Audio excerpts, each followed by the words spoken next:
Welcome back to Spain. Finals day is on the way. The ECC has brought it this week. We started with 5 teams. Now there's 4 in Group A. Only 1 will make it back in Championship week. I'm having a lot of fun. The kids are too, and you will too. Stay with us. I'm Mr. Maximo. This is the Dream11 European Cricket Championship, and it starts right now.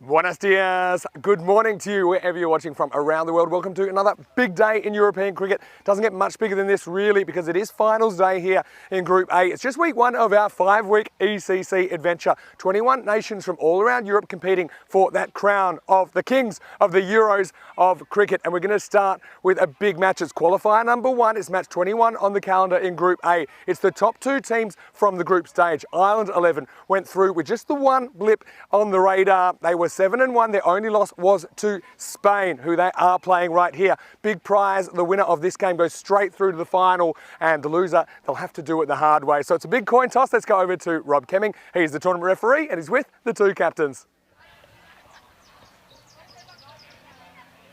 This is your call. Dream11. Dream11 called. We'll ball first today. So it is Jared Wilson of the Ireland 11 who has won the toss, and he has elected to field first, so he wants to chase. Very interesting that, because last time these 2 teams met, Spain, they were able to cobble together 100. They made 102, but Ireland, their top 3 faltered, probably for the only time in this tournament. The middle order couldn't quite keep the pace, and they ended up falling 13 runs short. So despite that, Ireland 11 wanting to chase again in this match, and it is a big match, isn't it, really, because I think the team that wins this one, they'd appreciate the break, because the bodies, they're getting a little bit sore at this time of the week. I've got to say that El Machina, or the machine, Seamus Lynch, he is a real key for me. He is a boundary hitting machine. To me, he's probably been the most brutal bat this week, but we also know that he'll give you a chance occasionally. But Spain, of course, I wonder where they'll bat Daniel Dorkaya, the DDC. He seems to be in the middle order, but I just have a feeling you might want to get him up facing more balls, because I think he's been the most consistent of the Spanish batters. Well, they can tell you that right now the weather is picture perfect. It's only blue sky. We're expecting a maximum temperature of about 32. Already it's up to about 25 or 26. And look, I just can't think of too many more places in the world I'd want to play a cricket match. Rico Full is in the commentary box. Let's get ready for finals day. It's also Peacock Friday, and in the first match of the day, it's qualifier 1. And I can tell you that Ireland 11, they won the toss, and they've sent in the Spaniards. What do you think about that? I'll see you up there soon. But for now, let's go over to Rico. Good morning, cricket lovers. Buenos dias, and welcome to the Cartama Oval Cricket Ground here in Spain, this beautiful province of Andalusia. We are in Malaga, and we are ready for, well, what an important day it is. It's Group A finals day, and the first match today, match number 21, is the qualifier. Ireland taking on Spain. Vinny Sandu giving the in-depth detail about both of these 2 teams. And we saw from the coin toss that Ireland have elected to take the field. I think that's all about knowing the troubles that Spain had yesterday in the day. They batted twice, and on both occasions they were all out, not able to get past the 100 mark on the board. And Ireland are looking to, well, go for the jugular, if you like, and try and put more misery on the Spanish batting lineup. But Spain, well, we know they have depth, and maybe they did have a bad day yesterday, but they're looking to come back strong here. You know what the prize is here? Whoever wins this match will automatically go through into the final later today. The other team will at least get a second chance. Here's the first ball, and it's well bowled. And the man who was rested yesterday, Mikey O'Reilly. Remember Mikey O'Reilly, he's one of the hat-trick heroes that we've had already here at the Cartama Oval. Not only did he take a hat-trick, but he took a 5 for as well, 5 for 8. And that was against Spain, when Spain were bowled out for 87 by Ireland. And Ireland, well, they knocked them off, winning by 10 wickets. But remember, Ireland also did suffer defeat to Spain. Spain beat them by 13 runs, 102 to 89. So both these teams are 1-1. This one, though, is the one that counts. Mikey O'Reilly steams in. Well bowled, good pace. No run. Mohamed Barber has got himself off the mark, and that's a relief to him. Remember, in the last 4 knocks, when he's 3 of those, he's opened and he's had golden ducks. But also in there was a very fine 53 when he got his 50 of just 12 deliveries. So that's what Spain will want him to do. And a slight change, Mohamed Cameron opening with Babar. That is a big change. Goes for this, hits it straight, but no run. Gets no timing in this at all. Yeah, I'm quite surprised. I mean, a lot of people have been surprised, I think, myself and commentary partner Vinny Sandu as well, the way that some of this batting lineup has been from Spain. They've got some talented players there. And Corey Ruckers, their coach, has made several changes to that lineup.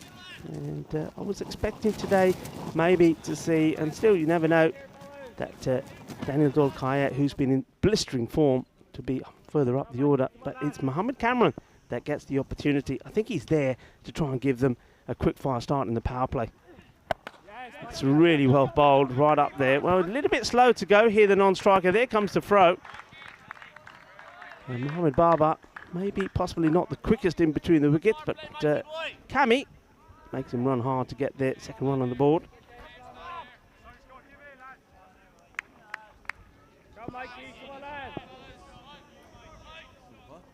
Good noise from the Irish out there. Well, liking that. Be calm, trust yourself. It's all about passion. Well, that's what's written down on the old board there. Yep, agree with all of those. Swing and a miss.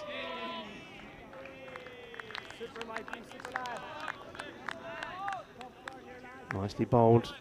Just getting a little bit of movement coming in. But this is the shot that Babar likes to play. And when he gets hold of that, it stays hit. It goes a long way. Normally doesn't try to hit the ball too hard, just relies on his timing. A very, very good morning to everybody, wherever you're tuning in from around the world, our global cricket family, and welcome to the big show. Welcome to Group 8 Finals Day. Mikey O'Reilly. This one has been hit pretty well, but straight to the fielder, and it will be the end of a very good over for Mikey O'Reilly. Just the 3 runs from it. But Spain will be happy that they've negotiated one of his overs without losing any wickets. Remember, he did take 5 from him last time. Just have a look. I mean, the top batter, I mean, Lynch, 340 strike rate. That is quite incredible. It really is. And you know, the other thing about that is, I mean, he is right now that he's the top run scorer, 214 runs. Just behind him is Conrad Greenshaw's 213. But, I mean, he hasn't batted like the 8 matches like some of the other batters have, because we know that yesterday particularly we didn't see him at all.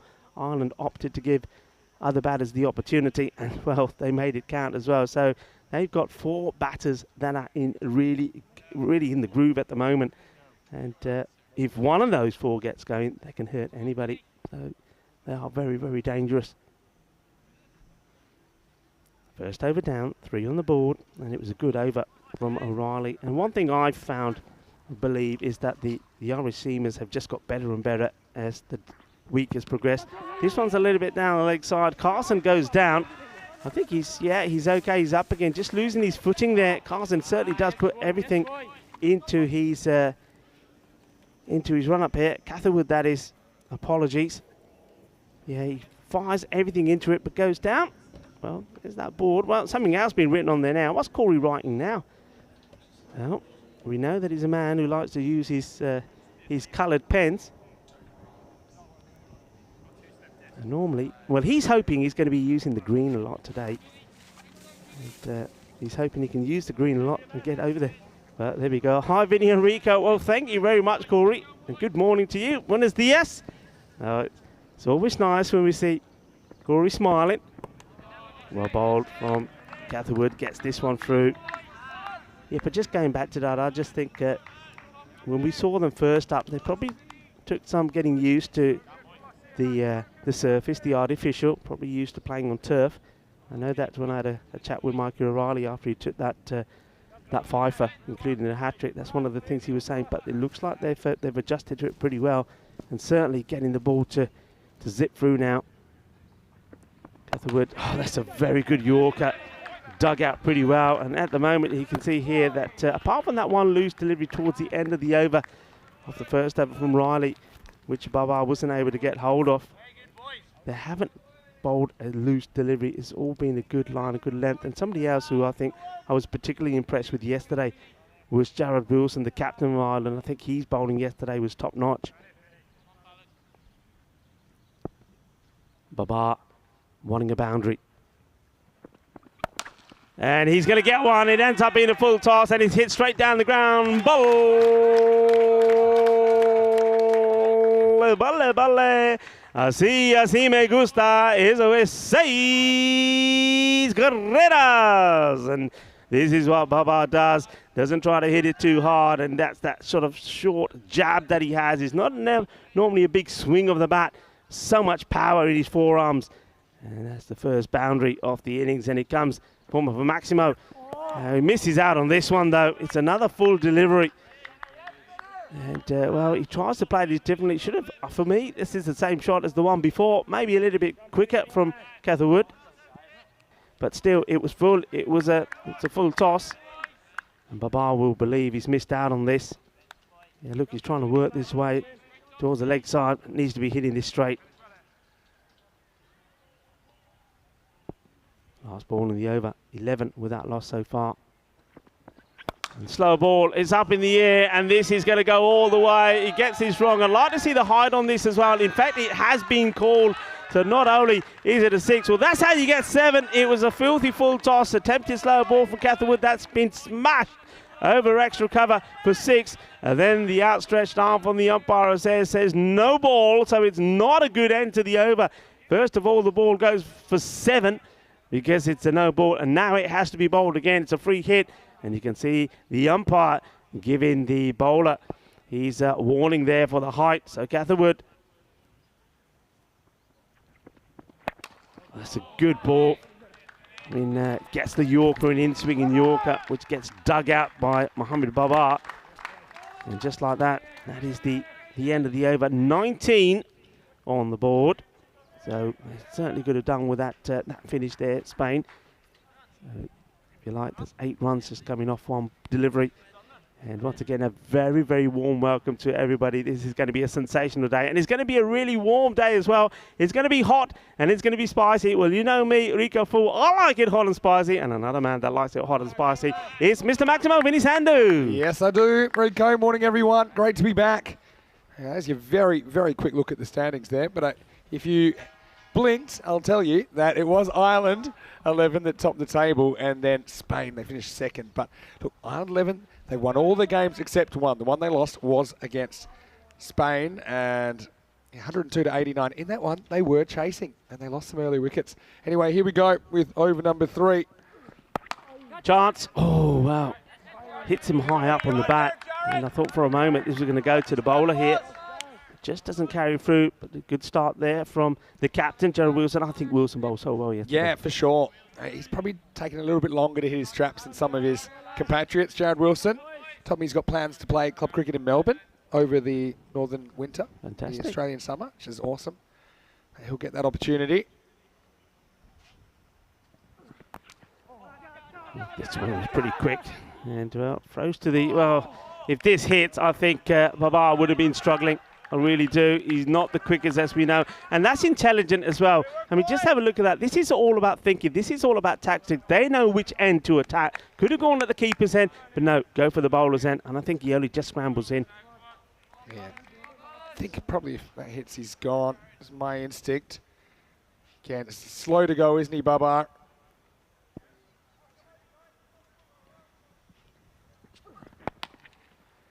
Well bowled again. That's the variation in length. And once again, attacking Mohammed Baba. Well, Baba is going to be put through his paces here today, Vinny.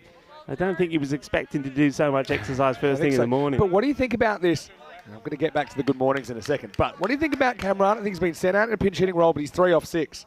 Yeah, me personally, don't like it. If he's going to be there, probably they were planning, well, just swing. If you get out, doesn't matter. But, yeah, just don't think it's quite worked out the way that they thought. And how long will they keep him around if he can't get going? That's the question.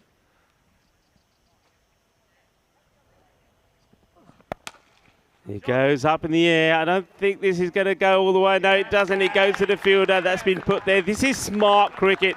And Mohamed Baba sort of stands there, almost surprised that he sees a player there. And then Mohamed Cameron is giving him advice and say, well, why didn't you hit it over there? Well, Cammy, it's too late. He's gone. No point telling him that now. And, well, Mohamed Baba is probably saying to Cammy, well, look, at least I got 16 of 10. You haven't even got double figures yet. But that's a big wicket. But that is smart play, isn't it? I don't think Mohamed Baba realised there was a player there. That was, he hits it up in the air and then thinks, hang on a minute, where did he come from? Look at this. I think he's expecting this to go to the boundary. Yeah, potentially. He just didn't get all of it, did he? It's funny, Baba's just had a bit of a run of outs at the top of the order. And then, I'd love to be a fly on the wall in that conversation. It's not bad enough when you're out and you get some advice from Cameron. Shot. Well, yeah, it's all good in hindsight, but at the end of the day, when you're out there, just reactions. Yeah, he's disappointed with himself. I mean, he's given them a start, though. Yeah, well, it's better than nothing. Mohamed Baba knows what nothing feels like, because I think I count 3 or maybe even 4 golden ducks in his tournament so far. And let's see who we get out there. Looks like the Prince coming out at number 3, Rico. They need to get moving, don't they? I mean, partly, of course, you've got to attribute it to the very good bowling and fielding pressure that we've seen from the Irish 11. But also, Spain, I just don't know. I honestly thought, I'll tell you what I thought when I saw Cameron listed at the top of the order in a second. Here's Wilson, who gets the early wicket. Prince has a look at this one. Works it for 1. I honestly thought it was a decoy from Coy Rutgers, the Spanish coach. I thought he's listing Cameron at 1 just because he doesn't want to show his cards in this batting order. And then, or maybe he was doing that. Cameron just walked out there. He just walked out. He couldn't stop him. I'm not going to stop him. He probably said, I saw my name up there and I'm going. And Mohamed Cameron, well, he's probably a determined guy, isn't he? Gets beaten again by pace here. This Cammy, this is such good bowling to him. They're not giving him anything. They know that he's waiting for the short delivery to put away, but he just hasn't been fed anything. A good over there from Gerard Wilson. Gets the wicket, gets the breakthrough off Mohamed Baba. And then also only goes just for 3 runs, 22 for 1.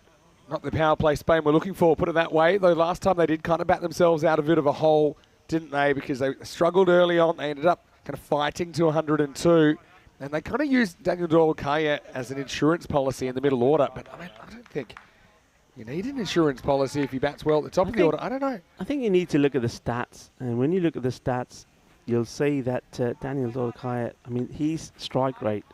And I think when you've got a strike like that, you don't want that. You want that person to play as many balls as possible. And I mean, whether this is all about saving that to the last, I mean, they know that whatever happens here, they could go automatically into the final or they'll get a second chance. Whether it's just not wanting to show your hand here, even still, I don't know. Here's the thing. Oh, 2 things. Yeah. Number 1, Chris Mills during the week said, we've got 9 guys that can bat in the top 2. For me, Cameron wasn't one of them, but he's in the top 2 in this game. The other thing is, I think the reason they haven't batted DDC at the top is they like him against the spin. Well, the spin's on now, right? So I think he's got to get in there next. And I think we're going to see, particularly Cameron, going absolutely crazy, trying to hit every ball for 6, getting out triangle, hitting 6s. And if he doesn't do either of those things, I think he'll be retired out. Yeah, well, Humphries has been the pick of the spinners for Ireland, and he's on now. He's going to be difficult to get away. And asking the question, and the shake of the head. Interesting to see if there is any no signal from the umpire. There's definitely his bat on this.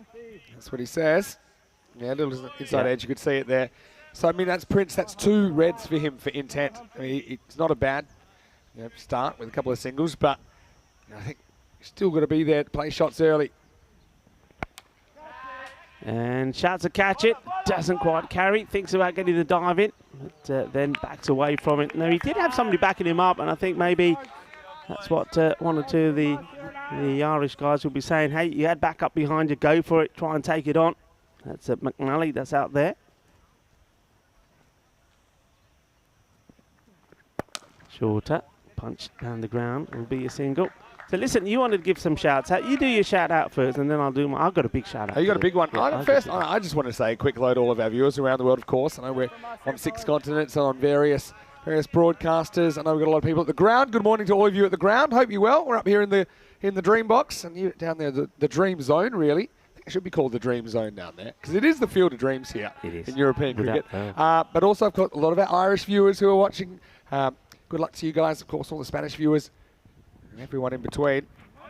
Cameron, I mean, this is literally a worst-case scenario for how it would go with him, because he's not hitting sixes, he's not getting out, he's managing one a ball, he's broken our projected score as well on the screen. I think unless he hits a 6 this over, I think that's it for him. Okay. You can tell him. Humphries, nicely bowled again. Just that teasing little pace of Humphries just keeps the ball to hang in there. Well, Corey has got that dry white board now, so he can always paint a big R on it. How big can he write? That's my question. The R, you're saying the R sign, he could write it on there, just hold it up for Cammy. It's a big game. I mean, to me, it looks flat from Spain. I've got to be honest, it looks flat. See? I mean, he's bowling well, don't get me wrong, but you need to be brave. I mean, if I was Ireland right now, I wouldn't be bothering trying to run him out, because he's not hurting you, and you know who's in the shed. Anyway, strange one for me. 4 overs down. It's 28 for 1. Yeah, 28 for 1. Well, look, for me, you know I've got good ties with Papua New Guinea, so I'm going to say this first. A big shout-out to everybody in Papua New Guinea, because it is their Independence Day today. So, big shout-out to my friends and my family in Papua New Guinea. Yeah. And also, look, I wanted your workmates as well? Yeah, I wanted to address the fact that they've been playing some good cricket at the moment. Now, look, I wish they had the same philosophy as us with the golden ball, because did you know that they tied with the USA 205 to 205 on the 11th of September? What a match that was. But we got the victory. My boys got the victory the other day as well, 211 to 185. So they're playing good cricket there at the moment as well, without me being there. So good work, guys. Yeah, somebody did start a rumour that Rico is going to be coaching Papua New Guinea. Exactly when, I don't know. But, well, I guess congratulations to you. And thank you very much. In particular, the Papua New Guinea team. Very much. Always excited to see what other countries are doing outside Europe, of course. Okay, here's Jamie Forbes. He's going to start with a wide. But Jamie does get a fair bit of turn and bounce. I was trying to compare the left-arm spinners, and they've got about 4 of them that I counted. And they're all slightly different. They've had different kind of levels of success. That's probably a loose one, really, from Forbes. Too short. Oh, well, this one, that's a missed stumping, surely. You know what I think here? Do you think they're not taking him on purpose? This is next level from Burton. He doesn't try and stump him here. He takes that 100%. Well, we may not get a chance to see this. Maybe we'll see it after this delivery or so. Well, are they going to let this go down then? Well, what do you reckon? 100%. I think so. 100%. I think so. 120% now. You're watching next level cricket IQ from the Irish. But why would he die then? I don't know about the acting, but I do know about the tactics. Catherwood. Now, he's going to have to try and chase one and actually try and stop one, and he won't, because this is going to be an edge that goes to the boundary. Super. This is next level cricket IQ from the Irish kids. Honestly, would you rather be bowling to someone who's struggling to get the ball off the square 5 off 11, or would you rather be bowling to Daniel Dorkaya, who I think should be coming in next? Yeah, this is a nice shot from Prince Diban. Hopefully that can get the Spanish boy started. He goes for the big one here as well, and he nails this. This goes all the way. Balle, manos arriba, arbitro, porque eso es 6 carreras. That's good 6 by Prince. No dramas with that. We're seeing something new here. And the thing is, for Catherwood, he kind of had to sell it as well. Because if then the batting team pick that up, they'll say, well, the only way we can stop it is for us to hook him. If you're not going to hook anyone, he's 6 in the first half of the innings. What's going on here? He's got to get down, and does. Good stop on Catherwood. Got to admit, there's plenty of times I've wanted Corey out of the commentary box. This is one time I want him in, because I want to know what's going through his head right now. It's a big game. Yeah. I mean, they're dawdling here. I would love to see that the stumping side on, just to see whether you're absolutely 100% right. This is a nice looking shot. That's nicely played. And all of a sudden, well, Mohammed Cameron, he thinks, okay, I know what you're up to. Now I'm going to make you regret not getting me out. Well, wouldn't that be a turn up for the book if Cammy now goes ballistic? Yeah, well, this is the flip side of the coin as well. I mean, he could click at any point. and it will take us to the first strategic timeout of the day. So it's halfway through. Well, what do you reckon? We just saw it there again. I mean, he doesn't take it cleanly. You have to say. I mean, yeah, let's have a look. Yeah, he does kind of bobble it slightly. I just think he's not too bothered. I mean, yeah. I mean, tell you what, if they've taken acting lessons, they've done very well because they've convinced me a couple of times. Anyway, I want to say very good morning to you wherever you're watching from around the world. Vinny Sandu here, Mr. Maximo, alongside me, Rico Full. I've seen a lot of cricket on ECN. I don't think I've ever quite seen a start to a game like this. You're always a bit gobsmacked. Especially in such a big game. Yeah. It's mind games. It's messing with my mind at the moment. But anyway, now, of course, crickathon.com. That's somewhere you can go. We will reveal the question of the day. Just in a couple of overs, we'll also have the question of the week. The week's drawing to a close here. Whoever wins today's group goes through to week 5, the championship week, where England 11 are waiting, and also the winners from groups B, C, and D. This is what today looks like. So you can see that Ireland 11 are taking on Spain right now. The winner goes to the final. The loser will have to play the winner of Austria and Portugal, who finished 3rd and 4th respectively. That'll be in qualifier 2. The winners of the 2 qualifiers go through to the Group 8 final, which is tonight under lights. And just a good confirmation that championship week starts on the 10th of October. We'll know another one of those teams today. All right, who's going to bat? Cameron's going to keep batting. Okay, I mean, I've seen guys turn it around from here, but the difference is normally it's in a situation where there's not so many other obvious options that could be coming in. Big time. It's a really, really curious one for me. So Jared Wilson looks like he's going to come back into the attack. I think I think that 17 of Forbes is over. Wilson is probably thinking he's still got himself. Catherwood's got another one, O'Reilly. So he wants to start again here. After drinks normally brings you a wicket, and that's exactly what happens. The straight, lovely delivery here from Wilson. Gets this a cut back and right on cue. They've had drinks, and Prince Demand, well, he's a little bit slow on this, but it's a very good delivery. It's an absolute cracker. Gets it to cut back in and takes the stumps. Got to say, it was a real peach from Wilson. This one hits the seam and comes back. Hits the top of the stumps, bounces over, and crashes into the boundary fence in the end.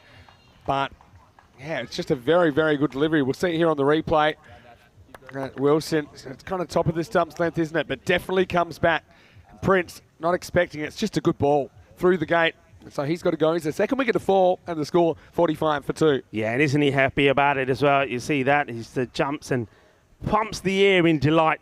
It's a good wicket to get. They know that Prince Demand has been in good form. I mean, look, he's still going to play a big part in this match as the Prince because, well, he's only got 15 to his name there of 8 deliveries. But, well, he's been pretty sensational out there in the field as well with the ball.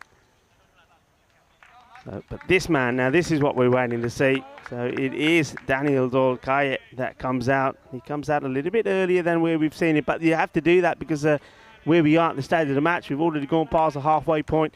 Let's see how he fares against this Irish attack. All right, here we go with Wilson. He's got 2 for 3 now. Up in the air, and this one will be a 1 bounce, 4 runs. Not exactly where he was aiming for this to go. It's not that far away from the fielder, from O'Reilly, but he does get the boundary. So a good start from Daniel Dolkaye, although he does get a bit lucky. Hay poquito de suerte aquí por el bateador de España, pero no pasa nada. También hay 4 carreras. Bit of a lucky one, I suppose, but they'll take it. DDC, been one of the players of the week. Good contest this because Wilson's hitting his straps as well. Rusty Bold will take the single. I mean, maybe this is a ploy to make Cameron bowl at 160. Because if he wanders through 10 overs like this, yeah. All right, well, they got DDC out there. I mean, he was the man I thought. It was a big waste not having him there from over number 4, I suppose, when the spin came on. 50 does come up. They're on 91 pace at the moment, Spain. Wilson. And, well, this is poquito más de suerte para España. Well, he swings hard. You're going to swing hard and create your own luck. Well, fortune favours the brave. And, well, Mohammed Cameron, he is brave. I suppose braver than most. He's out there without a lid on as well. And he gets 4 runs stronger together. Again, the Equipo Rojo be stronger together here and book their place in the final. Yeah, again, probably not 100% convincing, but they'll take the runs, won't they? Cameron back to run a ball pace now. Can he accelerate? In the air, it's hanging in there, and it gets put down. Well, this one is Cameron Merley. I know you got that look on your face. I don't think that's deliberate. I don't normally go into my Australian vernacular, but mate, mate. For a team that has taken everything that's gone in. They are too good. They are too good to do this. They are smart. This is you're seeing something that I've never seen before in a cricket field right now. And I'm not with you. I'm not buying it. I am 100% sure now. I'm 100% sure they want Cameron to stay there. Strategically, it's the smart thing to do. Even the boundaries he got one over cover, he got one nick. Strategically, it's the smart play. We don't often disagree on this one. You can believe what you want to believe. But one thing I will say is this. It is very unusual because we're talking about a team that is not, well, up until now, they ain't dropped a thing. They have not dropped a thing. Fumbles the stumping, but I'm telling you that he fumbles that ball 0 times out of 10, right? The figures are the figures. What I'm saying is they are really smart. They're not going to bowl Spain out here, and I still can't believe he's there, to be honest. You know, Cameron, we know he can do it. Yeah. It just hasn't clicked for him. I just think it's a risky plan, though, isn't it? Is it? What's the risk of taking the catch? That's a risk. Well, he could go now. Go wild. Somebody could come in right now and whack 50 off 12 balls. Well, the thing is, that's way more likely than Cameron turning it around. Yeah. Definitely. Jamie Forbes to continue. This is, well, there you go. You see, now you're going to say they did that on purpose? No, I'm just saying that he's trying to block the 4 here, but again, he's never trying to really hustle in and get this on the full. You know, what you need to understand, Rico, and I know maybe not everyone agrees with me here, and I think that's why it's such an interesting situation, because we rarely see something new, is that you're saying it's a risk to drop it. It's also a risk to catch it. That's what you're not really thinking about. Yeah. It's a risk to catch it that you're not recognising, right? To see this one, well, this time should be taken, and it has. Wilson wasn't able to stop the one before, which went through him, but the captain, well, like all good cricketers do, where he puts it at the back of his mind and then takes the catch. And so he has gone. So there you go then. So why is that one taken? And that's the captain. So go and answer it now. They're too good. They practice too much, so you can work out how to do it.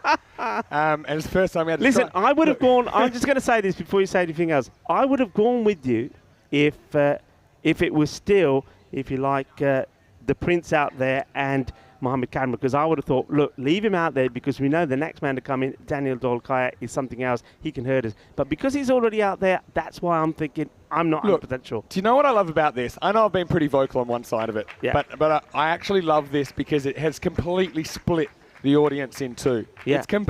It split me and you in two, which is pretty difficult to do. I think it's caused a rift between us. But I'm only giving my opinion. I don't know, obviously, but I'm just going on. I've seen a lot of cricket. I've seen Ireland 11 be flawless all week. And look, you know, and I recognise you're saying there's a risk, but it's also, you know, the other side also carries risk. And now you've got a left-hander coming out, and you've got Hamza Saleem Dar. Again, he hasn't quite hit his straps this week. Anyway, keep it in the viewer comments. It's a super interesting one. I've split it 50-50 here. Yeah, really good talking point. Hamza tries to hit this firmly. Doesn't really get much on this. And Forbes, I think Jamie Forbes thinks this is probably going a lot quicker than it actually was. The funny thing I'm noticing is the people that have played a lot of this game that I'm seeing in the comments, they agree with me. Some of the people that maybe have just watched it, you know, their opinions are valid too, but I mean, they seem to think maybe it's not. Anyway, that show's over now, isn't it? And so let's see what Spain can do with their last 4 overs here. 3 and a bit now. Yeah, Forbes come back well, hasn't he? And he bowled really well yesterday, 3 for 21. Well, Luke thinks it's a shameful comment. I disagree with you, Luke, 100%. I mean, he's never set foot in a cricket field in his life, and he's trying to get in the mind of someone that's there. These Ireland guys are next level. In the air, this is a chance. And it's Forbes who gets under it and takes it. No mistake, call and bowl. So Hamza Saleem Dar, he's not going to be able to get going once more. He's been a slight disappointment with the bat in this championship. I think only on just one occasion we've seen him go out there and perform to his potential, but once again, just getting undone by the spin of the Irish. Yeah, well, he does. And North service resumes. I will say, I tell you what, I don't know what I woke up on which side of the bed this morning, but I am quite opinionated, which isn't normally the way I am. But I mean, to me, it's striking. And look, I mean, and look, Paul says, and Paul says something which makes sense. Yeah, so the important thing is, it's the tactics completely deniable and impossible to prove. Is it in the spirit of cricket? Yeah. I mean, yeah, it is. Listen, how many times? I mean, I've captained teams and I've seen batters out there, and I've said to my boys, right, if he puts it in the air, you don't take it. You leave him out there. All right, everyone. But I wouldn't do the acting. I wouldn't do the acting. You can't do it without acting. Everyone, let's get back to work here. I've had a strange 7 overs, but question of the day for HCL Software, the Crickathon, is who will be the leading wicket taker in Group A. So you can look on the website and see who's up there already. So give yourself a bit of a clue. Abhilash Pathak from India was yesterday's winner. And of course, the question of the week is the last day today to get on that. How would you use cricketing data to choose the death over bowler? Go to crickathon.com to participate. And of course, you could end up winning an internship with HCL Software. Here we go with over number 8. It's up in the air, and that has been taken cleanly. They may want to just have a look at this from the angle that I'm up. I think that's nice and clean. They get the wicket is a nice one. And I'm just going to help you out, folks, with that question. The question, of course, was who is the most wicket taker? I think I can give him a helping hand, can't I? Just at the way things are at the moment. Yeah, I'll let you. But I mean, if you don't hear what Rico says, go to EuropeanCricket.com and check out the stats. Let's just, well, I'll say this. Maybe it's the bowler that's out there at the moment doing the bowling. And, well, that is Matthew Humphries. He's been sensational. And he has taken now in this championship 13 wickets. So there you go. So if you think he's going to carry on this form, well, he could be the answer for you. But he's been pretty good, hasn't he? I mean, 13 wickets to him. Atif Mohammed of Spain, he's right up there as well with 11, as well as Joey Zadran and also Itibar Deda, all of those 3 on 11. So just helping you out there a little bit. I will say this. What? Funny the catches are sticking out. But I will say this. If it is kind of, what's the word? If it is a tactic, whether it's pre-thought out or on the fly, I think if it is on the fly, I think it shows how smart these kids are. Okay, because they've read the game. They haven't even played a lot of T10. But if it is, it's a brave thing because you're dropping catches on international television, right? I think the only way we'll know for sure is later on tonight. The thing is, like dropping catches on purpose, normally you'd say there's something, there's integrity issues with that, right? But to be honest, here, it's like, they are trying to improve their team's chance of winning. So normally if you drop a catch, it reduces your team's chance of winning. But in this case, the calculations are made by these really smart young cricketers. If it is, I'm not saying it is. But is there integrity issues? Why? No, what I'm saying, that's your tactic. I'm saying that normally if you drop a catch on purpose, it's something to be looked at and say, oh, well, I mean, here, you could actually turn around and say, well, if you really want to press me, I didn't want him out. Yeah, and that's a legitimate cricket tactic. Yeah. I mean, or is it? I mean, I've never quite seen. I've seen people say things tongue-in-cheek like you're saying. You must have. Come on, when you played the game, you must have been there. I mean, especially as a keeper, to say, hey, guys, just leave this guy in. He can't hit the ball off the square. You must have been there. I mean, we all have. I love the debate, though. I'll be honest with you. Good keeping this time. No fumble there from Max Burton. Now, I'll give you a genuine example. When we used to play Cameron Bancroft when he was younger. Cameron Bancroft from Australia. He really struggled in 50-over cricket to hit boundaries. He was really good at hitting ones, but he struggled to hit boundaries, to be honest. Struggled to loft the ball. And we would pretty much say, hey, we don't mind. He can hit ones all day. No one would actually say to do anything to make sure he doesn't get out. Yeah. Look, this is what Humphries does so well. Look at this. There is no pace on that ball at all. And it just makes it so hard for the likes of these two batters, Gurinder Singh and Mohammad Ishan, who love the pace on the ball. They love the pace on the ball. And Ireland know that. They're just not giving them any pace. And this is, for me, where Matthew Humphries has been the top bowler in this championship so far. He's been very, very good, hasn't he? Wickets and economy from Humphries.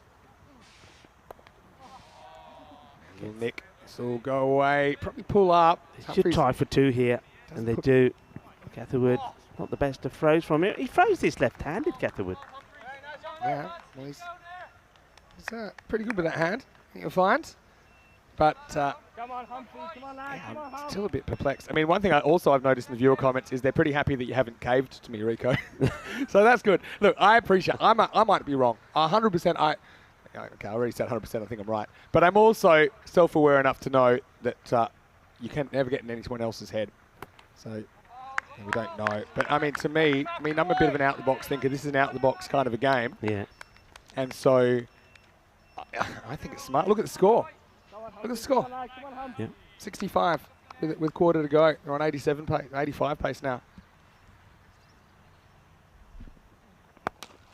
Goes for this, and he's going to get it. So that's what they need, a little bit more of that. So Gurvinder Singh, we know that he struggled a little bit hitting the big shots. He's able to stay there. He occupies the crease pretty well, but it's not been able to go at the sort of rate that we know that he can.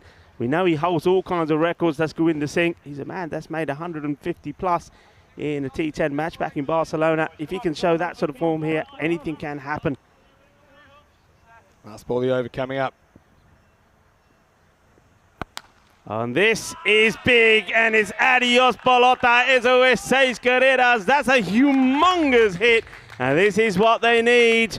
They need a few more of that. Forget the tiki-taka, go for the boom, boom, boom. And talking about boom, boom, boom, how about that? It's Peacock Friday, and Diane Oro's, well, isn't she looking the part? Yeah, she sure is.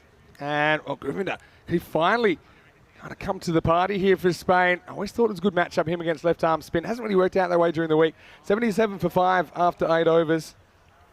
And so, yeah, 2 overs. Where can they get to here? They want the 100 as a minimum here. Remember, they did defend 102 last time against the Ireland 11. Remember that. Come on, lads. And so, looks like we'll go back to pace. And it will be Catherwood who is going to start over number 9. This is, I think, where Spain will go bang. I reckon Mohamed Ishan is waiting for this. The pace is back on now. He's going to be looking to latch onto a few of these. Catherwood.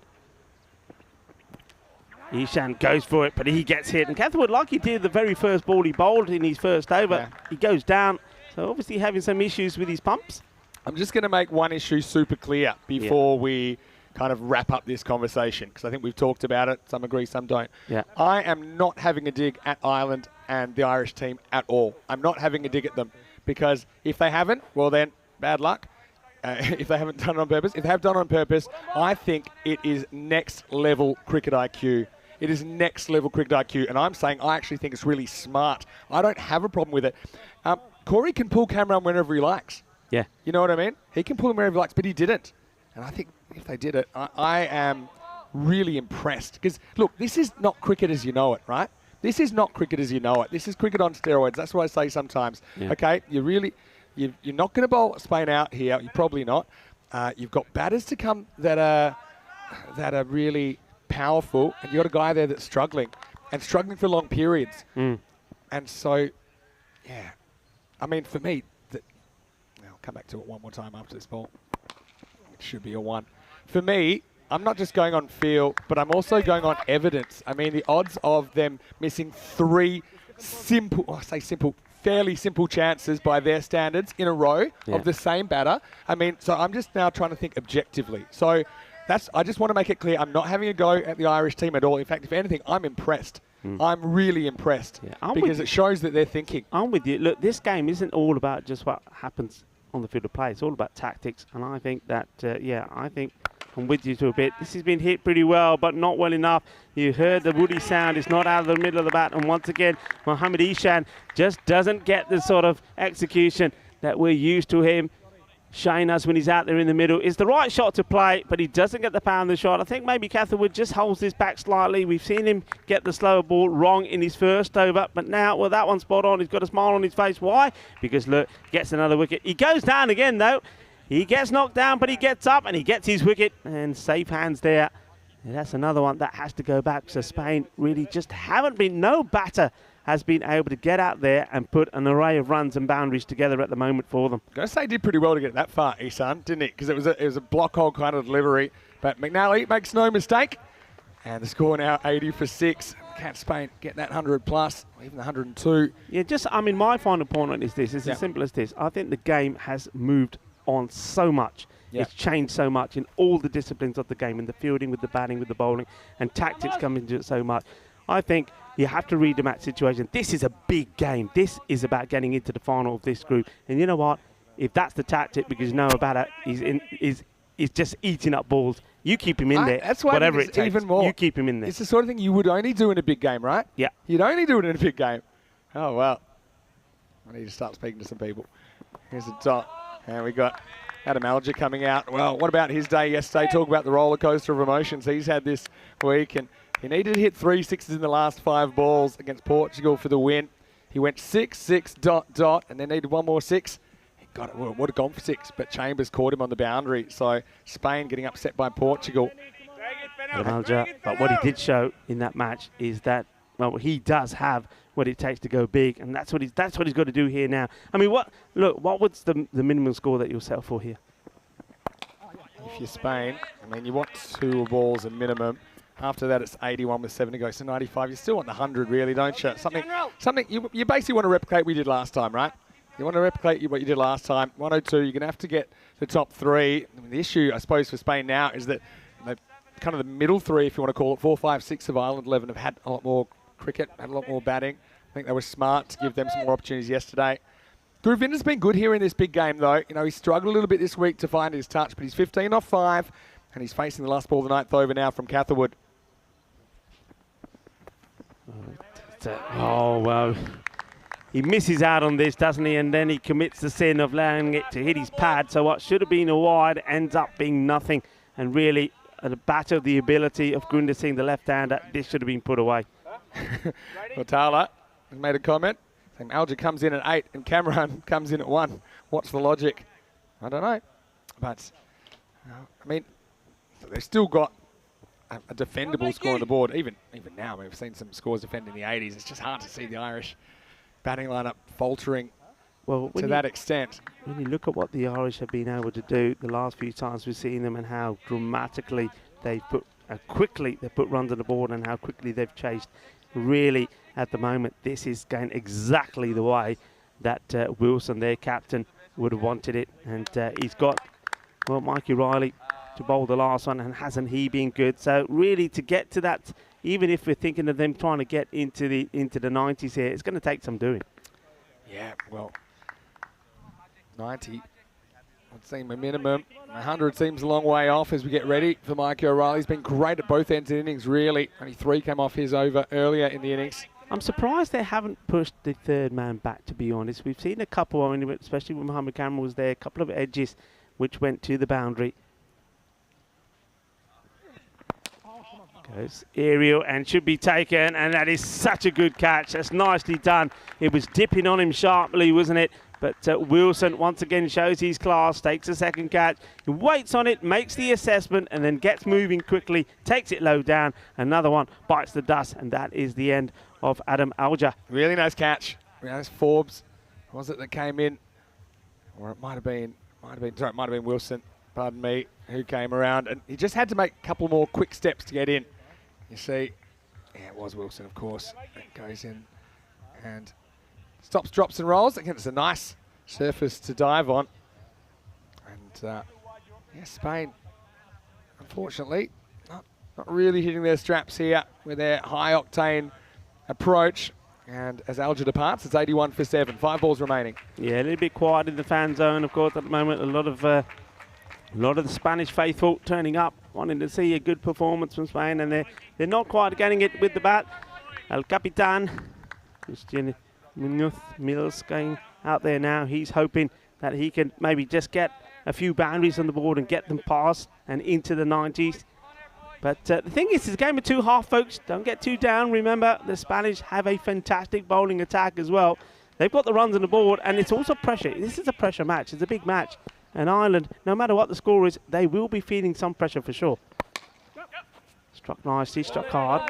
Well fielded. We'll just get the single. Super Mikey, super nice. So I'm going to leave that debate behind because it's split everyone, and I think we've gone as far as we can go with it. But what I will say is all those runs they saved in the first half of the innings, I reckon they've saved 30. I reckon they've saved 30 runs, give or take. Otherwise, you know, if batters come in and maybe have longer to play, at least 20 to 30, I think. I think Spain. Well, you don't really know, but Spain would have had the opportunity, I think, to make a bigger score. They still might have ended up here, but we'll never know, right? Forward to come now. Here's O'Reilly. Big swing from Gawinda, but the ball is called wide. And that's the reason why I would be thinking that you want to try and, for me, I'd have my third man back late on here. You've got the pace on the ball. The batters are going to swing hard at everything.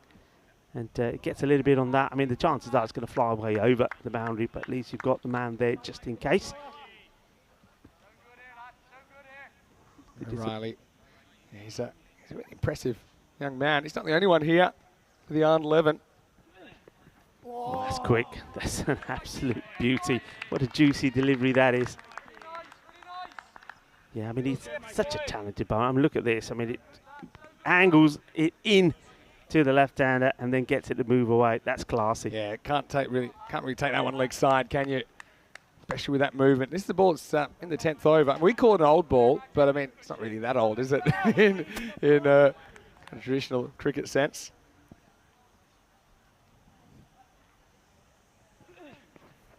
And well, it's the same delivery again. He just, I think he's not getting to the pitch of this ball. I think he's a little bit too slow to get himself moving outside the off stump. Just have a look at this. He's trying, look where that foot is, that front foot of his.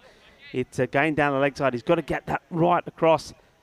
Got to plant it forward outside the off. We'll take a little shuffle, a little shimmy forward and hitting it on the full.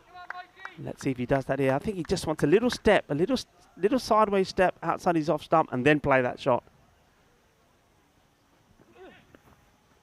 This one will be called a wide. Yeah. I suggest also, some of our viewers might not have watched a lot of ECN cricket, but that offside wide line is umpired really strictly. So even anything that touches that blue line at all as it passes the bottom crease will be called a wide. It's a short form game. You want to encourage attacking bowling, not too defensive. You've got to get the whole ball inside that tram line as it passes the crease. Otherwise, it will be a wide unless there's some kind of big pre-movement from the batter outside off stump. Still 2 to come here.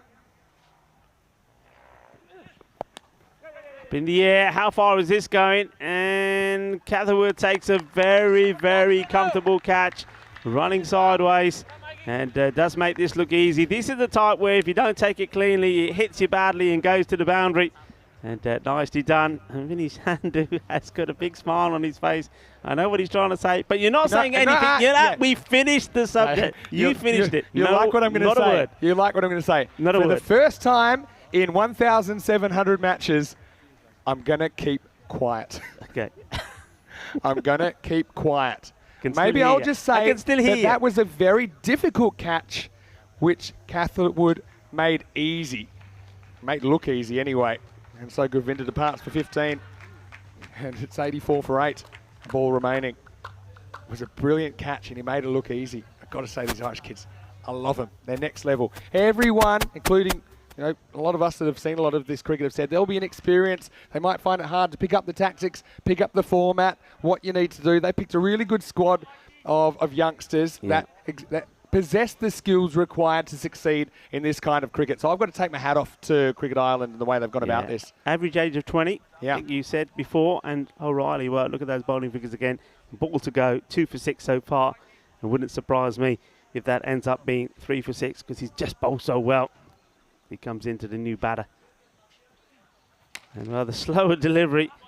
And gets a bit of bat on this. Nicely picked up. He knows they're going for 2. They will get there because he's framed this off balance, not able to get the power in the throw. But still, it's a splendid, once again, a splendid performance from the Irish out there in the middle.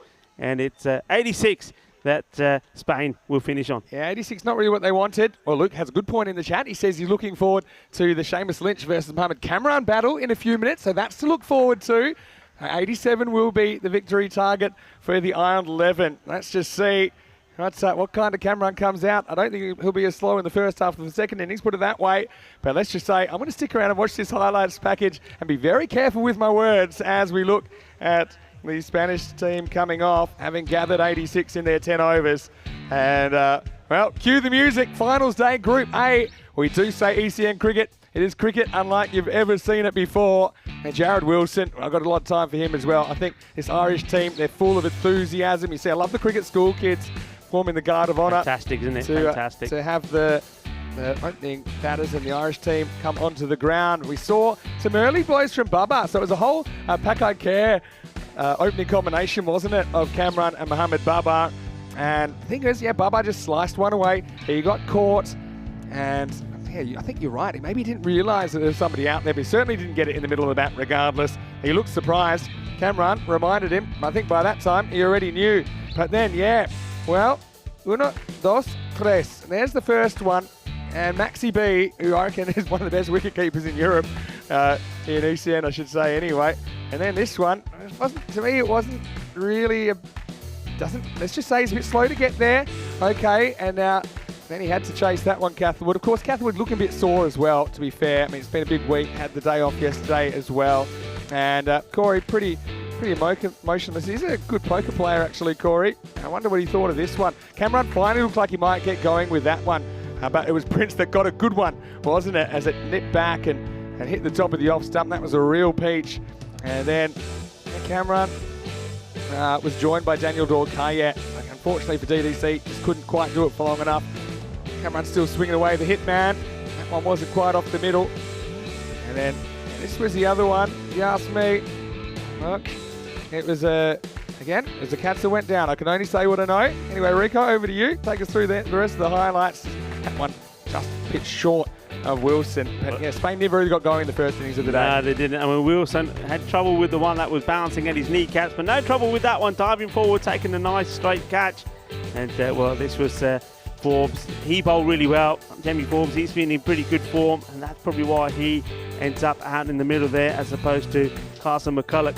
But there were some good shots, but at the same time, there was some immaculate fielding from the Irish boys. That is a lovely catch there from Finn Catherwood. And yeah, he was pumped with that one. Nicely done at all. And once again, though, unfortunately, none of the Spanish batters could get going. I mean, this one was a good one from Gurinder Singh. We know what he can do, what he is capable of. He did play some nice shots that helped his team at least to get into the 80s. But look at that, look at the technique. Safe hands once again out there from the fielders. All of them doing well. That was McNully taking a very good, comfortable catch. And then this, well, it's the El Capitan once again. Just had to wait a little bit there, and then when he realised the ball is just dipping in front of him, gets the acceleration in and gets there and takes the catch. And well, what a good championship that he's having so far. Well done, Irish, just making sure that that's not coming her way. And well, she should have had the camera ready on that one. It would have been a good shot, I think. A nice catch there, taken from that time it was, I think it was Catherwood. So a very good performance from the Irish. A lot of talking points, a lot of debate, and well, that's what we like about it. Everybody has an opinion, and you have an opportunity to share your thoughts with us as well on the viewers chat, and a lot of you have done that. And a very good morning to you all, and thank you for being there for us. Let's have a quick look at that scorecard. As you see, well, there were scores from Baba. He scored 16 of 11. Mohamed Cameron took an age to get to 19 of 18. Prince Demand, well, he looked good when he was out there, but he was bowled by a beauty ball of the day so far from Gerard Wilson, the captain of Ireland. And then the wicket just kept falling. Some rear guard action there from Gurwinder Singh. But other than that, I mean, a lot of batters you see there just scoring one run. The bowling figures were sensational. I don't think anybody bowled badly. There was just that one over, wasn't there, for Forbes that went for 17. So that's why he was a little bit expensive. But look how well he bowled the second one. 2 wickets for him. Every bowler picking up wickets. But once again, Mikey O'Reilly, sensational bowling from him. Supported very well by Jared Wilson, who has just got better and better. But Jamie Forbes and Matthew Humphries with the spin there. And Finn Catherwood, well, we know about the energy and the effort that he puts into his bowling as well. And because of that performance and because of the fielding, and maybe because of some very unusual but dynamic tactics, they have restricted Spain to 86. So 86 for 8. 87 will be the target that will be required. And remember, it's as simple as this. Whoever wins this match will automatically go through to the Group A final later on today. The loser gets the second opportunity. That's the plus of finishing in the top 2 in the group. The loser then will play the winner of the eliminator. And well, that's going to be a cracking match as well. That's coming up right after this one, where Austria take on Portugal. So the winner of Austria and Portugal will play the loser of this match. And of course, one of those two teams, Austria or Portugal, will actually not play any further part in this tournament. Whoever loses is out of it. It's only the winner that gets a chance to get into the final. I'm going to leave you with that match summary. I'm Rico Full, and alongside me is Mr. Maximo. You're watching the Dream11 European Cricket Championship, and we'll be right back in about 10 minutes' time for the conclusion of this qualifier number 1.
Hello, welcome back, cricket lovers. Welcome back to the sunny Costa del Sol here in Spain, the beautiful province of Andalusia in Malaga.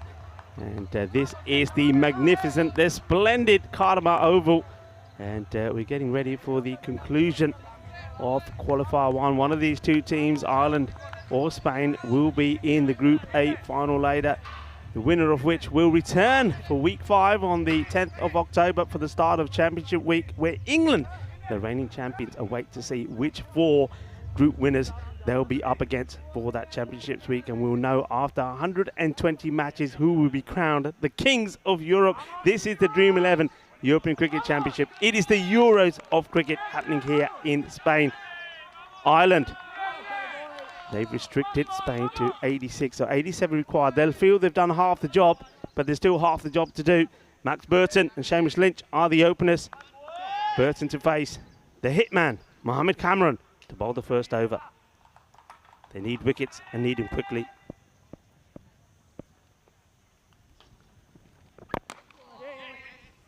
Quick delivery, played out into the off, one-hand pickup from Asjad Butt, but not able to stop the single. Got to take wickets early. I mean, they know that these two, the top two, Burton and Lynch, are key, but then don't forget the betting of Melly yesterday. He was fantastic, so was Matchett. Wilson as well, the captain, also performed well yesterday. Going for the big shot, and it goes all the way. Boom, shaka, lag gaya. Ginna sona, que guay, que genial. Y qué fuerte es esta hombre, Seamus Lynch. Well, he's just been absolutely incredible. Eso es el máquina, Eso es el máquina. Eso di que esta hombre iniciando aquí con los niños de Arc Christian School. Nicknamed the Máquina, Lynch. Now tries to catch it, but he's not going to get this. I think this goes all the way. I think they're going to have a look at this. I'm pretty sure that I see the rope move now. I'm not. He's looking for the ball there, is Hamza, but I think this does go all the way. Going to have to check this.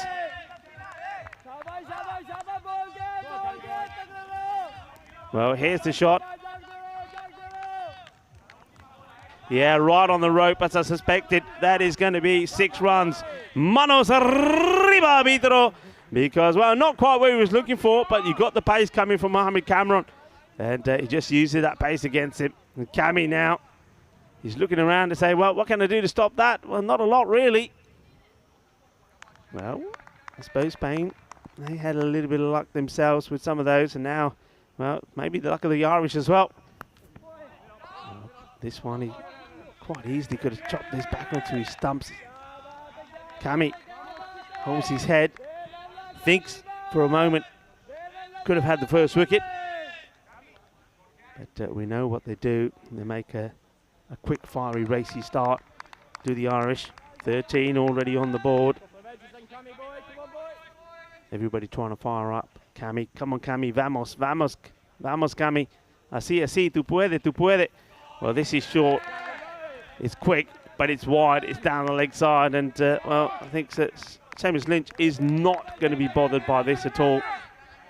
And if it's not directed at the batter, there's no harm there at all. So wide ball signal, and also that is the one for the over. So anything over the shoulder now will be called a no ball. This is up in the air, and he's got enough of this, I think. It goes all the way.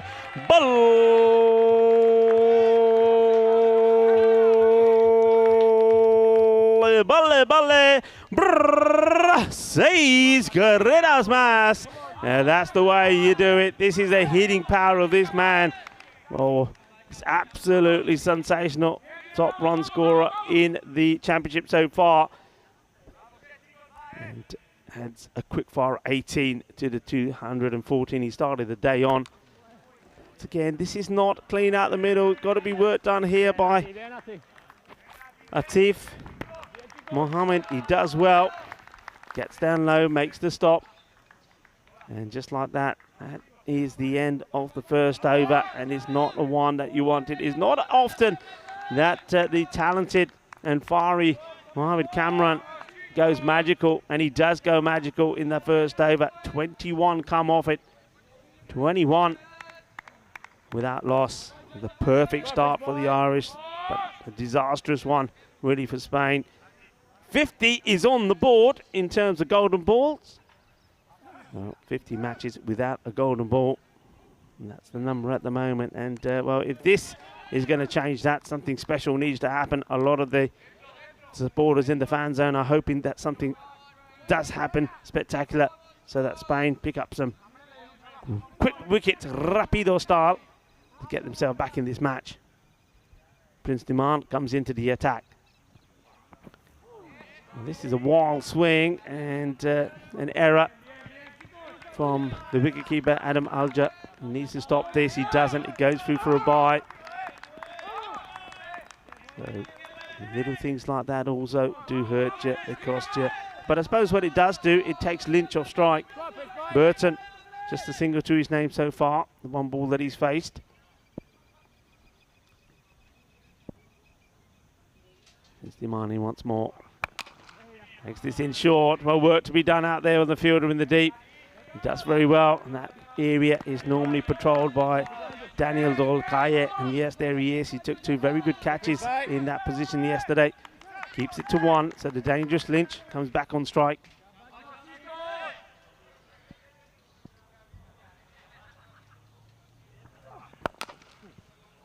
Hit strong, hit hard, and well, that's the power of the man. This is just exceptional. This is incredible hitting. It really is. The power in this shot. The captain of Spain, Christian Munoz Mills, is not too far away from this. He only has to take about 4 or 5 steps to get there, but that has gone so fast and crashes into the stronger together boundary banner. And now up in the air. Now he goes to the aerial route. It's going to be 6 more. Manos arriba, arbitro, porque eso es 6 carreras más. So there's a little bit of carnage going on there in the middle. And it's Seamus Lynch is taking the Spanish bowlers apart here. He is absolutely ruthless. And he is blasting the ball to all parts of the ground. Now, gets the width there and just smashes it long and hard, and over it goes into the zone of the snakes here. And, looks like Peter. Well, he's found it. Well done. I'm not sure that this ball will come back. Well done to the ground staff. They've been absolutely fantastic this week. Well, what do you do? How do you stop this man? Seamus Lynch, 29 of just 8 deliveries. He's quite incredible. The way this man strikes the ball is quite amazing. Prince Demand, what can he do about it? Better delivery, doesn't allow Lynch to get under it. It gets played out to Daniel Dolkaye and just gently trots in, gets the ball back to the keeper. Max Burton there goes on strike, so Prince Demand will be hoping that he can try and keep him on strike and get a few dot balls in here. Firmly struck. No is the call from Lynch. Well, they may. No, they decide not against it. Good backing up there from the Spanish captain. That is the end of the over. 34 without loss. The Prince going for 12 in that one. Now, what did he do here? Will they go back to Kami? Well, Kami, he just says to the captain, just give me the ball. Don't talk to me. Give me the ball. Well, this is why these two teams are playing this match. The top 2 of every group will be the 2 that have the double chance to go into the final. So the winner of this match will go into the Group A final. The loser will play the winner of the eliminator between Portugal and Austria. Mohamed Cameron. Fuller delivery better, but the shot is equal to it. Well, where do you bowl to this man? And that look there is not often. It's not often that you see Mohamed Cameron just stand there and he's bewildered. He doesn't know what to do. He doesn't know how to respond. He's looking around and saying, I don't know. You tell me. And he comes back. Short. Well, he goes to the short one. It's a little bit too spicy to handle for Adam Alja, but he does get gloves to it at least because it is a wide. I think if he doesn't get anything on this, it would have been 5. So he saves. And he saves 3 runs there because they do take a single as well. So it ends up being 2 wides. And once again, Mohamed Cameron gets the warning for the height. Can't bowl another one. But he goes for it. Chance now. And that's been taken. That is a really good catch. Well done to Hamza Salim Dar. It's He takes this low down, makes good ground, gets down and takes the catch. And that's what they needed to do. They needed to break this partnership, and they do. And I think they may be wanting to have a look at this again. And I think the umpires within themselves say, look, let's just make sure it's been taken cleanly. That's happened right below us here. I think it has. I think Max Burton will just have to continue going. And yeah, he takes it nicely. That's a really good catch. Good safe hands. And yeah, there you go. He'll just be told, okay, we're happy with it. You can continue going. So the first wicket, and it's Burton that goes. The thing is, though, that's not the wicket that they want at the moment. But a wicket is a wicket. And, well done to Hamza Salim and also Mohammed Cameron. Cammy. That's add another one to his tally. But they need a few more, and they need a lot more. Rico Full here of the European Cricket Network. And a fine time to be rejoined by the one, the only, the legend himself, Mr. Maximo Vinisandu. Now, I'm sorry to be coming in as Maxi B's departing, because you know that he's one of my favourites, but it was a good catch low down, wasn't it, by Hamza Salim Dar. You could see pretty clearly that it was a clean catch. I think I was just double checking that. Cameron gets a wicket. Can he grab another? Melly just guides this down towards the leg side. It is Mohammed Ishan that races in, but he's not able to prevent the single. Here's one thing I'm noticing. I mean, Cameron's a good bowler. He has got test players out before, right? He's a good bowler. But what I would say is that in the world of continental European cricket, there's just not that many people that have the technical ability to take him on. And I think that's what you're seeing from the Irish 11 here. That technique's coming in pretty handy in dealing with him. This one gets through. There's not been too many dot balls in the innings so far. Well, hang on a minute. What's been? And there must be this is a no ball being called he here. must have had one earlier in the over. Is this with the, yeah, Yeah, there was one. Was there? If it's going over the shoulder, Yep. yeah, there was the Clearly. short one earlier. That was Clearly. the wide. So, yeah, he hasn't done himself any favours there. Yeah, I think that's why Lynch freezes. He's not expecting a short one, and then when he sees he's about to say, hold on. He wants to kind of hang the bat at it, but then he's scared he'll get out and it won't get called. But now he's got a free hit. Just bowls this a little bit wider, not allowing. I think Lynch is expecting it straight at him, straight at the body. He was waiting for it, waiting to club it. And Cammy just keeps it wide off him. He gets a single, so that's not a bad comeback from Mohammed Cameron on the free hit. Some of our alert viewers picking that up as well. Must admit I was walking up the stairs in the first bit of the over, but good umpiring. Nicely played, 4 runs, and piercing the field, rocking back and cutting it. And well, Cameron Melly was in very, very good form yesterday, especially in that match against the Czech Republic. We made 59 of 21 deliveries. And he also made 22 of 12 against Portugal. And he's just that just goes to show just how important it is what Ireland did yesterday, giving other batters an opportunity.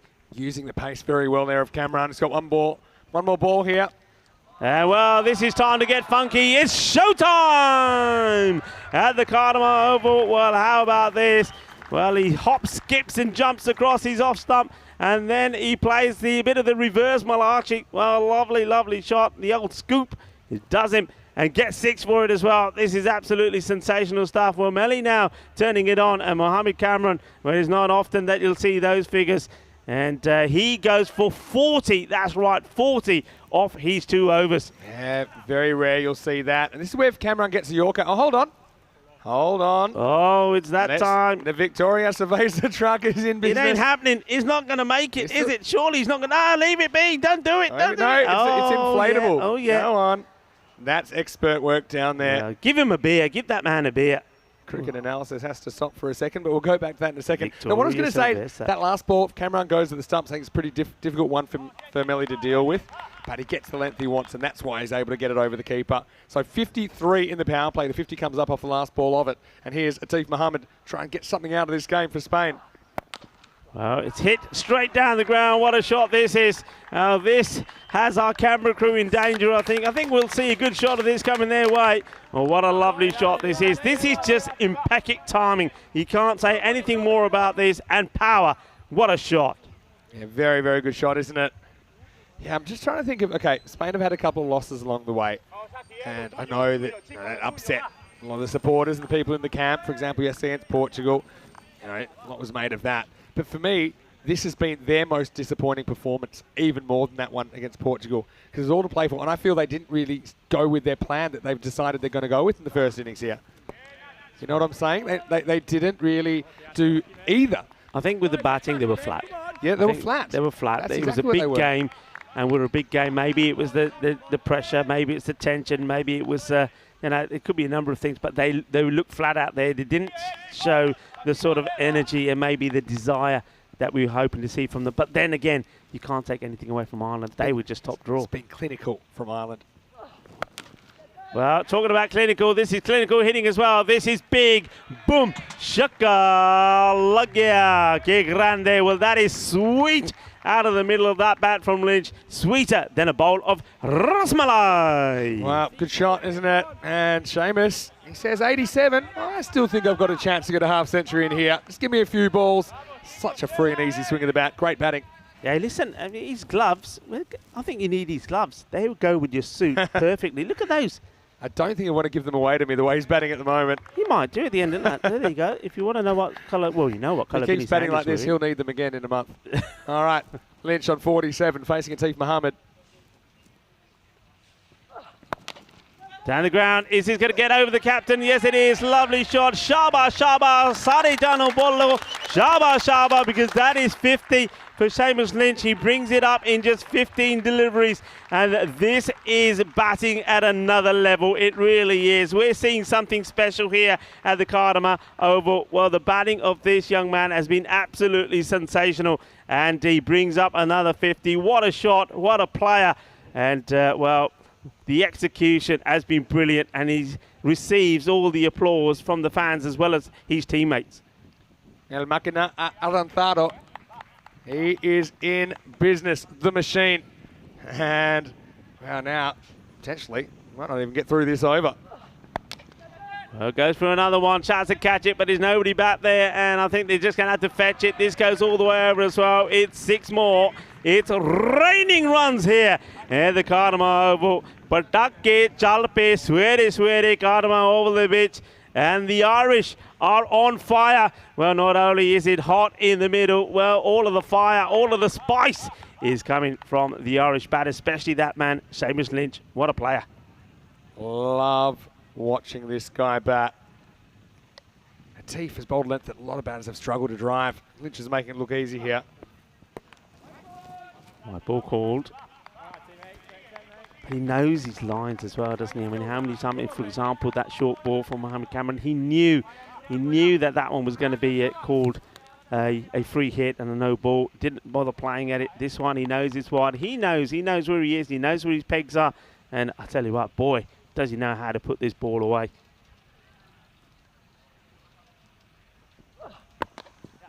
Nicely played shot, and that's 4 more. And look, this is the class of the man. This is when you're talking about something special. This is where the world is seeing something special here at the moment. It's not just master blasting. It's not just hitting the ball big. It's the timing.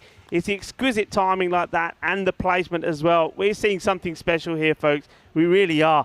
And, Seamus Lynch, he's really showing the world what classy batting looks like. This is sensational. And this is against one of the top attacks that we've seen in this group. Sneak peek of what's coming up, because it's got about another 40 minutes before the scheduled start time of this game. Austria versus Portugal. It is the eliminator. Austria winning the toss, electing to bat first. Go to EuropeanCricket.com if you want to see that one again.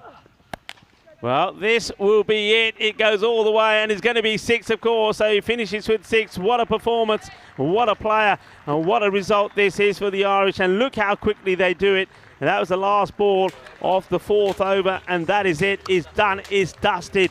And it's all about one man. And, well, it's quite magnificent, the batting of Lynch. A lot of people were disappointed that they didn't get to see him bat yesterday. There was 1 or 2 who were saying, well, look, maybe he should bat that second match yesterday because you want to keep him in form. Well, I tell you what, he is in form. He stays in form, and he's absolutely blown Spain away here. Ireland thrashing Spain. Spain 86 for 8 of their 10 overs, and Ireland, well, they get that victory, and they do it easy.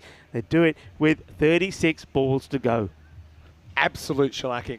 That's all I've got to say. If Corey was angry yesterday, I mean, I don't know what to think today. I've got to admit, I've said this before with him. I don't know what you're thinking.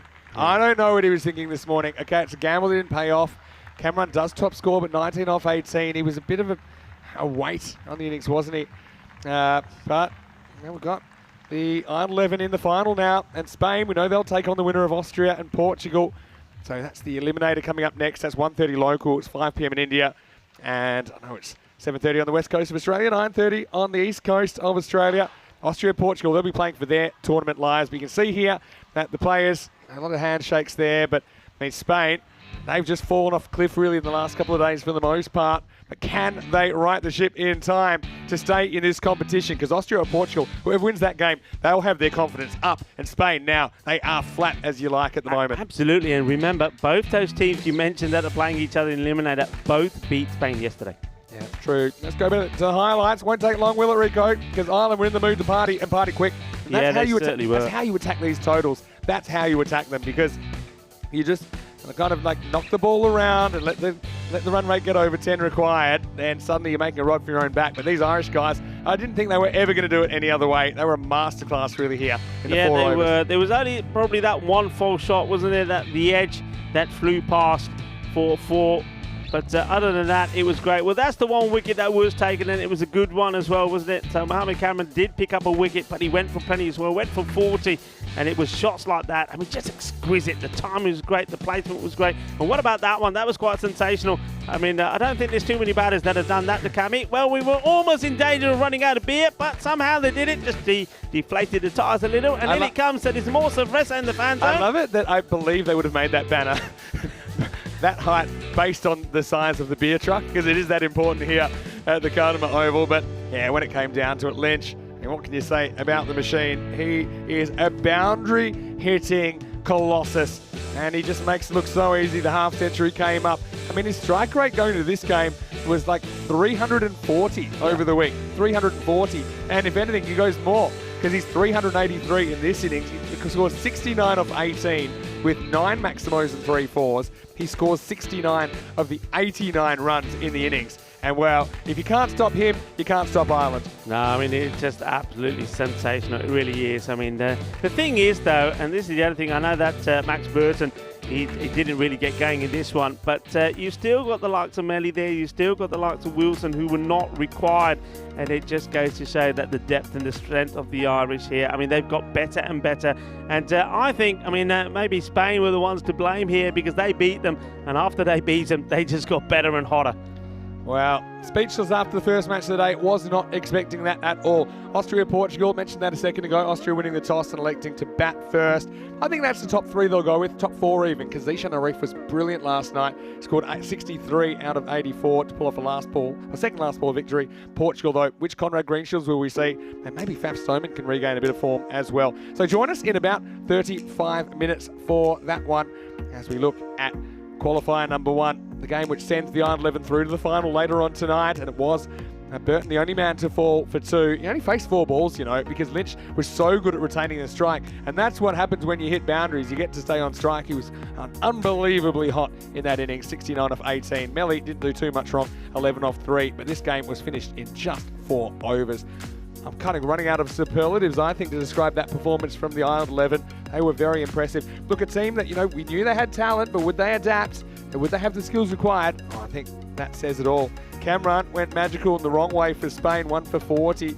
Apart from that, Prince Tamam went for 12 in his over. And Atif Mohammed went for 36 in his over. Well, I'm just going to have a look at that one, because things were happening so fast back then. Atif Mohammed was quite an incredible kind of an innings, wasn't it? But ultimately, it was over pretty quickly. Yeah, it was over pretty quickly, and those figures are going to hurt, aren't they? I mean, that's the marvellous Cartama Oval, and well, wherever you are around the world, wherever you're watching from, a global cricket family, and I think you've just seen something special here. You've seen Spain, who've been pretty hot through this championship week, but they come up against an Irish team that has just got better and better, and we've seen an innings there from Seamus Lynch, which really just takes your breath away. Yep. Now, one thing I was just going to say, Rico, before we go to the break, is that One thing I would say is that Atif Mohammed, he went for 36 in the over. I had to do a quick look at my book because I don't remember 6 sixes in the over, but it was 5 sixes, a 4, and 2 wides in there. So it was still an over to forget for Atif Mohammed and an over to remember for Lynch. So we will take a quick break, back in about half an hour with the eliminator. It's a crucial one. Austria or Portugal, 2 teams will arrive, only 1 will survive. We'll see you shortly. But he's sounding here, Mr. Maximo Rico, for with me, and back soon with more Dream11 European Cricket Championship.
and welcome back to Group A Finals Day here at the Cartama Oval, and I'm here with the kids from the Art Christian School. Well, hello guys, are you having a good day? You can say hello to all your family and friends out there. They're playing some cricket this morning. Have you been having a good time playing cricket this morning? Yeah, that's good. They're enthusiastic, and I tell you what, two teams here, they better be enthusiastic because we have Austria and Portugal. They were 3 and 4 after the group stage. They're playing the eliminator here on Group A Finals Day. Let's go over to the toss. Rob Kemming is with the two captains. Joko. Frederick Constant. It's Dream11. Bat first. People first. Austria will bat. So Austria won the toss and they've elected to bat here in match 22, the eliminator. Of course, two teams will show, one will have to go. For me, it could be a battle of the captains. Razmal Shugarwal's been very good for Austria this week. Conrad Greenshields, he's been a bit hit and miss, but when he's been good, he's been really good. I've got to say Junaid Khan is another guy for Portugal that I think is a real key player. So we don't know who's going to go home yet, but I know what we're going to do, guys. What are we going to do? Play some cricket! Over to you, Rico, and I'm coming with you!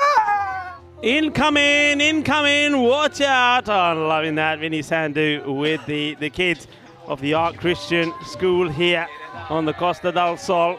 And the umpires getting ready for this one. Sulaiman Saeed and Shubnavjot Singh, what a match we've got coming up. I think this is going to be an absolute cracker.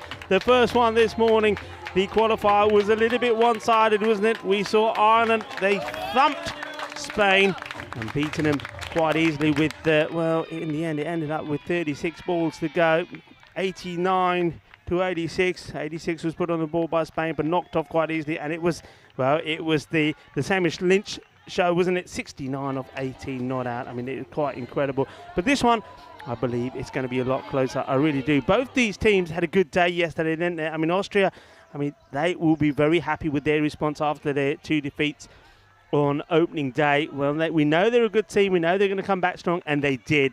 They got that victory over the Czech Republic first, 105 to 87, and then, well, they got a very, very good victory over the Spanish side, 82 to 84, and they did that with a ball to go. It was quite an exciting day for Austria. It puts them in this position against Portugal. Portugal themselves, well, look, they also beat Spain yesterday. Spain have now lost 3 on the spin, 95 to 90 against Spain, but then they did come up stuck against that very strong Ireland team. Again, 71 for 8 were Portugal. Ireland 73 for 1, winning by 9 wickets. Making a habit of winning quite easily. The Irish, they have booked their place in the Group A final with that victory over Spain in that qualifier. But which team will join them there? Well, we know that one of these two teams will be playing against Spain in the next match.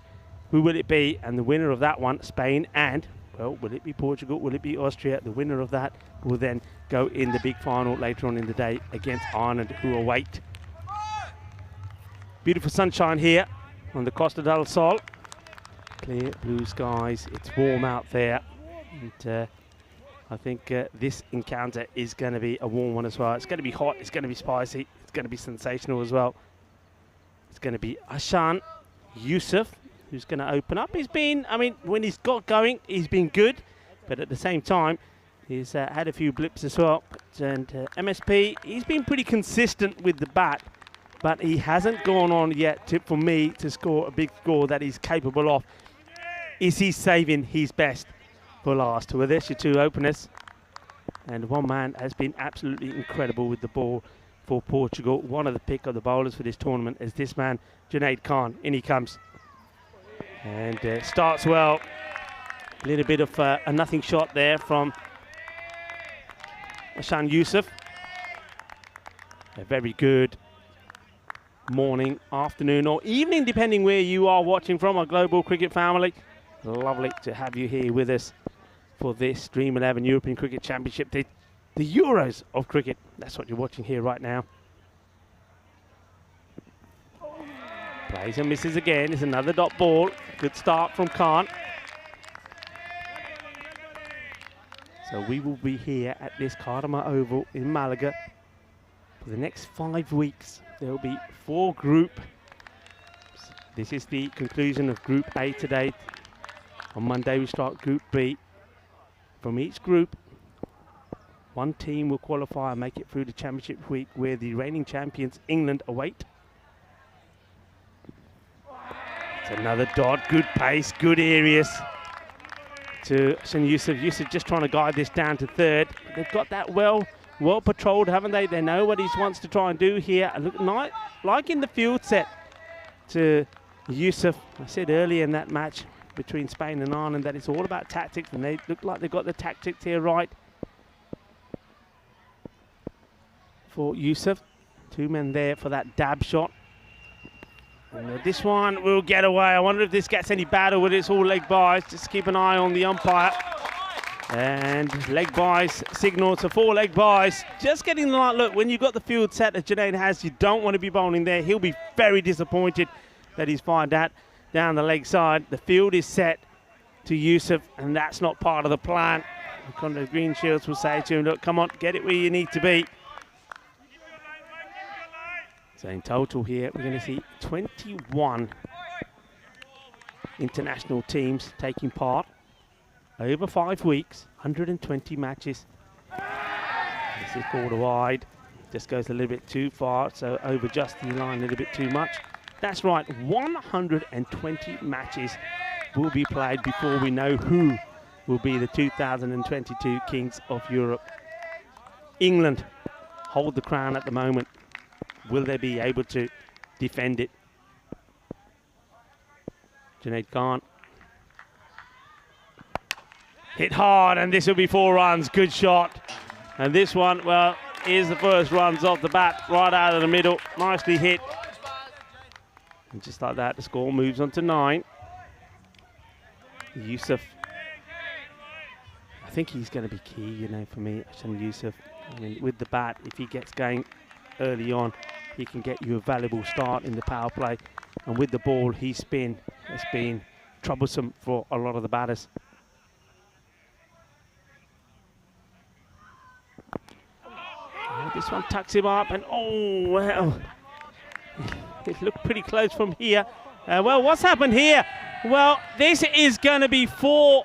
Yeah, well, this is quite incredible. I've never seen anything like this. Oh, yaar, tu ki kar ditta? Mainu ta samjh nahi aayi. Ki kar ditta? Well, the bowler, Junaid Khan, is probably wondering what has happened here. Well, look at this. Now, the keeper picks it up. He has a look at MSP. MSP just easily gets back. And, well, I don't know what Parth Junjat is doing here, but what he has done, well, that is got to be the strangest 4 runs that you'll ever see, because that's what it will go down to, because it does come off the bat. It gets thrown by Junjat. That's 4 runs. Yaar, mainu samjh nahi aayi ki kar ditta. Well, you've never seen anything like that. Let's have a look at these batters here. Well, Shigwal, he's been absolute class. MSP, who's out there at the moment for Austria, 150 on the ball for him. And like I say, Yusuf, he's key as well, isn't he? 134 on the other end. Conrad Greenshields right up there at the top. Second highest run scorer at the moment in this championship. He'd be looking to get going along with Francois Stoneman. Stoneman's just been off the ball lately, but he is, well, destined to come good again. And then you also got the likes of Ria Imran Khan there, and also Miguel Stoneman as well, if he gets the opportunity. So plenty of talent in both the squads. This worked well yesterday for Portugal. Spin coming on the second over, but the only difference is it's who that spinner is, because unfortunately you see the man who's not in the lineup here, and that's a big loss actually I think for Portugal, is Nipu, Mohamed Nipu, who yesterday split both webbings on his thumb. First one hand and then the other. So with him not in the lineup, they go for another spinner, and he goes the distance here. This is the big hit. It goes all the way. Balle, balle, balle, kinna sona, shaka, lagya. Big hit. And this is what Austria want to keep doing. Quite often with Austria, they've had Shigwell coming in with the wicket has gone early. He'll love to be coming in with a little bit of platform that's been put down. Mubin Tariq, the bowler, goes the distance there. Wants to get this back in. MSP hits his first runs. And this time he pulls this one. Fielder should get across. The question is, will they go for 2? I think they should. And Yusuf, well, and MSP just gets himself back. I mean, there's 2 here. Yusuf doesn't fancy it, but look, you've got to go 2. You've got to run hard. MSP, well, he's very polite and very gentlemanly as he says, yeah, it's okay, don't worry. Well, he almost loses his footing here in the middle and only just gets back. And once again, that's that. Look, you see there, if he goes down there, he's done and dusted. And luckily, he stays on his feet. And his long reach gets him back in. Yusuf wants to go after the spin. Tariq just getting his field set. Interestingly enough, they want a sweep around the offside. I'm quite surprised about that. I don't think Yusuf is going to be going there. For me, I'd have my man, the two men on the leg side. I'd have one man back on that mid-wicket boundary. Let's see. Well, if you're going to bowl that, you are. Well, you could have had him back on the mid-wicket boundary, but that is going to make no difference at all. That is a horrendous delivery. It's a filthy, gundy ball. It's a full toss. And it gets smashed away for 6. And it will also be a no ball. Oh, dear, oh, dear. That is not good. Well, Tariq, he's looks like he's digging up the ground there. What he's trying to do is take some of the sweat or maybe some of the sun cream off his hand, because that's come out all wrong and it's been smashed. Free hit now. Fight back, yeah, fight back. Fight back, fight back is the call out from Greenshields, the captain. Tariq. Short, and this has been launched. It is a free hit, but it goes all the way. Shaka. Lagia. 6 más. Eso es una grande, una grande golpe. 6 carreras más. Eso es una Ariana grande. Well, nicely hit. And this over is not a good one. It has already gone magical. There's still deliveries to go in it. This one is the soft shot. It could be a wicket, and it is. Well, there you go. Well, maybe they didn't know what they were doing by putting that man out there. It's I have to say, a bit of a long hop, really, but it is outside the off stump, and Ashan Yusuf gets no power in this at all. He just offers the wood to it. It goes up in the air, and, well, it's a very easy, simple catch taken there by Chambers. What a soft dismissal that is for Ashan Yusuf. He'll be terribly disappointed at this. Look, he could have picked his spot. And in the end, you see there, doesn't even try and hit it. I mean, that's one where you're either trying to uppercut it, so you launch into it and you're hitting that over point, or you wait on it and you're hitting it to backward point. Gets this completely wrong. And, well, I think the only way to describe that is when Portugal were in all sorts of trouble and struggling to get the ball in the right areas, that they've just been gifted a wicket. That's the only way to describe it. Ashan Yusuf, he'll be very, very disappointed to give his wicket away like that. He goes for 20 off the 9 deliveries that he faces. Chambers, it is again, once more, who takes a comfortable catch. And Tariq, just like that, ends up picking up a wicket. And funny things happen in this game. But what that does mean is that Rosman Shigwell does come out. I was saying that he'd like to come in when there's a little bit of a foundation laid for him. Well, they've got 33 on the board, but still, I think he's still probably coming in a bit earlier than he would have liked to. Would have loved to have been coming in with around 50, 60 on the board, and then he can bat with not too much nerves or stress on him. But here he goes. He handles stress pretty well, though, doesn't he, the captain, Shigwell? He's been absolutely brilliant. 192 runs in this series so far. Gets a wide one, hits it pretty well, but straight to the fielder. No run there.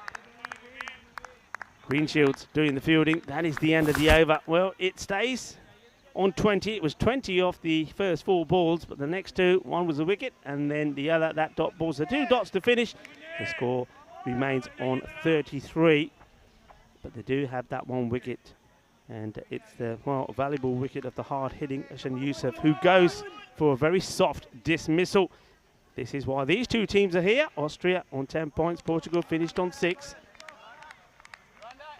And of course, the team that were eliminated yesterday was the Czech Republic, who were unable to pick up any points in the Group A standings. Junaid Khan to continue. Good shot, but again, straight at the fielder. And that's twice. Both these batters have played nice shots on the offside, but unfortunately for them, it's straight to the fielders.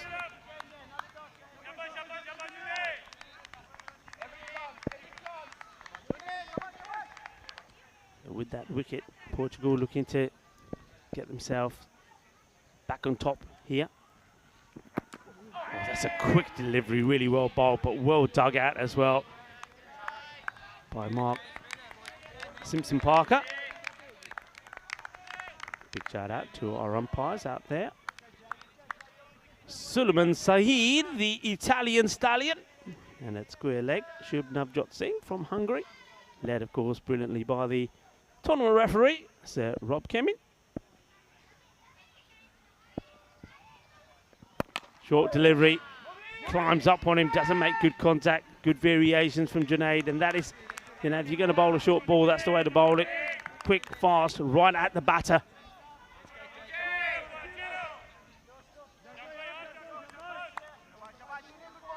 Such a good bowler is Junaid.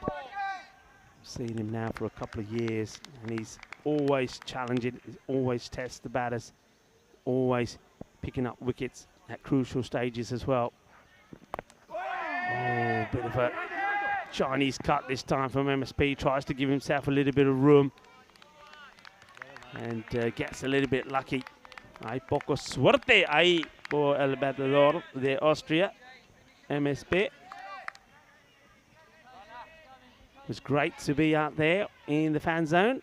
And you saw Vinny Sandhu out there in the middle with all the kids from the Art Christian School. They've been absolutely fabulous this week. The stars of the future. Well struck. And wait is a call. I can understand that. They're not going to chance that one. It's brilliantly done by Imran Khan. What a catch he took yesterday. We've seen that on social media. It was an absolute humdinger, wasn't it? And what a crucial one it was. Catch of Asher Butt of Spain, which allowed Portugal, I think, to go on and win that match. Wants a good finish here. Just 12 off his spell. Iron up a wicket. This one's hit pretty well, and it should get stopped. It does. Do they look to take two? No, it's a good throw. A very good throw. A laser arm there from the fielder. Oh, he's good out there, isn't he? Francois Stoneman. And that's the end of the power play. 37 for the one wicket. So both teams will be relatively happy at the moment. You saw that Austria did get off to a flyer, especially that over from Tariq, but Tariq was able to pick up the wicket of Yusuf. And now you got the partnership, I think, that you've got to break. Both of these batters are in good form. I mean, Rizwal Shigwal has gone on to score big runs. We know that. There was one point he scored back-to-back 50s.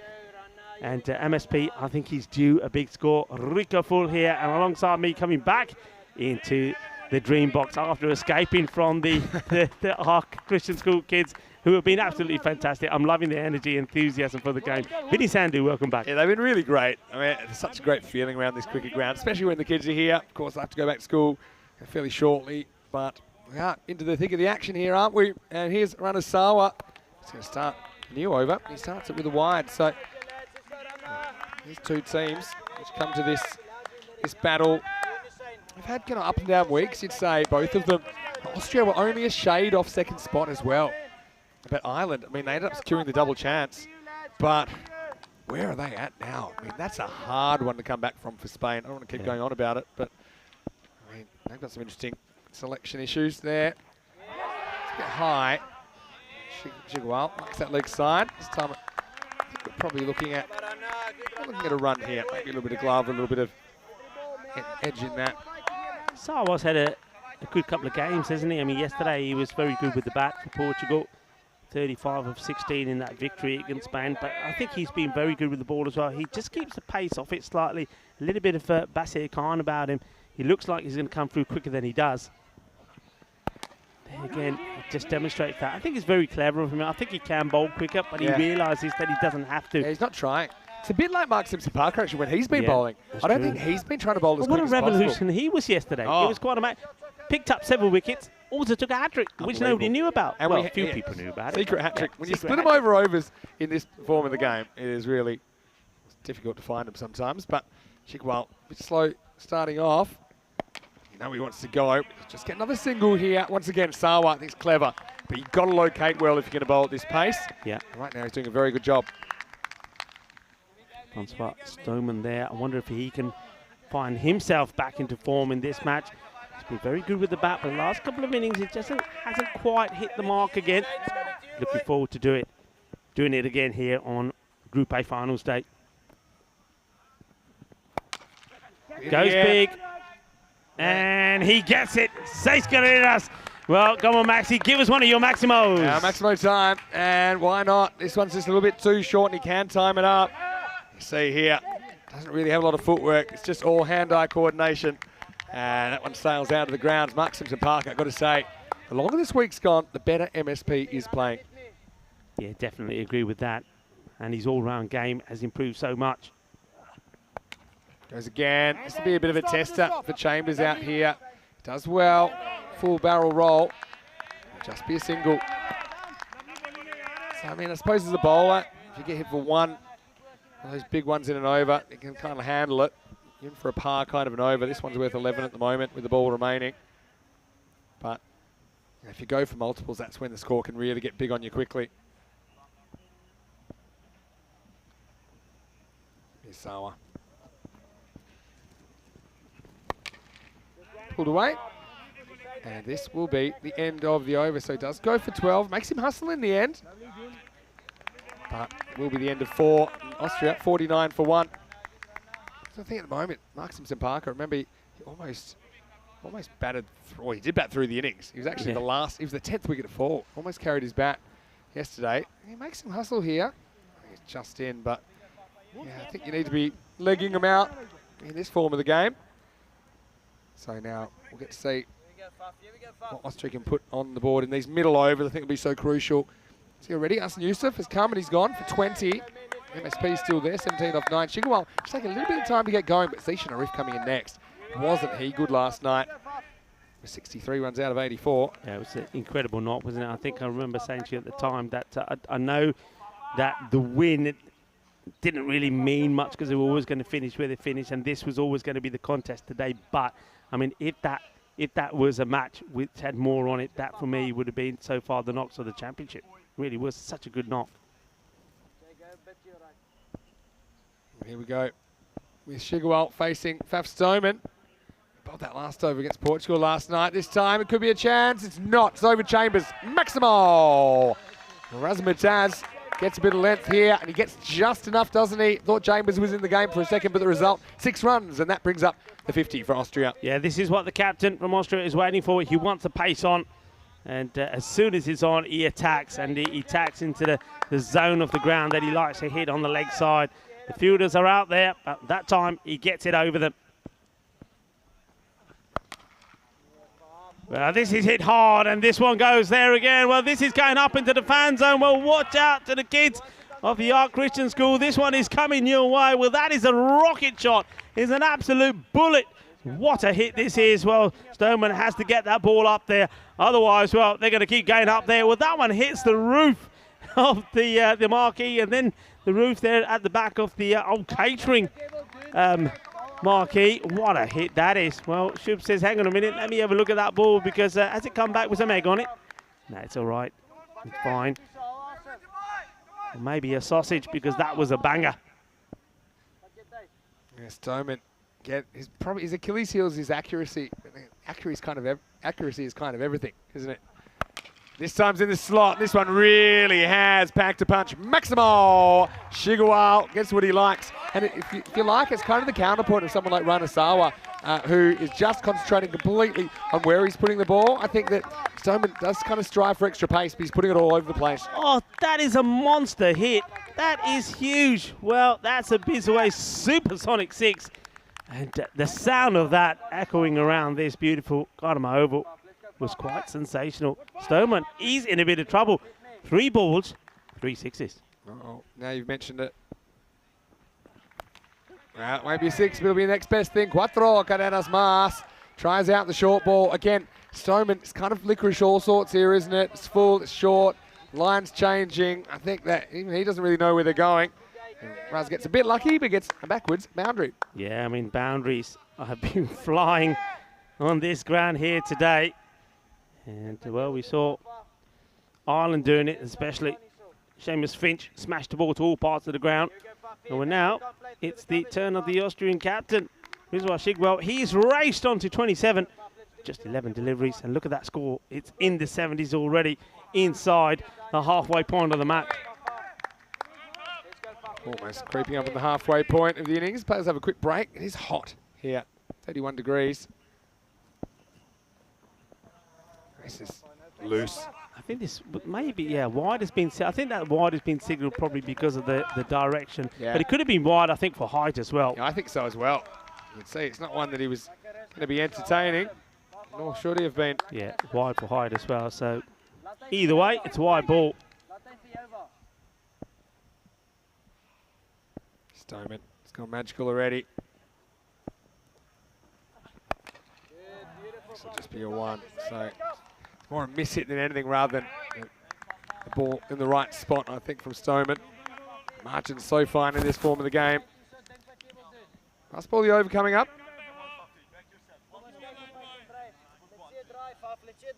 Yeah, a lot of chat out there. Portugal trying to rein things in a little bit here.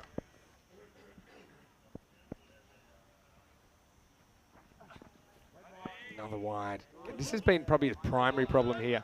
His plan A is he wants to bowl wide, but not so wide that it is a wide outside the off stump. But he's just consistently missed that tram line.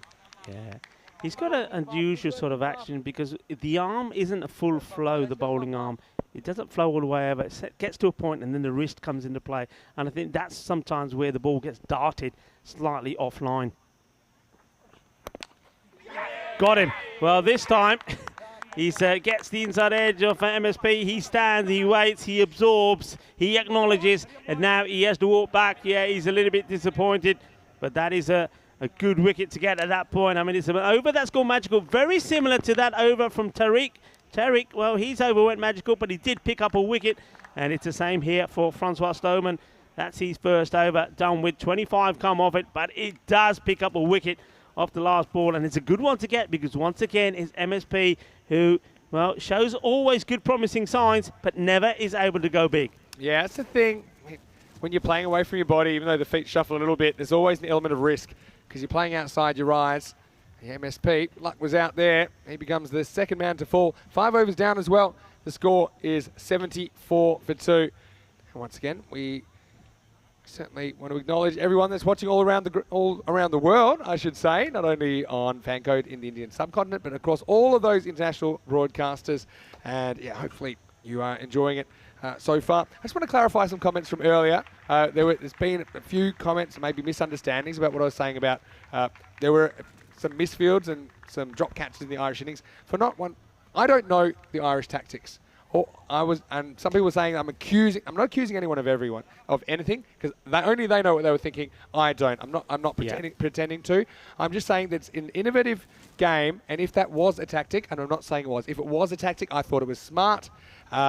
We'll never know if they were doing that. Then they're probably not going to tell us. Yeah. But that's fine. And look, I just got to say, I've got a lot of time for the Ireland 11. I think they've been super smart this week. And look, they are the first team, Rico, that are through to the final. Ireland 11 will take on the winner of Qualifier 2. And Qualifier 2 will be Spain versus whoever wins this one. So after this, still 2 more matches in Group A. But don't forget, on Group B, Day 1, we'll do it all over again on Monday. And if you can't wait till then, we've got more T10 cricket coming your way tomorrow and Sunday, as the Fancode European Cricket T10 will get underway with 9 domestic Spanish sides.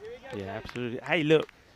I reckon we should give a big shout out to everybody in the fan zone as well. We had a bit of time out there, and well, it's a full house there, and everybody enjoying the cricket. So it just gets dallied away. It's a bit late going, but it will get there. The ball has, fortunately enough, wasn't hit so cleanly. So look, the fan zone buzzing. A lot of people there, a lot of new faces, as well as some old faces that we've been seeing all week here and from the past. So a big shout out to the fan zone. Hello to everybody. Give us a wave. Yeah, where's the fans over there? Give us a wave, and the kids are there as well, and it's absolutely brilliant. And it's nice that the players, including ourselves, being asked by the kids to sign their hats and things. That's lovely, isn't it? Well, there they are. There's the kids enjoying themselves. They're enjoying their last few minutes, I think, because they've got to get back to school. I'm sure a lot of them will be watching the rest of the day. That's a bummer, but it is the weekend, kids. Don't worry, you got the weekend now. But it's on La Liga TV, of course, in Spain. You want to catch it? There you go, packing the bags. Back at him. And once again, Sawa's just been so effective here. He just seems like he's in control of where he's putting the ball. That's the main difference between Sawa and Faf Stoneman, I think. And he's one player that's really stepped up, I think, Sawa, over the past couple of days. Yeah, he's bowled well, hasn't he? He's come good when Portugal needed him to come good. Well, this one is just slightly over pitch, and how quick Upman's eye is on this. Well, we know what he can do. Just look at those arms. Look at those laddus. Those laddus are full of power. And now talk about power. This comes out of the middle as sweet as a bowl of rasmalai. Well, 6 runs. Finally, they get after Rana, don't they? Man, Upman's eye. He's a guy that can swing it. Does like to go leg side. So it's a slightly different look, isn't it, for Sawa to the left-hander. Once again, dabbles with danger, doesn't he? Is it something that ends up wrapping Upman's eye on the pad? They sneak through for a leg by. What kind of a score do you think Austria will be happy with from here, Rico? I think from here, if they get less than 125, I think they'll be a little disappointed. When you think the firepower they've got out there at the moment, you still got Zish and Arif to come out, so plenty of batting still to come. So now back to the right-hander, Shigawal. 29 off 13. Couple to spend here in the 6th. Good ball though. Sawa gets it right up in the block hole, Duraz. Yeah, that's well bowled. That's very difficult to get anything but a single from. But credit to Austria at the moment. I mean, there has been very few dot balls, and even when the ball is good like that one, they're getting something from it. And there's no reason not to. And this is what the coaches will be saying. Look at the field. Look at the gaps. So even if it's a good ball, you've got to be getting something from it. Sawa, it's only gone for 20 in 11 balls. Going to get out of jail here. Boswell opens eye, just chops down on this. He'll retain the strike. He moves to 7, despite the throw. And so after 6 overs, the score is 84 for 2. Did you see the first boundary of this match? I'm not sure I did. I think I was signing a few things. Well, it was a ball that was blocked down. It almost rolls onto the stumps. The wicketkeeper comes to pick it up, Junjat.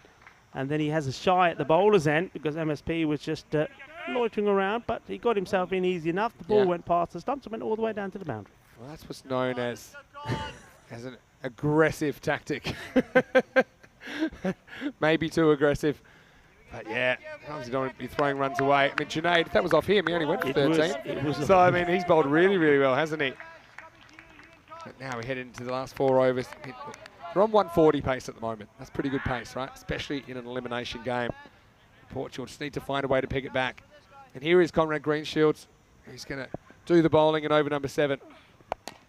It's in the air, but it's into the gap. And in fact, it's going to go all the way. Maximo! Conrad just looks a little bit sorry here. A little bit sore and sorry is what I mean by that. It kind of rolls in, a bit of a warm-up ball, if you ask me. And in the slot, Umadzai says thank you very much and take 6. Yeah, Junjat has run a long way from behind the stumps while that ball is being fetched from the boundary to have a chat with him about something. Yeah, Conrad Greenshields, I mean, I was talking yesterday about him not having a bowl, but it didn't matter. I think the team did well without him. More on that after this one. This one's been called a wide. But in all the matches as he's bowled, his first over always went magical. Then he came back better in the second. Just hasn't been his normal self with getting the ball in the right areas and swinging it around. Well, he needs to bowl his first in warm-up, I think. And that way he can just bowl his second before he bowls anything else. Good take there by Janjat, who's up to the stumps now.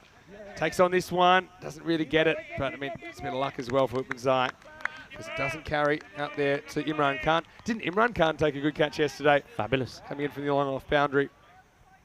Yeah, it was a great catch. And for me, I mean, it was a tight game that Portugal went on to win. And there were some good catches in that match. But that one, for me, was the one that sealed it. Actually, Butt was just looking good. And it was a great catch. So it's on the social media for everyone to see as well. His leg side this time.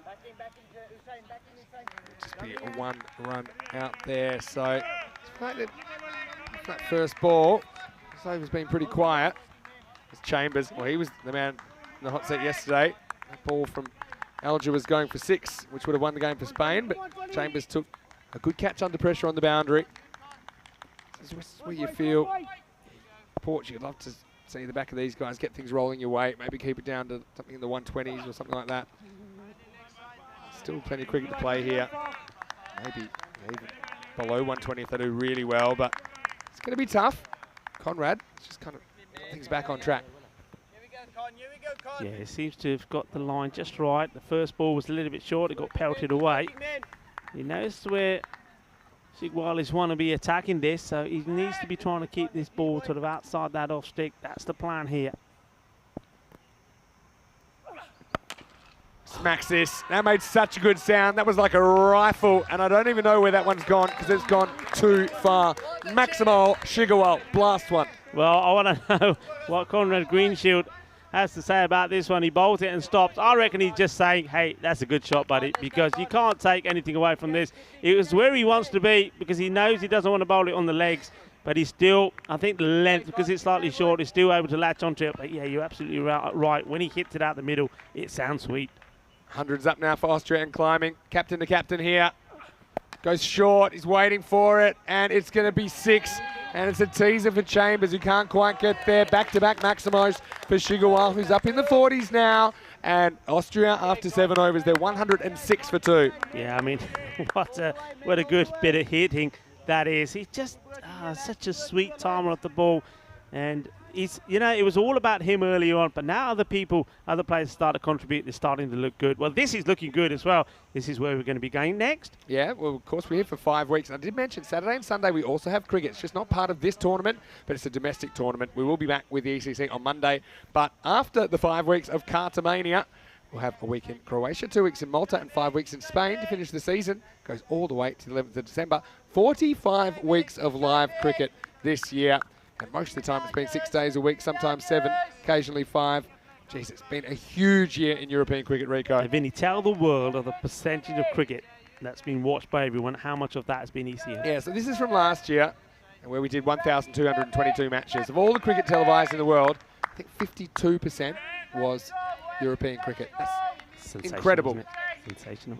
That's why I say it's a frenzy of action that has taken the world by storm. You won't see better, and you won't see more entertainment than you do on a cricket pitch than what you do here. And how could you? We're giving you 5 matches a day, and this time is international matches as well. All right, here we go. This becomes a big over then, doesn't it? And they're going to Fakrul Hussain. Is this a false shot? I don't think so. That's out of here. That's rattling the pickets. Maximo! 6 runs. Yeah, I wasn't sure about this off the bat from Whitman's eye, because he kind of slices it, almost like a tennis slice, right? But it goes a long way, 6 runs. Well, they're going to have to examine that ball because that hits the fencing pretty hard. It hits the bat pretty hard, so it smashed right on the top of it. I think that's left a dent in the fence there. Well, Hussain, he bowled well yesterday, actually, against Spain, but just a little bit too short this time. Ties him up this time. It'll be a single. It'll be a leg by, in fact, but Right in, guys. they're just looking good. I mean, even like the left-hand, right-hand combination here between these two, because it's forcing the bowler to constantly adjust and readjust. Yeah, I'm liking that from Shigwell as well. He could have been tempted, couldn't he, to have gone with Zishan Arif after his amazing knock yesterday, but I think he's thought about that. He knows that Utmanzai's got power, and he also knows that he's got the advantage of being a left-hander. Around the wicket now. You better get this right. Oh no, he's going to stay with the wicket. That was just on the wrong side. You've got to get Shigawal reaching. Hussain goes for that favourite shot of his. It's a funny one. When it looks good, it looks really good, but it's also his undoing. Kind of like his strength is his weakness. Do you know what I mean? Because he can hit the ball over cover really nicely. I just think sometimes he prefers that leg side. Had a question in the chat. I mean, why do a lot of batters prefer to go leg side? I just think that kind of biomechanically, it's a natural swing playing for a right-hander to pull things rather than to hit them inside out. Manzai, he's not a right-hander, he's a left-hander. And he's facing up now with 114 on the board.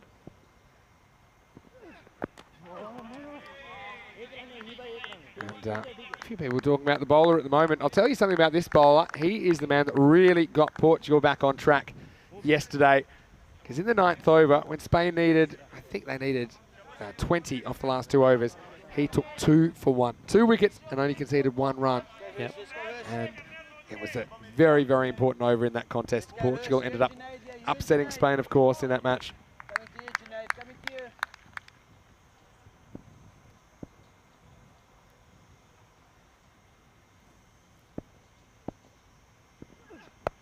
Goes after this. Chambers is hunting this, and he catches it. Very good pair of hands. So once again, you see Rasmus Shigawal trying to go leg side, maybe going and fetching something outside the off stump, but he doesn't get the middle of the bat on that one. More towards the inside half. Chambers does well. Takes a good running catch. Yeah, well done. So Hussein does get a wicket in the end. He just took his time, didn't he, before bowling that one. He took a good deep breath, thought about what he was going to do, and this was in the zone where the captain, Zigwell of Austria, has put those ones into the bar, but just doesn't quite get the timing right. And if you ever need a safe pair of hands to take the catch, well, it's got to be those of Chambers, and Chambers makes no mistake, and Hussein, he picks up a wicket, and, well, doing what he did yesterday, just 8 runs from this over so far, ball to go, 1 for 8 so far, and the score 115 now for 3. Again, pretty good effort from Shigawal. I mean, just keeps putting the runs on the board, doesn't he? And when he gets in, he normally stays in. Sometimes he has gone early in this series, but he's gotten his team into a pretty solid position here in the eliminator. Of course, the winner of this goes through to play Spain.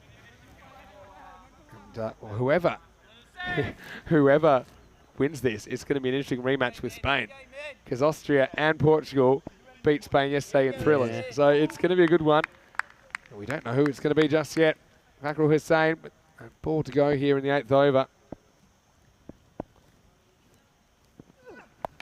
Goes after this, and it goes a long way. Zishan Arif picks up where he left off last night. Maximo to start his innings. 8 overs down, 121 for 3. Well, sensational hit. Well, yesterday, 63 of 36. Player of the match performance in that amazing victory over Spain. And, well, he starts off, as you said, from just where he left off. So he's still going strong, and that brings up the 121 for 3 at the end of 8. I said, well, you'd be very disappointed if you didn't get to the 125. Well, they're not going to be disappointed, because they should get beyond that. And really, I think they need to be knocking on the door around about 135 here. I think more. I mean, if you take this innings, the way it's gone, it's typically gone at about 14s. It's gone at about 14 and over. And, yeah, it doesn't look like it's slowing down anytime soon. I mean, right now, actually, they're going at 15 and over. So they keep going from here. 15 and 15. That's 30. That takes them over the 150 mark. Try some spin here. Mabeen.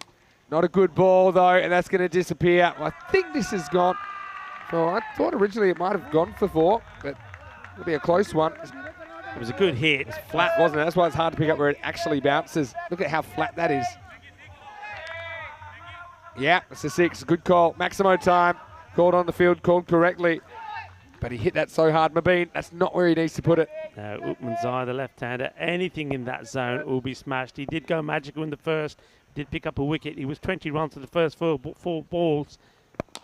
Hits it hard and hits it straight to the field of Conrad Greenshields. So it's going to be 6 and out for Utmanzai. And Tariq, well, he just has a habit of going for 6 first ball, but the middle balls are normally pretty good. And this is hit hard by Katago Utmanzai, but Conrad was in the way. He took a good catch. That wasn't as easy as it looked there, because that was smashed. But it is the 3rd wicket to fall now. In fact, that's wicket number 4. Austria 127 for 4. Yeah, hits it well enough, but he finds Greenshields. And Greenshields, well, if there's ever anything that's been up in the air to take, he's taken it. He's been like Chambers there. He's been very good. So Portugal get into a huddle. I mean, already they know that's a big score that they're going to be chasing, but they're going to have to keep believing. And the one thing that they'll be hoping is that they can finish off this innings and, well, again, just try to contain the Austrian batters, to try to keep them to less than that 140 mark. That's what they'll be thinking. Then hoping that when they're out there, the likes of Conrad Greenshields, who's been exceptional with the bat, and he's been scoring at a good rate, hasn't he? 213 runs to his name in this championship. And he and Francis Stoneman, who's got 204, that they can put a formidable partnership together and knock these runs off. New batter comes out. That's the wild thing, Zadran. And he gets wild, but he's going to have to get going, because that's a simple catch for Rao Imran there in the short 3rd man position. So that's what Zadran does. He's not going to hang around in style, and literally this time, because he's going to have to go first ball. So Mabeen Tariq suddenly is on a hat trick. The score, 127 for 5. Yeah, it was always going to be a big hoik when he swings hard, but it slices at it. A simple catch taken by Imran. That will be a duck But, well, he's out there to do one thing, and that's to swing the bat. And I think the next batter is going to try and do the same. So there is very much an opportunity to have another hat-trick. This will be the 5th. Yeah, that'd be incredible, actually. And Javid Zadran, he actually has taken one of them, but he might be a part of one here. Javid, it's easy to smile when you get a golden duck, when your score's already 127 as a team. It's a new batter. Taking guard. It's Sekinder Hayat. Hat-trick ball. Won't be a hat-trick this time. Did pretty well. Sekinder Hayat gets off the mark. 128. Now, these are the hat-tricks this year. You see, Javid Zadran's on there from the 24th of June, where he took one for the NSCC, and he also took one this week on the 14th of September. Mark Simpson-Parker took one yesterday. We had 3 in a couple of days for this week. This is in the air. Fielder sets himself, and takes the catch. Top-class fielding, really, by Imran Khan, who's also looking straight into the sun. Okay, lucky he had the sunglasses on, but he has to almost bend himself back, Matrix style there. But Arif, who hit 6 off his only other ball, well, that would have been 6, but it stopped and it's caught. That's the end of him. And the score now, 128 for 6. And there's been 3 wickets in 4 balls. Yeah, and well, just like that, Tariq, he's now 4 wickets. Got still a ball to go here, so he could finish with a 5-er here. 4 for 27 so far. The first over went magical, but he did pick up a wicket, and now he's picked up 3 this one. This is such a good catch, you know, it really is. Look, the balance is everything here. There is, well, no margin for error, and there was no error. Nicely done from a man that took an absolute brilliant catch yesterday as well. So just showing it was no fluke. Yeah, 6 and out for Zishan Arif. And walking a bit more comfortably down the race this time after his little incident the other night. But, yeah, what a weird over this has been. I mean, Tariq now's got 4 for 27. So, yeah, obviously the 4 wickets, pretty important. And pretty important, I suppose, in the last 4 balls, he's got 3 wickets. I think before that, he's gone the journey.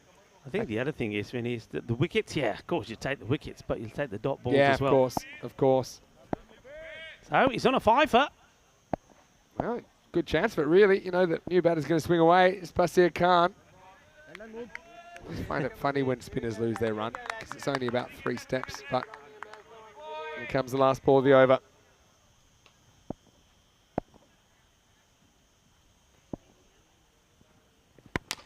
Goes after this. This is away from the fielder, and that's going to go the journey as well. Maximo! But what is it with Mubin? Seems to go 6s off the first and last balls of his overs. He does it twice here today, in between. If you just take the middle balls, then his figures look very, very different. But unfortunately, it will be the end of the 9th over. And Mubin will finish with 4 for 33. The score after 9, 134 for 6. Yeah, 134 for 6. So once again, they're looking to eye up that 140 odd. Yeah, that's the thing about this, and this is probably what a lot of people that are new to this style of cricket are probably wondering, how come these batters just come out there and hit 6s from the word go? It is quite amazing. It's taken us a lot of time to get used to it. Yeah, it sure has, but yeah, it's a different kind of cricket. I mean, we saw that earlier today as well. Here's over number 10, and they're going to trust Fakhar Hussain at the death. Starts with a good one. I've got to say, he's probably been the bowler that's most improved for Fakhar Hussain, for Portugal during the week. Fakhar Hussain I'm talking about. Yeah. Just that shows a lot of resilience for me, because yeah, he was getting hit for boundaries all over the place. But I think especially that performance yesterday must give him a lot of confidence that he can hold his nerve at this stage of the innings. It's counter facing up here.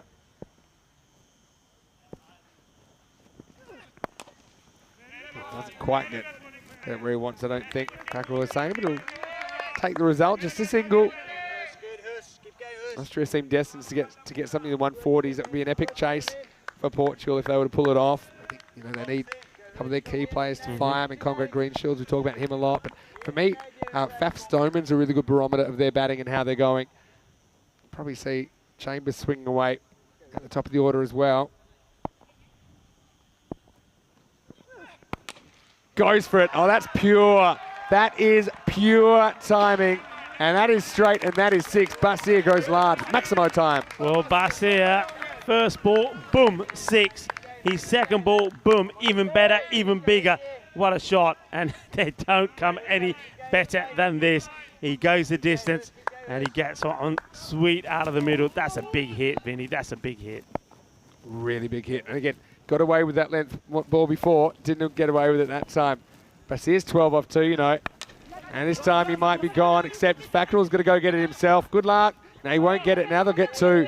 Alert cricket, really alert cricket from the batters. I mean, Fackrell, he had a bit of a task there to turn around and chase that. It was a good effort, but he couldn't hold on. And 2 more runs to Austria. Yeah, I mean, this one, let's see how close he actually gets to this. I mean, he's going pretty sharply at it. I mean, look, he realises that if anybody's going to get there, it's got to be him. Turns around, goes quickly.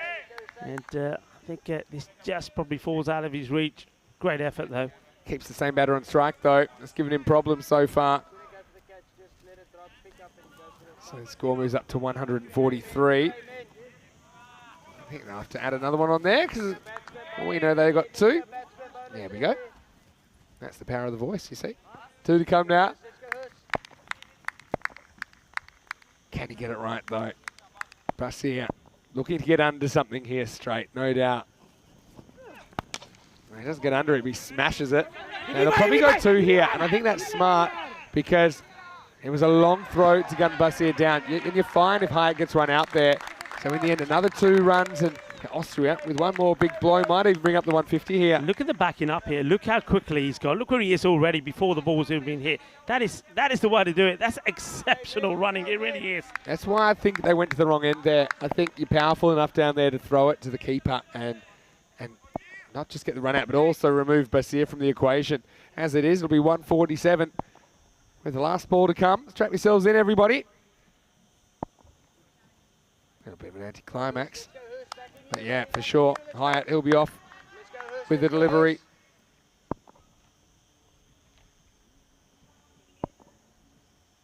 Can they get that 150?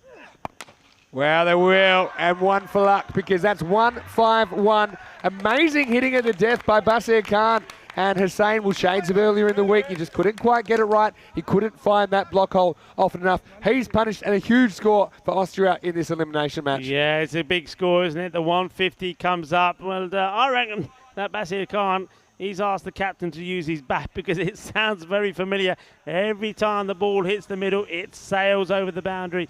And, well, it's also that sound of bat onto ball echoes around this ground. That is a super hit. It's a good performance from Austria. They started well, didn't they? They just kept on going. They were helped with 4 runs from nothing off the bowling of Junaid. And they just kept up the pressure all the time, even though they lost wickets. And we saw 1 or 2 very good contributions there as well. Ashan Yusuf, he started it off where MSP played his role as well. 44 from the captain, Shigwal Utmanzai there as well. And what you'll see when you see that scorecard is there was good contributions all the way through from these Austrian batters. They are coming good for me, Vinny, at the right time as we have a look at these highlights. Well, this was the first boundary, just a little bit on this as it went all the way. Well, there was more than a little bit on this as this was blasted to the boundary. And using the old long handle as well, just getting the range right. And both the batters at that time were looking pretty comfortable. This, well, that one came out completely wrong and was blasted for 6. And the free hit went the distance as well. Good positive batting, that's all you can say here. That's what it's all about. This was a soft dismissal, though, for me, for Ashan Yusuf. He's dealt with those sort of deliveries really well in the past, but he just gives Chambers a very simple catch. Sawa, he was good. I'm liking the way that he kept the pace of the ball. And though 1 or 2 did go over the fence, as did Conrad Greenshields there, but in general, it was good. And when you have a look back at the bowling figures, you'll see that this one just over Chambers. But look, Chambers, he will get his man in the end, that's for sure. This time, he was just trying to get the landing right. But there were some nice shots. A few of them went into the fan zone. A few of them went into the kitchen. And that's what it's all about there. You always got to be alert. Stoneman, he just couldn't get his line right, could he? He went the distance. A lot of big shots that came off him. His over went magical. A little bit unlucky maybe about that one. But he got a bit of luck that came back his way as well, because after going magical, he, as did Tariq, then picked up a wicket. And it was that of MSP, who was a little bit unfortunate there to chop onto his own stumps. Well, he went, and Utmazai decided, well, it's time for me to go as well. And he did. He went big, finding the boundaries, as he was out there with his captain.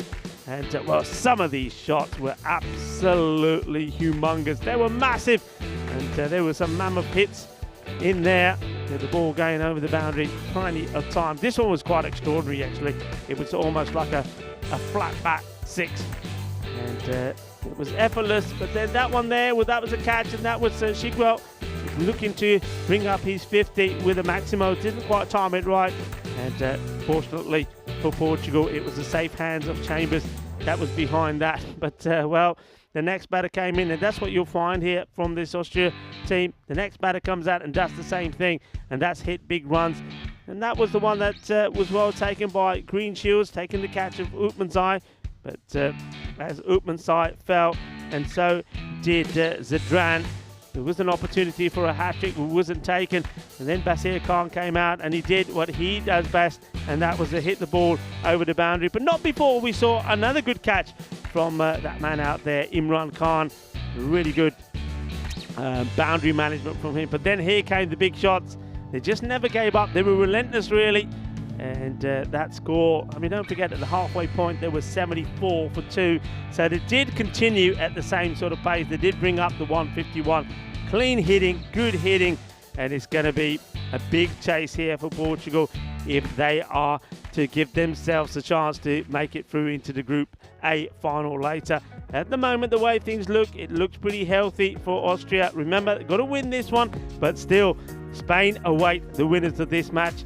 And that is going to be a real tussle to see which one of Spain and one of these two will go and play Ireland in the Group A final. Quick look at that scorecard. Like I say, good contributions. Hassan Youssef 20, but be disappointed the way he got out, as well as MSP chopping onto his stunts. But Shigwell, once again, the captain, leading by example, 44 of 19, 28 for the strong left-hander, Utmanzai of 12 deliveries. And then after a few blips from the Arif, Zadran and Hayat not out, of course, there was Basir Khan, who smashed 22 of just 5 deliveries, and he was the one that got his team to the 151 mark. And you see 6 bowlers used by Portugal.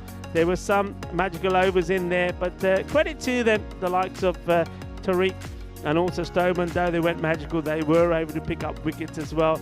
But what about that from Mubin Tariq? His first over was 20 before he picked up a wicket, then he got a wicket, and then, well, he picked up 3 others as well. So well done to him, taking 4 for 33. But it has to be said that at the mid-match summary, Austria will be looking to be the favourites here. They've got some good bowlers there as well, and from what we've seen from them is they got 3 pacers there that have been bowling such a good line.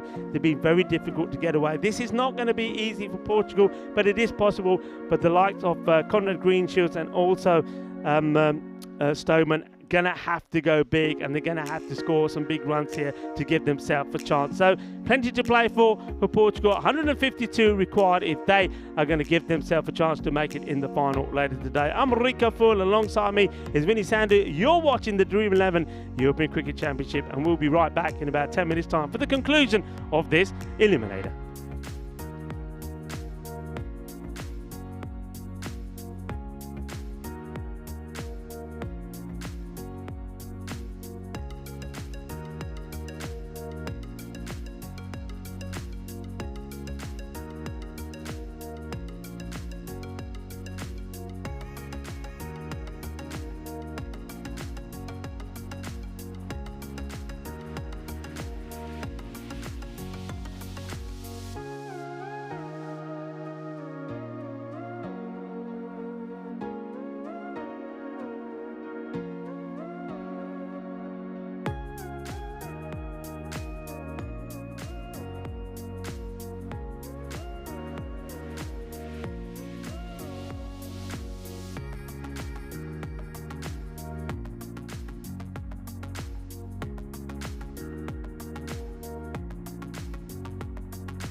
Hello and welcome back, mi familia. ¿Cómo estás? ¿Todo está bien? Bienvenido aquí en el campo de Cartama Oval in España, in Andalusia. Hello and welcome back. Rico Fool here, and we'll be shortly joined by Mr. Maximo as well as we come to the conclusion of this eliminator. What an important match this is for Austria and Portugal. Austria, though, they have the upper hand. They batted first and they've done what the captain would have wanted.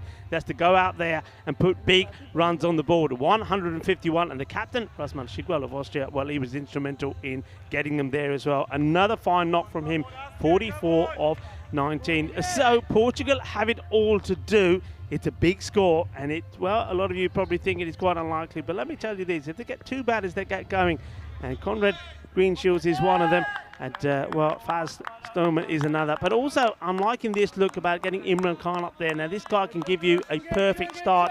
He can hit the ball pretty well. So the game with Imran Khan and Conrad Greenshields to start off with.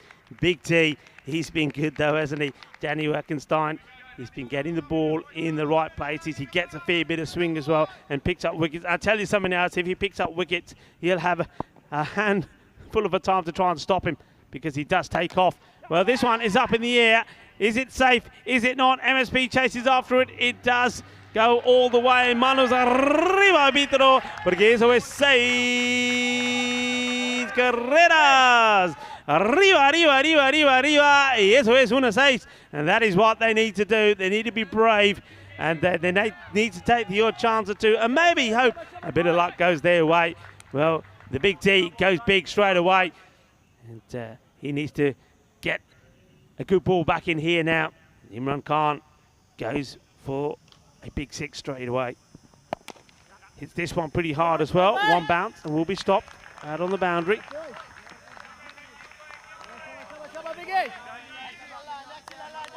Hashim Yusuf making the stop.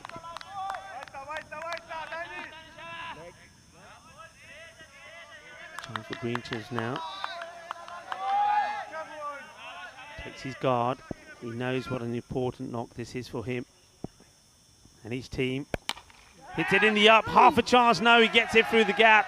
Well, just for one moment there, I think Conrad Greenshield's heart would have been in his mouth because he goes for this shot, but he doesn't manage to keep the ball down. It's in the air and only just, I think, gets it past that fielder there. He gets the boundary, gets the 4. I don't think he executes that as well as he would have liked to, but he gets the desired result. Down the ground, ball picked up one-handedly. Greenshields, you can see there, coming down the pitch, and this is all about trying to get to the pitch of this ball before the swing from Big Daddy comes into play. Dot ball.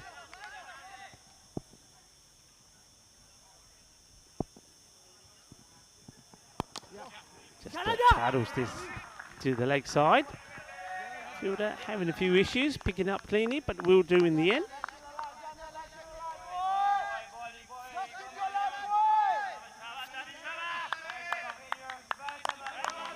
One person that we don't see on the team sheet again for Austria is Akib Iqbal, still having issues with his finger. We saw yesterday he had it well bandaged up. Good delivery there from Danny Wackenstein, gets the Yorker length in. And Imran Khan trying to make something happen from it. He can't do. That's the end of the over. And though it's a good one, in terms of it does bring a couple of boundaries from it. Boundary apiece for Imran Khan and Greenshields. It's still less than where they want to be. 12 it is off the first. 51 matches now without a golden ball. I'll tell you what, if this one goes to a golden ball, that'll be something special. Because that'll mean that, well, 302 runs scored, and then we go to a golden ball.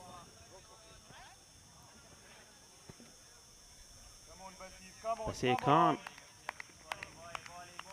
who finished the innings off brilliantly for Austria, 22, just 5 deliveries, now being given the ball before the likes of Zadran and Didar. Bowled the second, and almost gets this one to carry to, I think that is Zishan Arif. Yes, it is.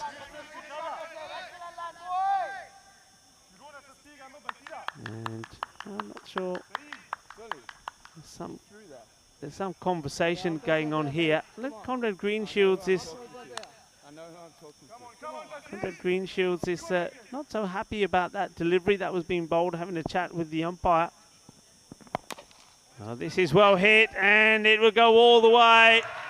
Lovely shot, hits this through the line and goes big. 6 runs. Lovely pick up from Greenshields, gets himself in the right position. Basir Khan going for the Yorker length delivery, but Greenshields picking it, gets himself in good position. A bit of a change being made in the field here now, and I think this is all about having the taller man, MSP, going into the area where Greenshields is eyeing up the shots. So a tactical change here, thinking maybe you need a little bit more height. And that boundary there at long on. Basir. Well hit, and he's going to get 4 more. There is the dive from the fielder, and it's Upmanzai that does it, but he goes under him. And a blistering start from Greenshields. He's up for it. He wants it. The captain leading by example here at the moment. Lovely shot. This time all along the deck, as opposed to the one that went through there before. Upmanzai not able to stop it.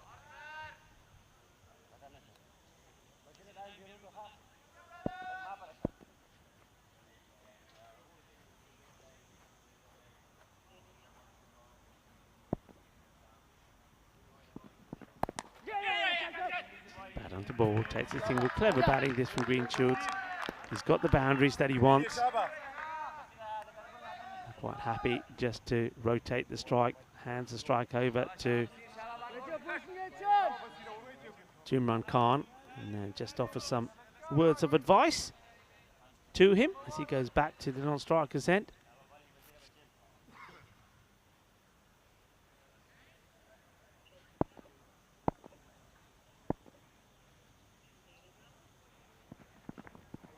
It's going to be too wide. It's like the idea there from Basir. I think he knows that Imran is going to come down and try and attack him, so he tries to just squeeze this one inside that the wide guideline there for the umpire, but just goes a little bit too wide, not helped by the ball swinging away. So they get the wide, and he has to bowl it again.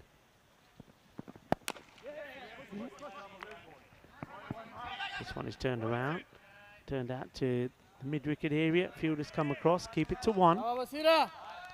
Bowling boy. So they've got 13 of this over. Ball to go in it. 25 on the board. But really looking to get another boundary to stay upward where they want to be. Otherwise the rate is just going to gradually keep creeping upwards. And hits hard, and he will get the boundary. A little bit of width there from Basir, so 4 more. That's what they needed to finish the over with. And 29 off 2. So they're staying there or thereabout, but they've got to keep at this pace. And a nice shot there of Diane Oro's. Of course, it is Friday, and Fridays on the European Cricket Network means Peacock Friday. And that's why you've got to go in your wardrobe and get the loudest and the most dashing shirt that you got. So, well, if you want to support us, well, why don't you go out, get in your wardrobe and get something bright and sparkly on Peacock Friday. Nice to see quite a few people in the fan zone also. They've got their Peacock Friday shirts on as well. We had a quick glimpse of the table there. And, of course, these two teams playing each other in this eliminator because they finished 3rd and 4th.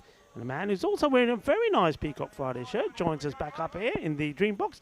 Mr. Maximo, a little bit of yellow, purple, liking that look. Yeah, a little bit of everything today. Here's the big D, and here's the big C, because this is out of the ground. Maximo just misses the stands. That one's lost in the bushes, and what a good shot that is. In fact, it wasn't the big C, it was the big IK. It was Imran Khan. I've got to say that angled in. You have to get that right, and Imran does. Yeah, Imran Khan. I mean, it was quite interesting, actually, because the 2 openers for Portugal weren't quite clicking, and it was Rayo Imran and Imran Khan that were the openers. Imran Khan was the one that did hit form, yet he was the one that actually was sent down the order. But here he is, back up the order when he takes this one on. He's going to get 4 for that, just 1 bounce 4. And, well, this one also, I think this should also perhaps be signal for 1 for the over as well, because it's pretty short. By the time he hits this, it's already at that Yeah, there you go. There's the signal. Good umpiring there between Shub Navjot Singh and the Italian stallion, Sulaiman Saeed. Pretty good Can't shot. bowl another short one. I mean, that's aggression, isn't it? I mean, no other way to say it, to even try and take that on. Might have even been a wide. It was so short, you know. This one's hit firmly. Oh, a chance. Oh, he fumbles it. And now this has been thrown way over the big D. What an opportunity that was. If he fields this cleanly, it would have been just a gentle underarm throw to the bowler, Danny Erkenstein. And Conrad Greenshields would have been gone. Yeah, he went on contact, Conrad. I mean, sometimes it pays to watch your partner there because they'll tell you straight away if it goes straight to the fielder. Chips up in the air, shot to catch it, but just dropped short of MSP. They take the single. So after the 2 early boundaries, it's been a better from Danny Erkenstein. Big D. Let's see if you can finish the over well. Greenshields slices this. And once again, gets a little bit fortunate. I think the fielder is out there hunting for that. Doesn't get the timing right on the shot. And that's the problem here. You see, I think they know they've got to try and hit at least 3 balls to the boundary in every over. So sometimes you're just trying a little bit too hard and you lose your timing. This one will be nothing, so a dot ball in a match like this is gold dust. It really is. And that takes the score to 41 off 3 end of the power play. Wow, it's been such a crazy day already, hasn't it, really? Not so much time to grab your breath. And what I will say is you need that power play kind of 40s minimum, don't you, to challenge this target. We don't really see too many chases in the 150s. I can only really think of, I think three, maybe 4 in around about 2,000 matches or so, this format of the game that we broadcast on ECN.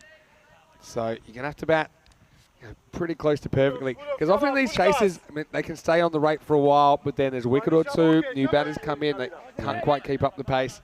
Hey, but listen, when they do happen, they're pretty memorable. Yeah. Listen, if you were Spain... Uh-oh. Oh, no. Well, Well, the wild Mar is the shout from the wicketkeeper, Arslan Arif, but the bowler doesn't want to let go of this, Zadran. I mean, he doesn't want to. Zadran spends so much time thinking about throwing that when he decides, okay, I will, it's way too late. I don't know how many, we talk about double clutches. Triple, 1, 2, 3, no. And there was a fielder backing up. He probably knows a couple of things. It doesn't save a run, even if he hits it. Would have been a good chance to get rid of Imran, though. And MSP was backing up saying, what's going on? Yeah. I mean, there's a lot of things that could happen. You could hit the stump. I mean, if he hits the stumps, I think he's gone. But if you wait too long and hit the stumps and he's in, it goes for 4 overthrows. That's not good either. Anyway, Conrad steps across, steps back, and gets it to cover. Doesn't escape the infield that time. Yeah, you just need to try and stay on that 15 and over pace or so. They're a little bit behind now. Yeah, Zadran's been good. The question I was going to ask it, so if you're Spain here, if you're Corey Rutgers, out of these two, who would you rather play? I just didn't like this. If you were Spain, I think you got enough issues than worrying about who you're playing. So, don't know. Goes for it. That's a good shot. That's clean from Imran. Out of the ground. Maximo overtakes his skipper. 25 in 10 balls for Imran Khan. Yeah, it's a beautiful shot. Well, they're hoping that that flag is going to be in action again a bit later on tonight, because they're trying to get themselves a chance to play to get in the final. What a beautiful shot that is. Well, that was appreciated by the captain. Conrad Greenshields was the first to say shot. Good delivery, great comeback. Changes the angle, goes wide up, fires it in. Zadran, I know that he, a bit like Didar, every so often has lost his lines, and they've had a couple of games where they haven't been at their best.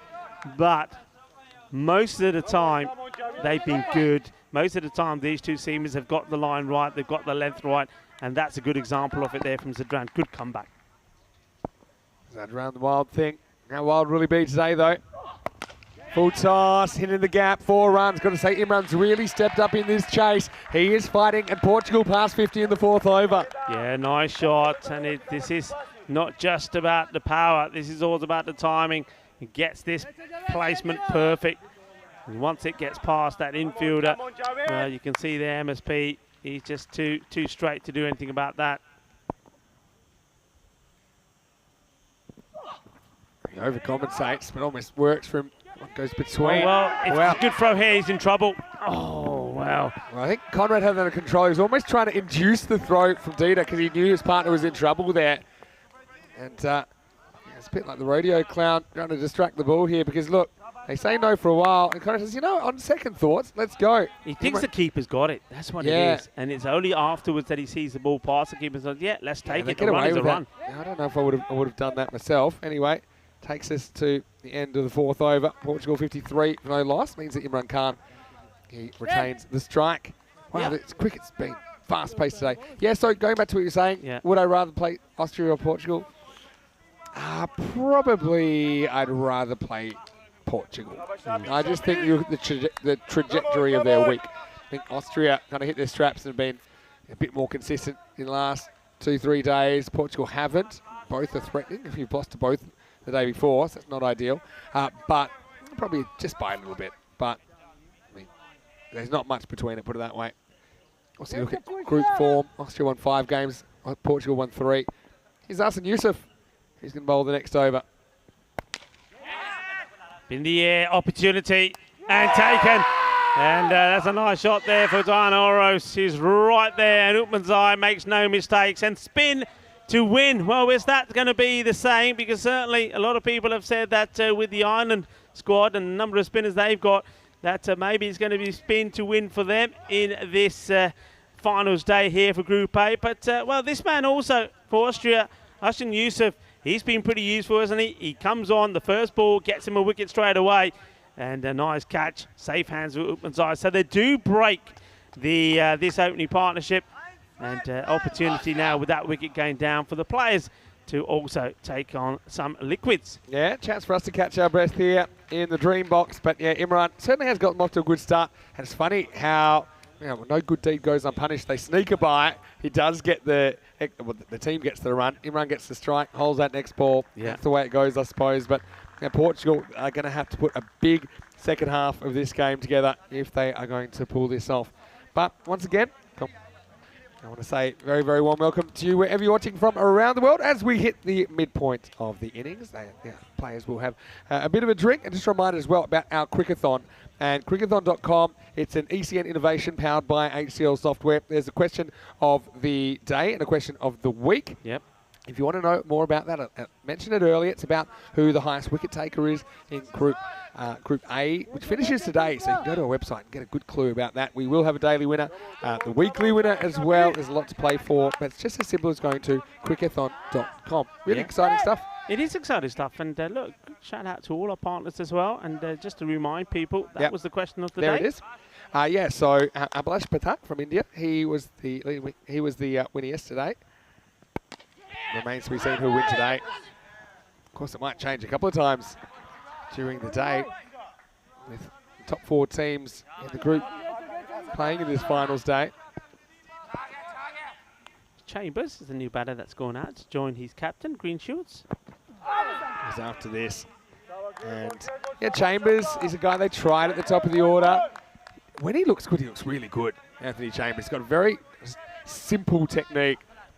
So for the balls where he wants it, he can powerfully drive straight. Right now he's watching Conrad Greenshields on strike. Steps down to this, drags it. Should be fielded there by Mark Simpson-Parker. It is. It'll just be a single. So many ECN personalities in this game, really. There's 2 of them. We've got Conrad Greenshields, Mark Simpson-Parker. Obviously, Arsene Youssef, pretty popular player as well. Comes in again. For a single, that kind of singles is more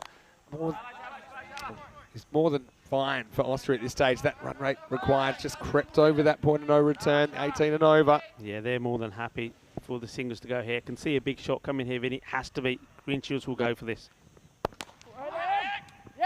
Fantastic.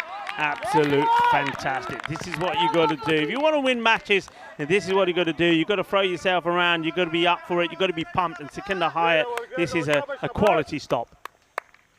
Yeah, fantastic. That's so frustrating, isn't it? When you're You hit a shot like that, if you get it past the field, it might be 4. Instead, you get nothing to show for it.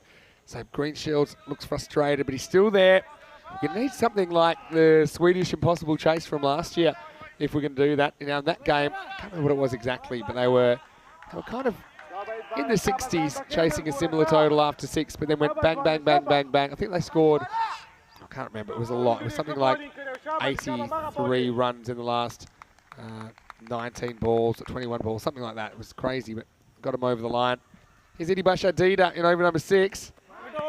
Chopping a dot ball, so not ideal. There's Rao Imran actually out there. Just not able to do too much with that. Dida's a clever bowler, got some variations, but sometimes has some problems controlling them.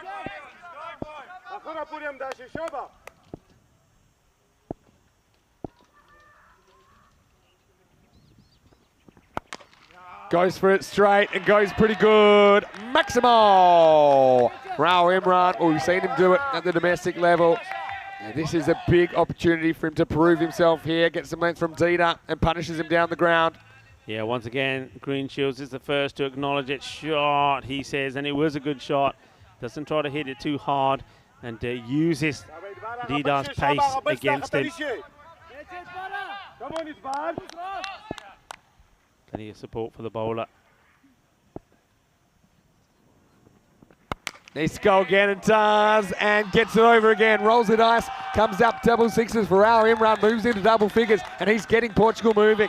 Yeah, fantastic shot. Well, the first one was straight down the ground, and this time when he gets given the width and he smashes this over the offside, this is a big shot. Look, it clears the boundary with ease. And Dida is under attack here.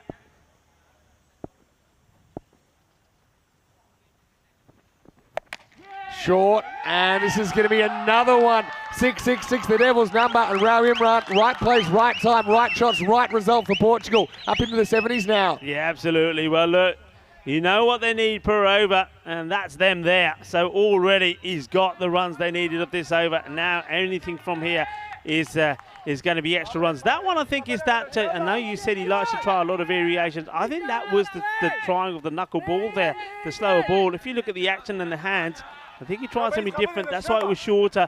But, well, Imran was on that straight away, and that's been smashed. Big hit.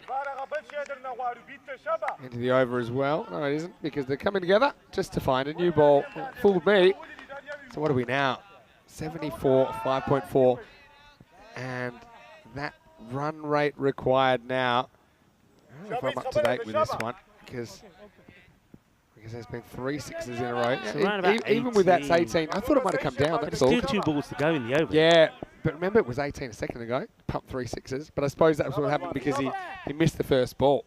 So, yeah, you've got to keep going in this vein. Gone, and it's a good comeback from Dida. It's 4th time lucky. He's fired up, and so are the Austrians. So, Rao Imran goes 6-6-6 and out. Perfectly executed Yorker, not for the first time from Dida this week.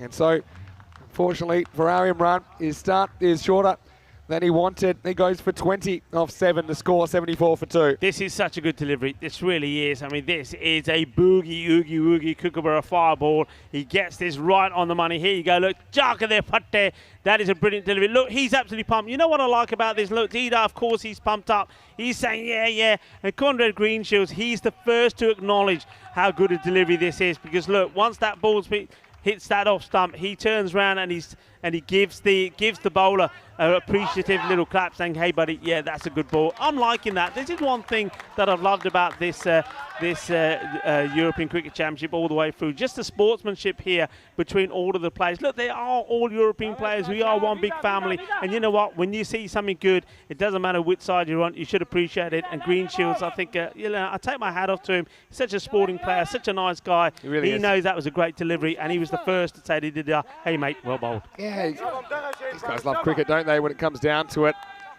And although it might be a game where you got to think out of the box, I do think it's also important to keep that spirit between the two teams, and the relations. These guys have more in common than they don't, put it this way, despite what colour shirt you're wearing here today. All right, Stoneman needs to get going straight away, gets a bit lucky. Just gets it over the bowler.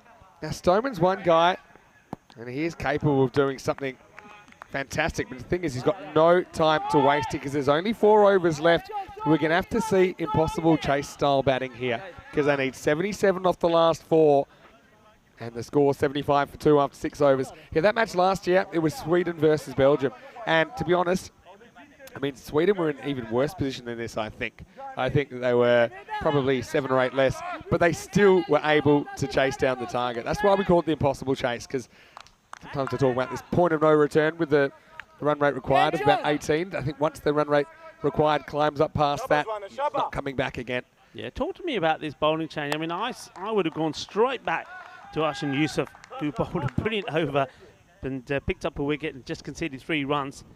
But they're making a change here. They've gone to Zadran. Picks it up and should be gone. MSP will take it.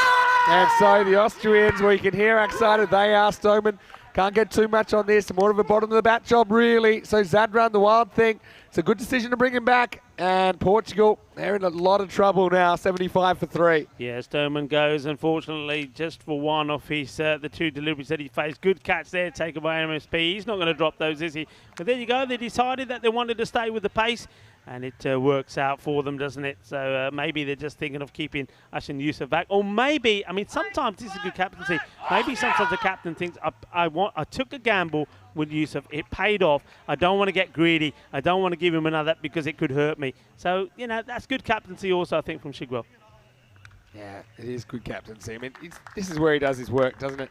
Doesn't he, Zadran? Yeah, Faf will be disappointed. I mean, that's the kind of game that he'll play. He'll try and hit straight and powerfully. That time he couldn't quite get under that low full toss.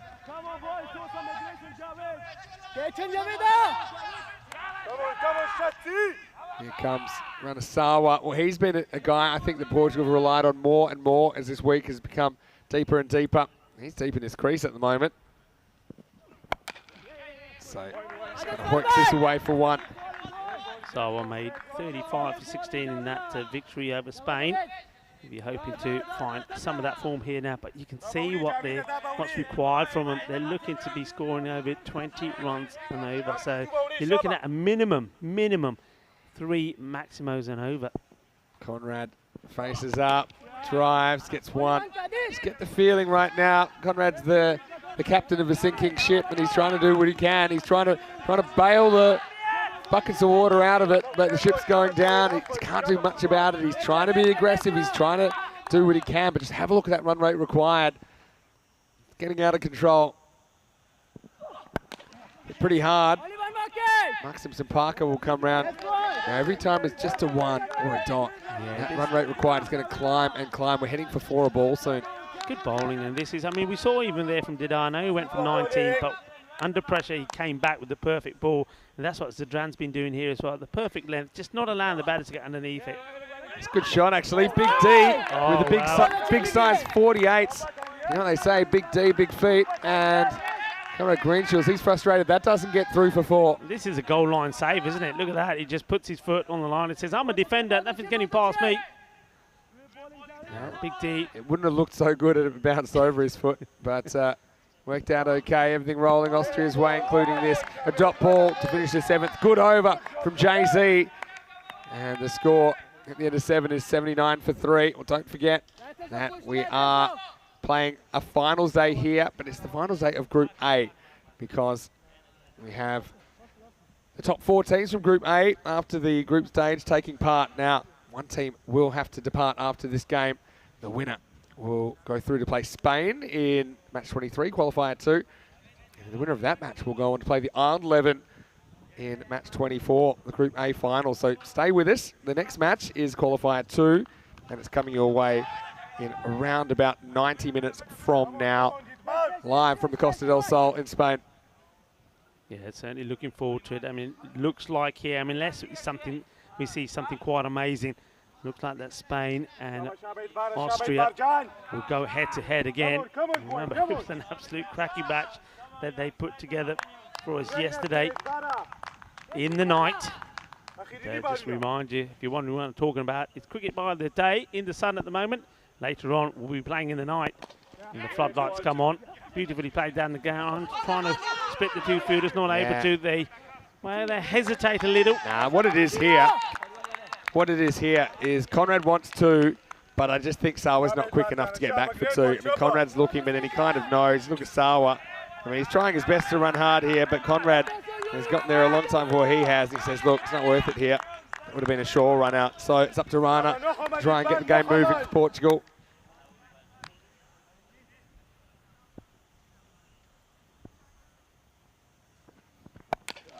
Hang on, what's Towel fell out as he bowled there, Dita. Don't know if anyone noticed. See, this is good. Now, remember we saw an incident the other day when I think was it the wicket keeper dropped something and a dead ball was caught. I'll tell you what I would do there. I'd give the batter the option there because, to be honest, the towel falls out as he bowls it. You know, and that could be very distracting. It could be. It's a white towel as well. Don't Yeah, forget. yeah, exactly. Anyway, I'll take the one over to Green Shields. Again, it's good bowling though. Can't do much with it. I think Austria, a team that started with a couple of losses, but they have been building into the week right now. Got 1 foot in that next game against Spain. Yeah, once again, Green Shields and Didar just sharing a few words. I don't know if they're friendly words or what. I think they are. I mean, he's probably Didar saying, hey, you're giving me good encouragement. Keep it up.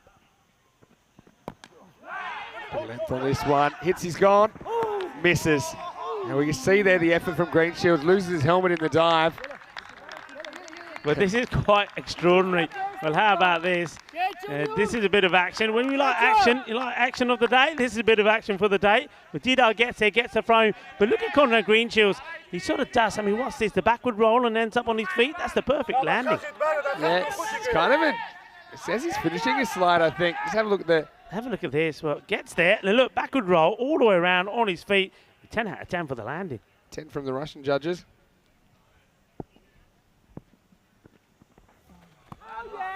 That ball steps the wrong way.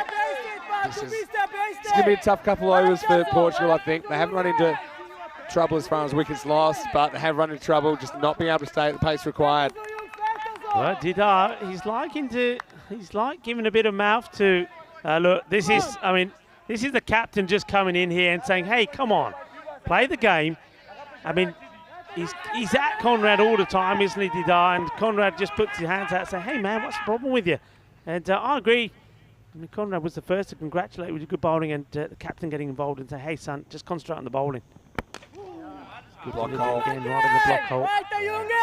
Yeah, I just think it's probably exuberance going over the top from Dida. They're both nice guys. And right now, they're in a contest, and it does seem like it's only going to go one way now. 84 for 3 after 8. Yeah, Dida, he's fired up, isn't he? I think he obviously didn't like the way his first over went. Went for 19, even though he did eventually pick up the wicket. But what a good over that one was there. They're nice and tidy, getting the length right. And you can see here now, well, that worm, especially that one that's representing Portugal, is going the wrong way. In fact, it's absolutely flatlining, isn't it? Plenty to do here. Now that required rate here at 34. Is there any way back here? Well, if there is, we're going to have to see a supersonic effort here.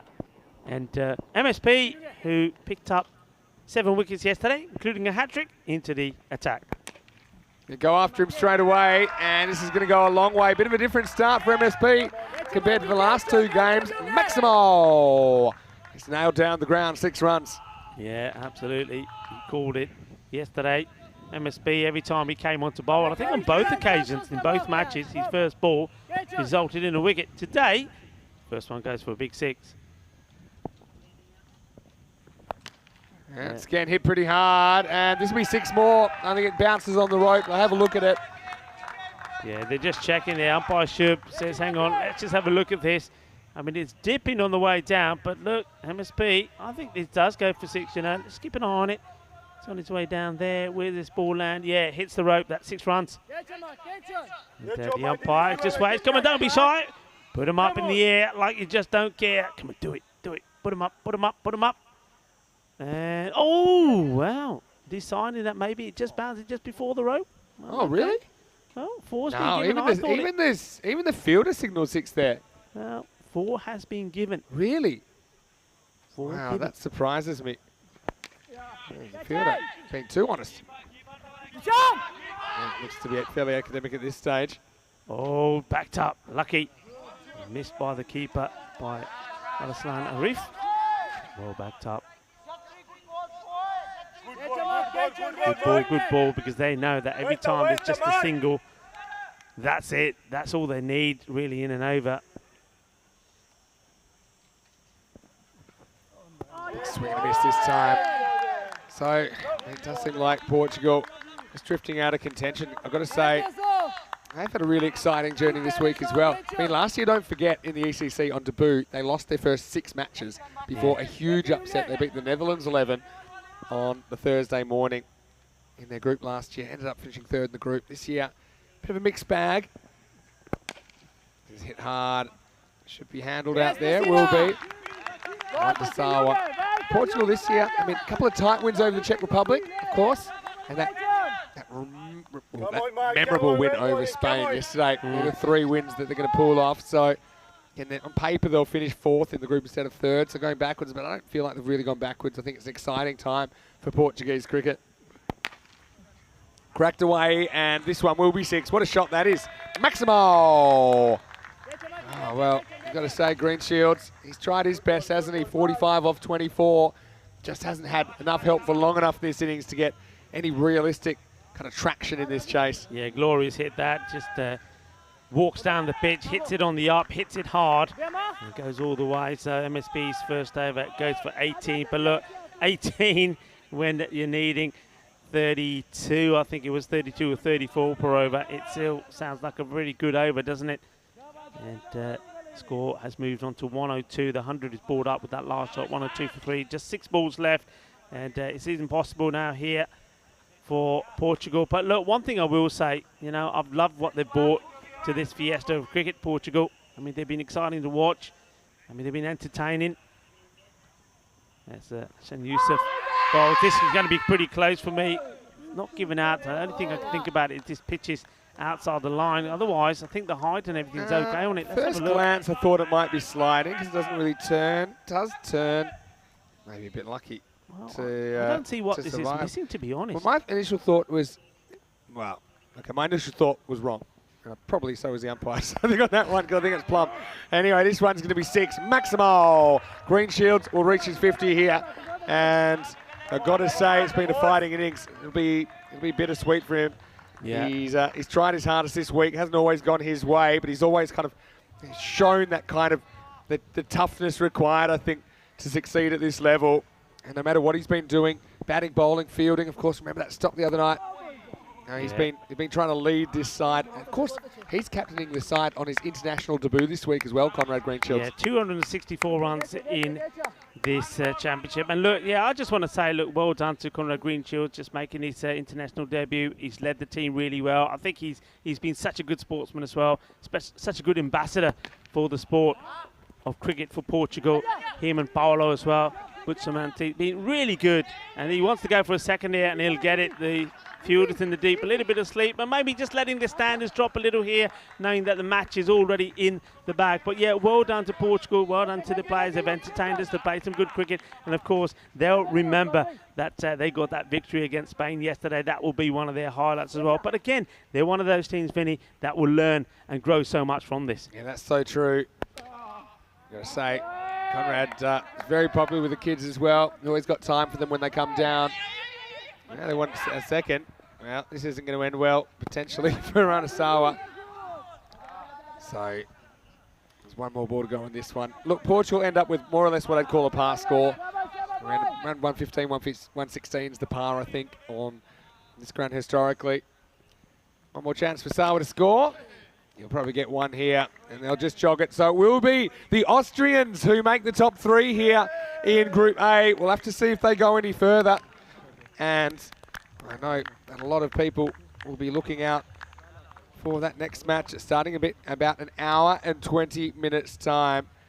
And right now, I certainly think that game could go either way, especially with Spain this morning. They were pretty unpredictable, weren't they? But I have to say, Portugal, well played. Hopefully we see them again at the ECC. Yeah, well played indeed. And it's nice to know that once the match is over, everybody's all friends again, and that I'm liking. And even Didar and Conrad Greenshields sharing a handshake and a hug. That's what it's all about. I mean, when you're out there, you want to be competitive. Of course, there's going to be a lot of passion out there, but at the end, it's all about being friends. It's all about this ever-growing cricket family of European cricketers, and those guys, well, both teams have done us proud here, put together a really good match, but in the end, those runs on the board, it's what it's all about. 151 just proved to be too much. It's a valiant effort from Portugal, and remember, look, for the first part of that match, the first 6 overs, they were more or less there or thereabout, weren't they? Especially when that over from Didar went for 90. But Didar, I think, picking up that wicket right towards the end with that Yorker length delivery, that changed everything for me. And then after that, a great over from Zadran. Didn't he bowl well? And then Didar came back and bowled another great over. He second. MSP went for a few, went for 18, but by then the game was done. So congratulations there to Austria. They will play Spain in qualifier number 2, whereas Portugal, well, we've got to say goodbye to them, but not before they've left us with plenty of highlights. Yeah, no doubt about that. But, well, Spain-Austria, what a game that's going to be. That's really a team on the rise against a team on the slide, if you ask me. Yeah. I think that anything could happen in that game. You don't want to miss it. Confirmation of the start time there. It starts an hour and 20 minutes from now, right back here on the Costa del Sol at the Cartama Oval. And then Ireland 11, well, they're just sitting back. They're relaxing. They're waiting. And whoever it is, they'll be ready for them in match 24, which will start 3 hours after qualifier 2 starts. Well, let's roll the highlights, Rico. And it was going to be an epic chase, wasn't it, for Portugal if they were going to pull this off. 152 required, and Conrad Greenshields, he took it on. He did this earlier in the week. He took the responsibility of opening on, I think he prefers batting 3, but he was out there, he was playing shots.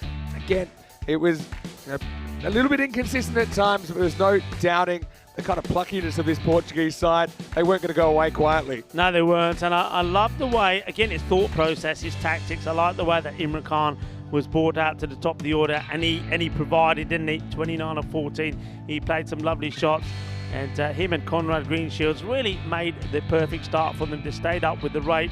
They gave them belief. They gave the team belief.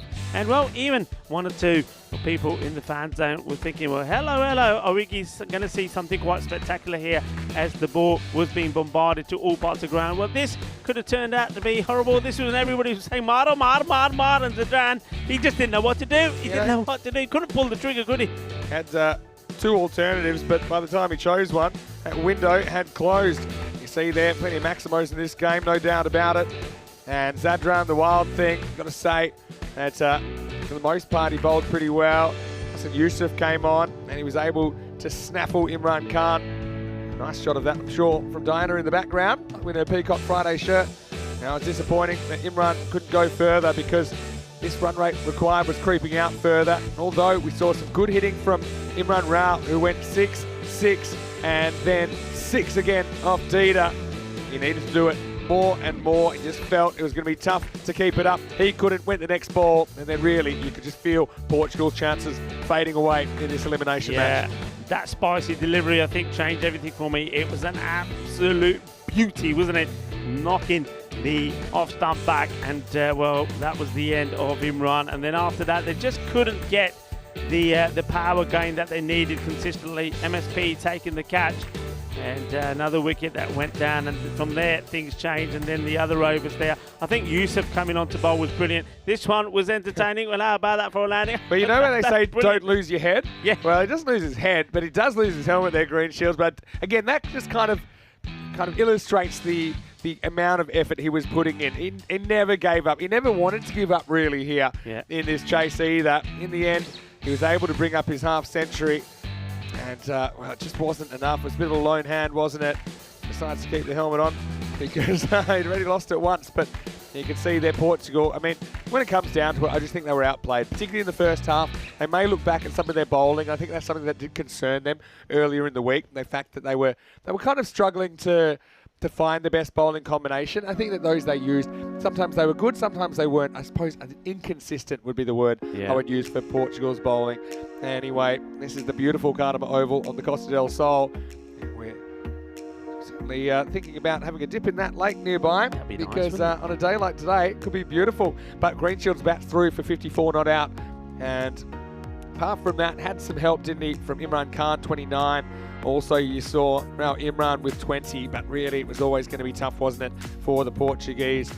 And as far as the Austrian bowling went, got to say that there's a few guys that impressed me in there. Once again, Joey Zadran, the wild thing, wasn't too wild today. Just effective, 1 for 15 off his 2 overs. Also wickets for Arsene Yusuf, and Tita took 1 for 24. But for me, it wasn't so much the wickets taken, it was the fact that they were able to kind of be economical enough to make that run rate required grow out of control. And that's why Austria get the win, and they will continue on in the competition. Yeah, and don't forget, it's not just the win here. Just look back at their record now, how many matches they've gone with a win, and that's the difference here, I think, going into this next crunch match coming up. I mean, they're taking on Spain. Spain are on the downward trend. They've been struggling to get runs together. I think in the last 3 matches, Spain haven't gone past the 90 runs with the batting. They've been bowled out twice, and Austria, they're just looking better and better. I mean, I think Spain, they've got to get it right, and they've got to get it right straight away. Otherwise, you could find Austria really upsetting the rail card here. I'll tell you what, make sure I'm sitting down when I see the batting order, because I have no idea what Spain are going to do. And if you want to find out, join us when we return in 1 hour and 15 minutes right here in Spain. But he's down to him, Mr. Maximo Rico, full with me. And on the other side of this break is qualifier number 2 in this Dream11 European Cricket Championship.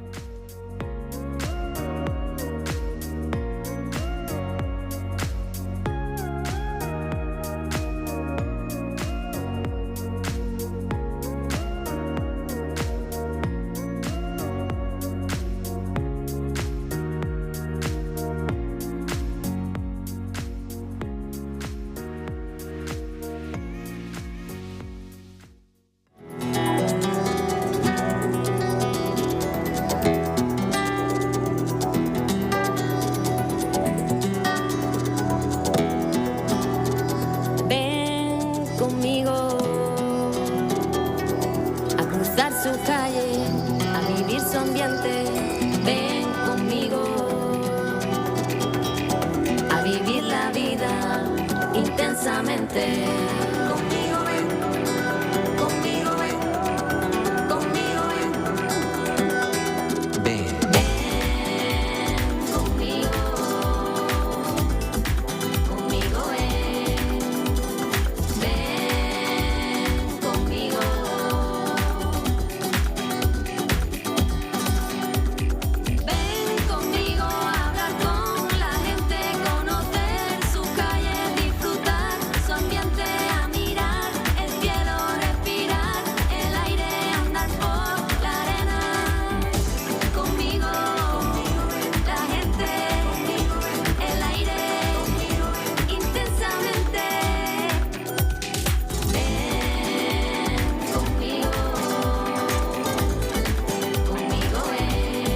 Hello and welcome back to the sunny Costa del Sol here in Spain. Beautiful day for a cricket match. We'll have 4 of them today, of course. It is finals day and it's only Group A. This is the first of 5 weeks in the second ever Dream11 European Cricket Championship. So now we are down to 3 possibilities as to which team will go through from this group to the championship week in week 5. Of course, Ireland 11, they're waiting in the final for one of these 2 teams. And it is qualifier 2. It's match 23 in the calendar and it's going to be Spain versus Austria.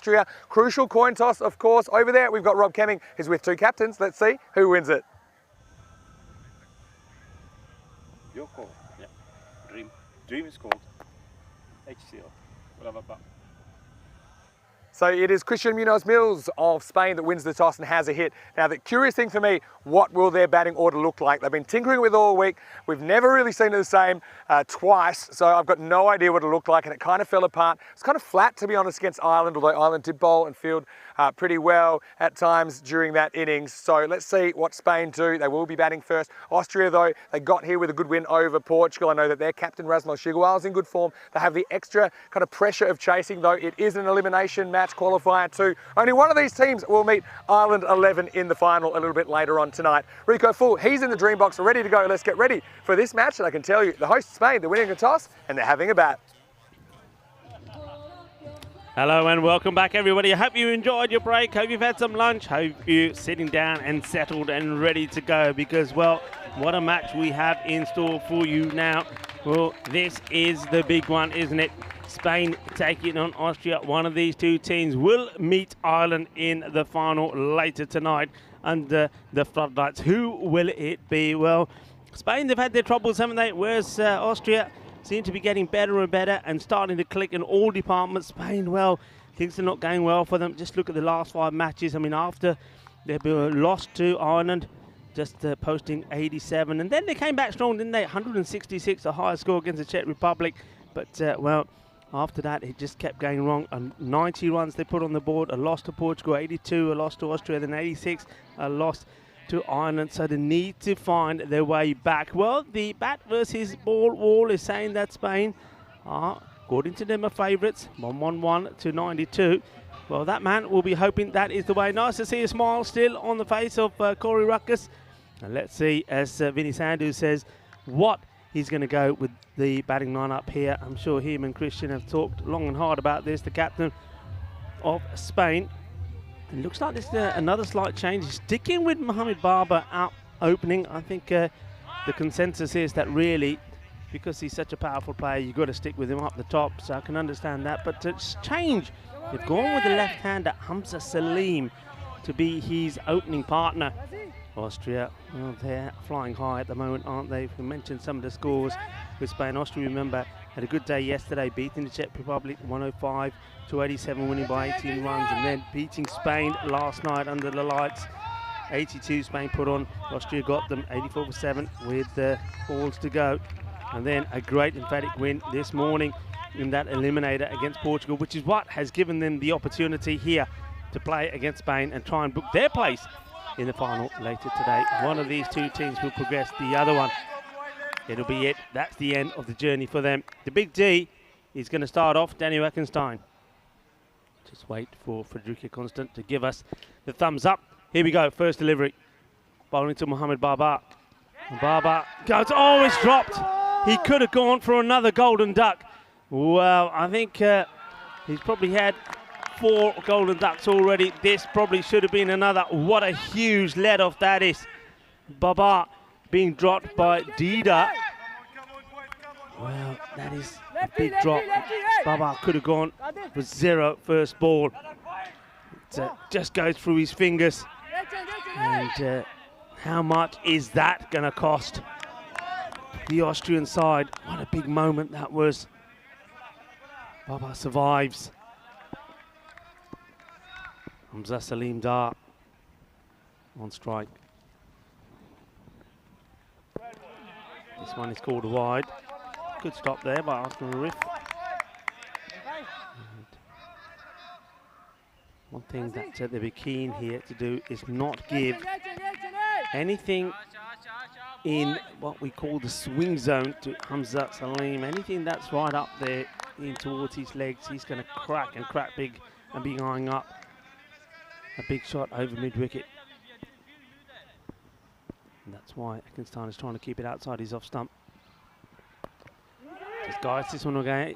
Dida attacks it. It's good work from him. Doesn't allow the Spanish side,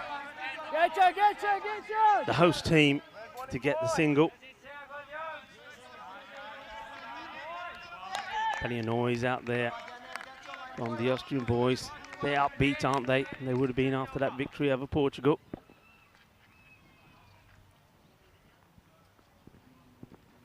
Playing and missing. Clever bowling so far this. And Daniel Eckenstein just keeping it in that the uncomfortable zone, if you like, for somebody like Hamza Salim. Outside he's off. And pitched up as well. It's not where he's at his strongest. Good afternoon to our match officials as well, Arun and Suleiman. Big D once more.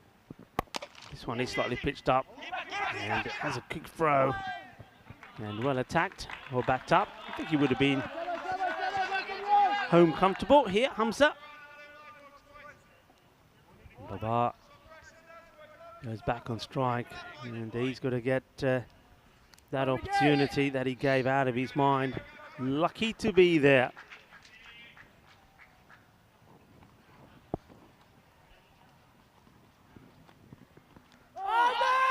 Down on one knee, tries to hit this one, sweep it, slog sweep it over the leg side boundary. Dot ball. One more to come in the over.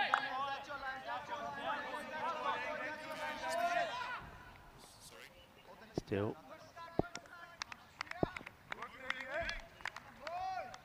Line up the first wicket. Big D. Well, this one has gone big, and this is where he's so powerful. Well, watch out. That goes clean over everything. That is a big shot, and that is what Mohammed Baba is all about.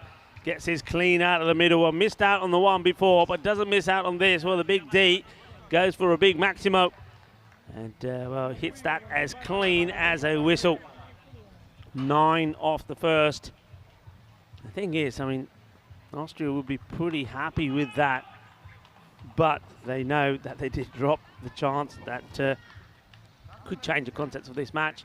Just have a look at those top batters there on the Spanish side. Daniel Dorkai still not been prompted to go up in the order in the opening slot.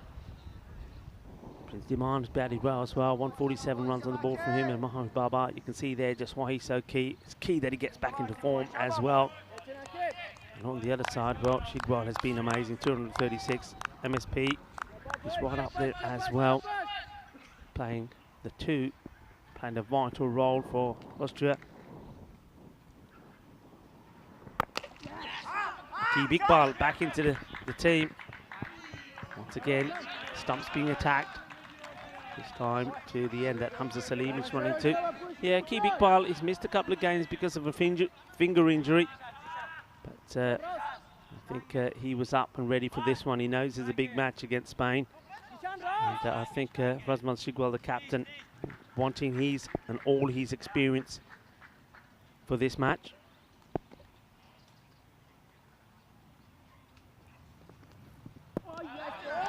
Big swing and a miss. This is a slightly slower delivery. Mohammed Baba wanting the wide. Clever bowling. I think this one just keeps this inside, does it? Yeah, look, it's nowhere near. And you can see Baba having a look and say, hey, how about this? Well, I don't think he quite knows just where his feet are there. He gets another one in as well. Baba. If he didn't have the helmet on, I think he'd be scratching his head here. But once again, that's comfortably inside. Keeping him outside the off stump at the moment. What will Baba do here? Will he take a little shuffle across? Goes for the big shot, and he's gone. Lovely catch taken. Akib Iqbal has got his man, and once again, Baba, he has to go. He was dropped on 0, and then after that, he makes he played a beautiful shot for 6. With the type of, well, the shot that we know what Mohamed Babar is all about. But this time around, he's going for the big shot over the top. And what a good catch that is. That's travelling. And he judges this to perfection. Look, once again, just not able to get enough uplift on this. And who takes the catch is Basir Khan. And hasn't he been good for his side? And they're absolutely loving that. So big moment in the match. And you can see how everybody goes running to the captain there. Khan, lovely catch. Times his jump to perfection. More disappointment for Babar. So in the opening spot, things just not happening for him. I mean, the only time that we saw him at his best is when he came low down the order at number 4. So that has to go down as another opening failure for Babar. Goes for 7 of 6 deliveries. Caught by Khan. And Iqbal, after being rested for a couple of games, comes back and takes the wicket, gets the breakthrough for his side. Place in the final at stake. Spain 10 for 1. Well, this is ill-directed. Be disappointed with this delivery. Will keep Iqbal. But has been sent up the order. So still playing around with this batting lineup. Will the Spanish team get it right this time when it matters? Hits this into the mid-off area. It's well fielded by Hassan Yusuf. Hamza Salim being promoted up to the top of the order. Will this work for the Spanish side? It's as well, and oh, it's another catch going down, and once again is Didar once more. 2 opportunities that he's had for both the openers. Now, this has been hit pretty hard, but comes straight out of the hands. Well, it didn't cost him with Babar. He only went on to score 7 more. Hamza, he gets dropped on 2. And the same player drops him. Oh, that could have been big, couldn't it? And that is also the end of the over. This is where we are here. You can see Group A finals day here today. You saw how the results went at the top qualifier 1 and the eliminator. That's why we're here at the qualifier 2. Spain, Austria together. Ireland waiting for whichever one of these two will meet them in the group final later. Rico Full here of the European Cricket Network. You're watching the Dream11 European Cricket Championship, and joining us now in the Dream Box, Vinny Sandhu. Wow, interesting start. Here's the big D. Missing. Oh, chance. Well, he'd have to contort himself in a way that I think most gymnasts would be able to, so I'm not sure the big D was going to be able to manufacture a throw here. Well, all I'll say, Rico, is a couple of opportunities going down. I know that a few players been blaming the lights. I don't think you can blame the light right now.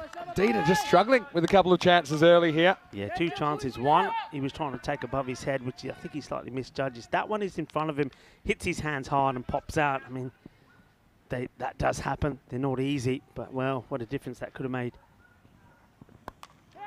Third time? No, this time is wide of him. He's going back into that same area.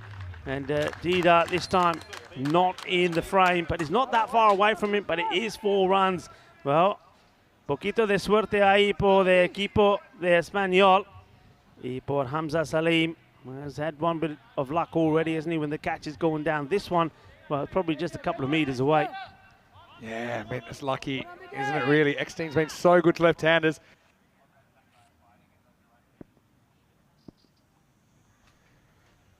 Big D with a comeback ball.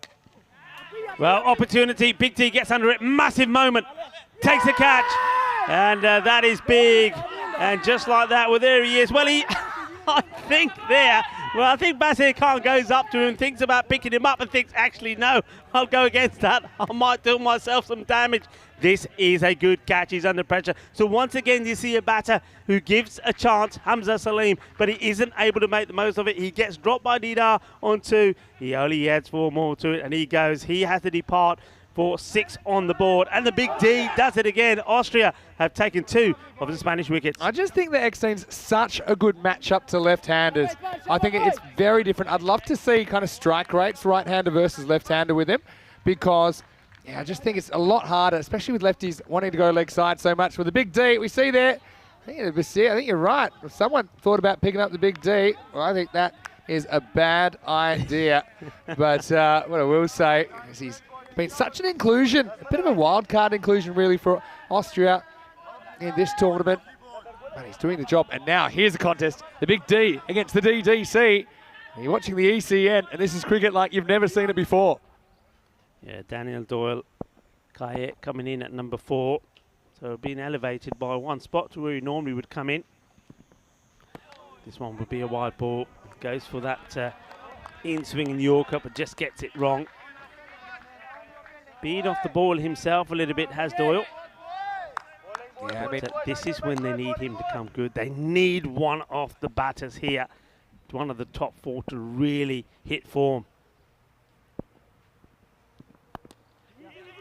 Guides this down to the 3rd. It's picked up well. just want to say a quick hello to Ramesh Sathisen, who's watching from Romania, in the comment section, as usual.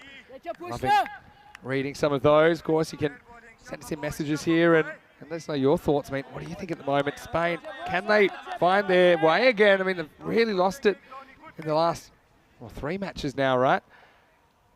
But like you, Rico, I was just curious to see what kind of batting order we see. Now Shabat getting opportunity in the top 4. And he'll just push this slow enough to think he can make it, and he's right.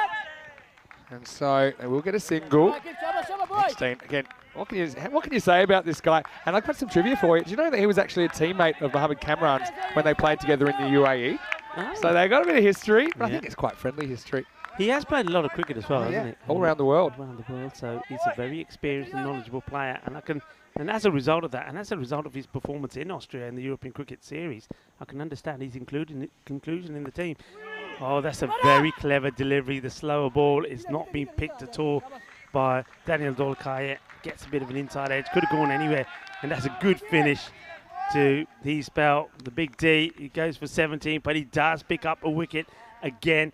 He's been pretty good in that area, hasn't he? Been very reliable, and Spain are 21 for 2 at the end of the power play, 3 overs down. Yes, I mean, I suppose the thing is, the theory being, we don't mind losing wickets during the innings.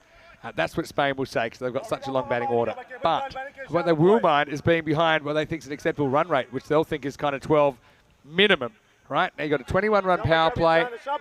Big D's bowled out, it's bowled well. I think these middle overs super crucial. We'll probably see the wild thing right now. We'll see Dida as well. We might even see us and Yusuf. This is a very fascinating match that we're watching right now.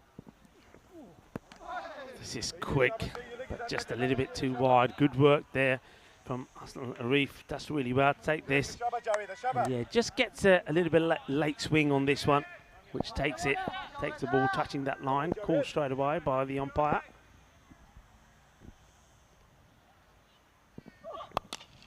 Hit hard through the gap, 4 runs. 4 carreras. And that's what they need here now, to the applause from the Spanish bench. Yeah, again, it wasn't quite off the middle, was it? I mean, batting is such a funny thing to put your finger on. When you look good, you look invincible. When you're struggling, not the DDC's struggling, but you know, when you are, it seems impossible.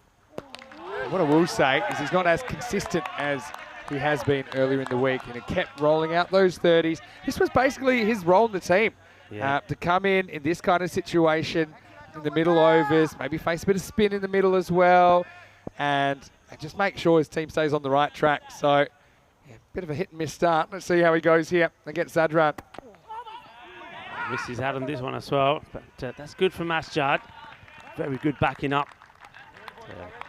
He knows that he's running to the danger end, and he gets there. Yeah, that one I think grabs a bit of the grill on the way up. I think it was straight into the helmet, but it's kind of ballooned. Knocked away for a leg by in the end. Sure, there's no lack of kind of mental intent from Spain, but they just haven't been able to find those attacking shots enough today. Another swing and a miss, this time from Asjad Butt.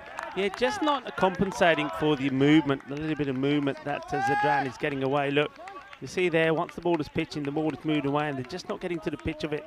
And because they're not, it's just swinging wild, but not getting to the line of the ball. Oh, that's a peach. Absolute peach. What a corker that one is. And that's Jad Butt. Well, he's in the firing line here as well. Look at that. What a beautiful delivery. That's the thing about Javid Zadran. Ever since I saw him, and he probably only played a handful of games for cricketers, CC, in Austria last year, I said, this guy has some X factor about him, just in everything he does. This is well bowled again, and Asjad having a little look at the umpire, and Suleiman Saeed saying, you see that bit of wood in your hand? Use it, buddy, use it. Don't be looking at me with those sorry eyes. That is the end of the over. And it is 27 for 2 after 4. I'm going to say as well, the umpires, they've been spot on with the wides today. I can't really think of one that I've disagreed with. There's lots of those calls to make. You see no one cracking more than 7 in the first 4 so far. Again, opening partnership doesn't work out. You've got Prince Taman, isn't there yet. Cameron, well, you know, he opened the last game. Not sure we'll see him too soon this time. Vamos España. España. Keeping the messaging pretty simple now. Back to basics. Shouldn't that be written with the green pen? Isn't the green one the good one? Hit beautifully, and that will go all the way. Balle, así. Vamos, España, vamos. 6 carreras. Yeah, there we go. That's a DDC shot that we saw a fair bit during the week when he was making those 30s. Very, very nicely done, picking it up off a length. Now just grabs an extra step forward. This one looks like he's going the distance as well. It is. Balle, manos arriba, árbitro, porque eso es 6 carreras más. You know what he's so clever with here is, you know, he takes that little step, and I don't know whether he thinks he's invisible or something, because everyone could see it. I don't think the bowler made the adjustment to the length. Oh, is this straight? I suspect it's going down the leg side, but he's missed out on it, and the fielder, the Big D, having a few troubles picking up the ball. But yeah, I mean, if this was straight, he would have been in trouble. I suspect it wasn't. I want to say thank you to you, Yuvraj Singh, for your generosity. I think he liked the brah. He said he's supporting Spain. Again, loving those for your comments and that live feedback that we're getting here. Of course, going to 6 continents, going to over 100 countries on TV, and of course, on fan code in the subcontinent.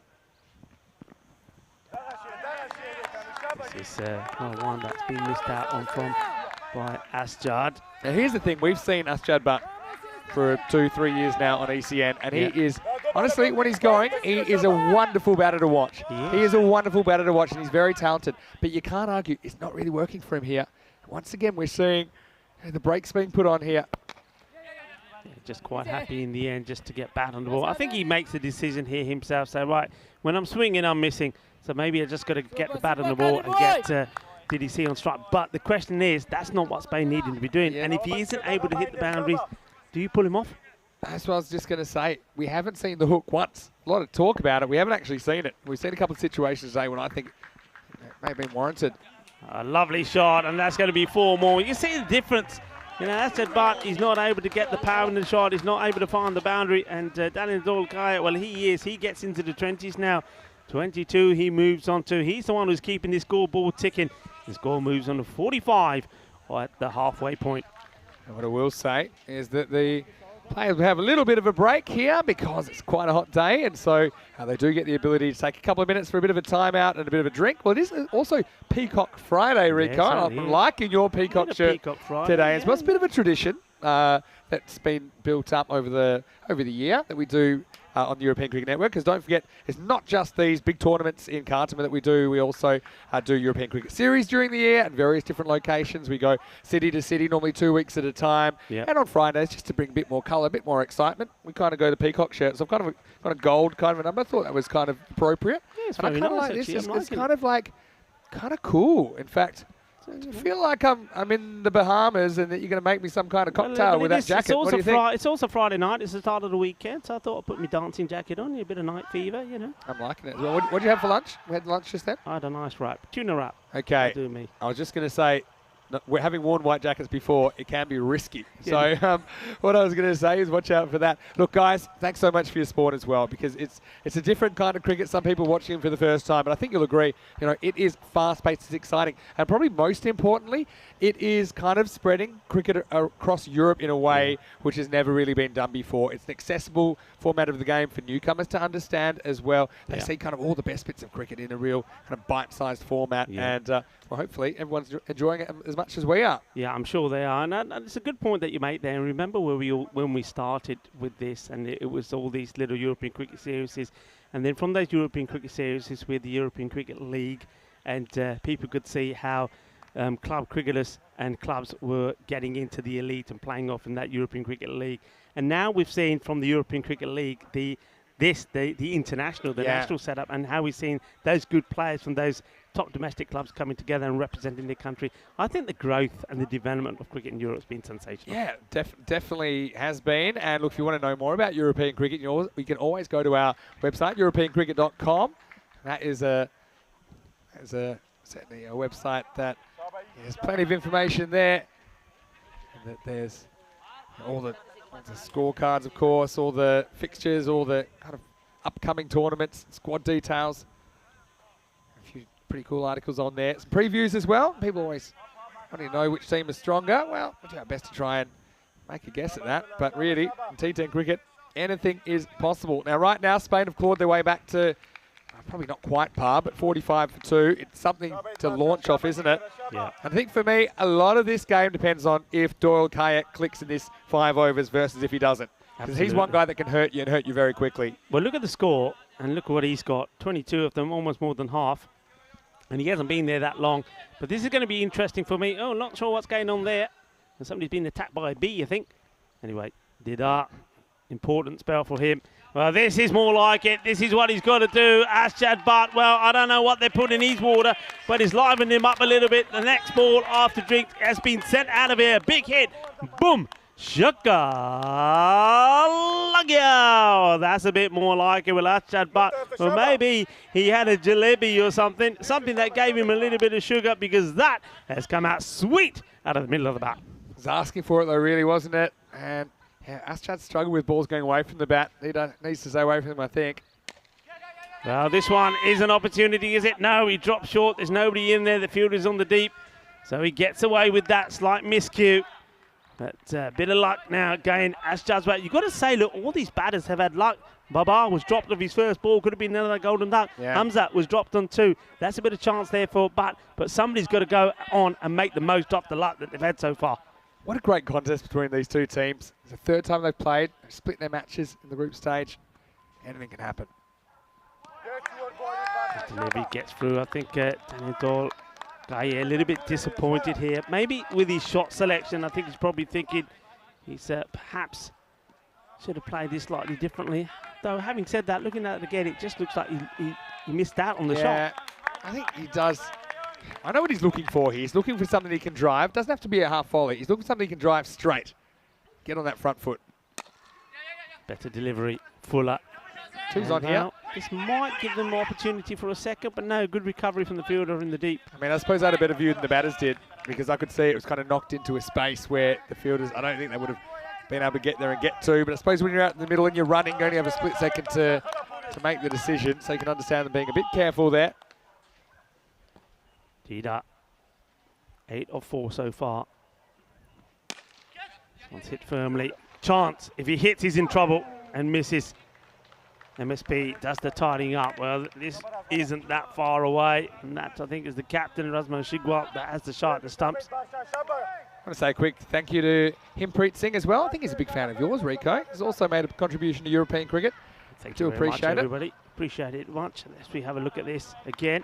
Yeah, that would have gone. He would have been gone. Gone by 2 steps. Had to hit 1 stump though. Last ball of the over for Dida. It's gone for 9. That's a Gundy ball, and it's going to be 10 now, and he has to re-bowl that one. Good work from Aslan Arif. I think It's been the thing with Dida, hasn't it? It's been the thing with Dida, is he sprayed them occasionally. You're right, but what he has so far, what he has been able to do, especially the last few matches when Austria have been on a high, though he has bowled those 1 or 2 wides, he's always come back with a corker as well. Yeah, that's true. That's true, but yeah, that's just one thing I think he has to eliminate from his game. I mean, Zadran's done it pretty well. And, gets this one through. Asking the question, I don't see anything in it myself. I think it's just a bit of excitement from Dida. Happy to get one through and finish the over. It doesn't do too bad in the end. It goes for double figures. It goes for 11. And nice ball to finish off with. So the 50 came up in that one, 56. I'll tell you this much. If Spain do finish with something more or less 100 to 110, we're going to see the Spain team fired up in a way that you can never believe, because they're going to come out to defend that with everything they've got. Let's have a look at Akib Iqbal. 1 for 3. I know he's got some injury concerns there. Zadran only going for 5. And Eckstone, Big D, 17 off his 2 overs. But, I mean, they will be fighting for their tournament life on home turf, don't forget. Yeah. Looks like Jawid Zadran has been given the ball again to bowl himself out. This is his second. Here's the wild thing. Oh, well, he's got unlucky here. Gets the edge. It races to the boundary. The third man, Danny Erkenstein, is up in the circle and he's pretty wide. So, well, a bit of luck here. And 4 runs. So Zadran, his first ball goes for 4. Yeah, I'm just thinking about Spain and last year. Now, last year, they were kind of hit and miss in the group stage, but they kind of, because 2 teams went through, they got through in 2nd place in their group, right? Wait for this ball from Zadran. Pretty good place, actually. That's an absolute beaut. What a delivery this is. This is an absolute jaffa. Yeah, look at that. Comes in, seams away. Dorkaya does pretty well. I think actually spots it and pulls his bat out of the way, knowing he doesn't want to go near it because he's only going to nick it. What a reply. Good bowling.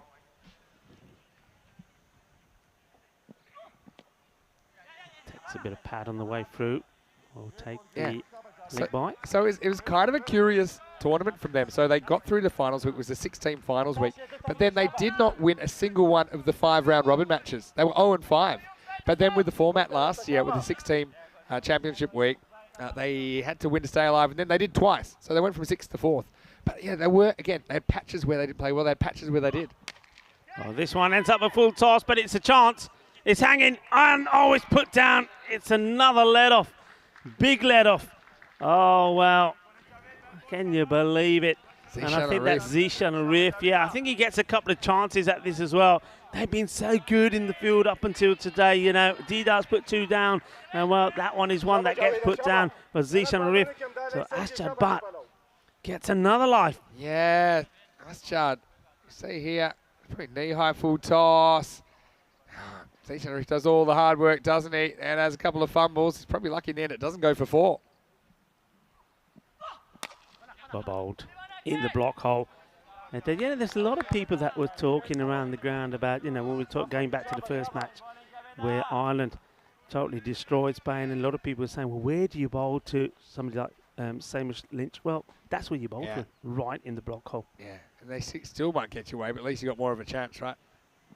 Oh, this one's completely wrong. And well done to, again, the keeper for making that stop. Arsenal Arif, he's been good behind the stumps, hasn't he? Yeah, I mean, this is very full, isn't it? Probably just below the waist. It was far away from him as well, but it's a rare one that Zadran sprayed. I think of all the bowls, he seems the one that's been able to hit that block hole more often. When he's wanted to. Doesn't always do, but and he does it at a fair pace as well.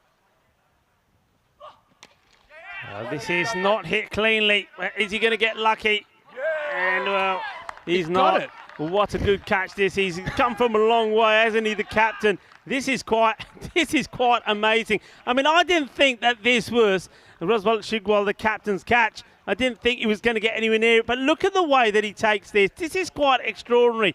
I think there was a gasp in the air there from most of the people in the fan zone because they weren't expecting this catch to be taken. That is such a good catch, and they've got the wicket that they wanted. So once again, another batter that has given some opportunities goes, what a catch this is. Look at the catch. This is amazing.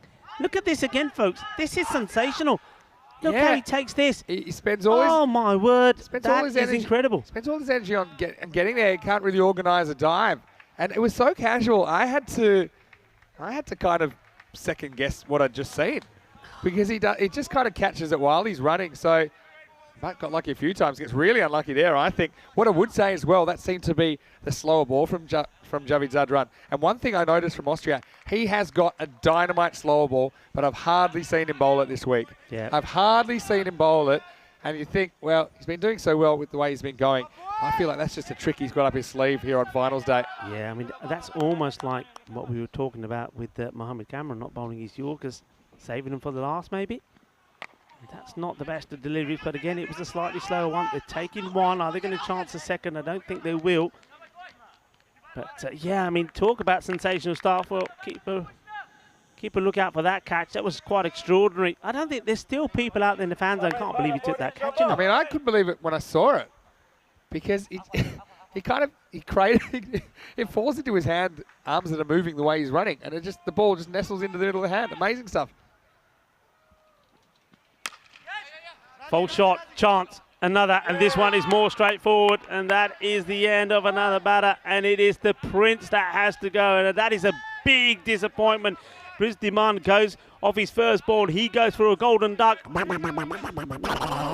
that is disaster for Spain because Prince Diman has been one of the batters that has been very consistent and reliable for the Spanish side. And I think a lot of the Spanish boys were thinking, okay, Daniel Dolcaya out there with Prince Diman. These two surely will put a partnership together. It's not to be. It is Zadran that comes in and takes the wicket. And there's the clever man, the captain. He's the one who gives Zadran this over. He knows he wanted a couple of wickets here. And Zadran does not disappoint. And the captain himself, Chikwo, doesn't disappoint because he's the one that takes the two catches. Well, Prince Diman, no stranger to a one-handed catch himself, but this time it's only one ball that he'll face in qualifier two. I suppose that's the price of doing business when you're playing this kind of ultra-aggressive strategy. But who's going to come off for Spain? I mean, Dolcaya, he's kind of got them so far. He needs a bit of help. And here's one guy, Mohammed Ihsan. I'm sure he'd love some runs here. Yeah, that was... Well, they're all in a bit of bother. Dida, again. Slower delivery, well bowled.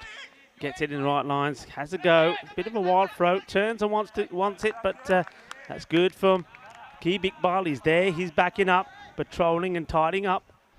I think Dolcaya thinks of the overthrow here, but also he knows, okay, there's three to come in the over. He's the set bat, he wants to strike and he wants boundaries. So Dida, again, he's a kind of middle over specialist, isn't he? Certainly likes to get fired up out there. Oh, this is dirty, but how about that? That is fantastic. Absolutely brilliant. Zadran was doing all the work with the ball. Well, what a stop this is. Well, this is the backstop or what? Well, Rico, I've heard the expression bowl to your field, but I don't think that this is what they were thinking.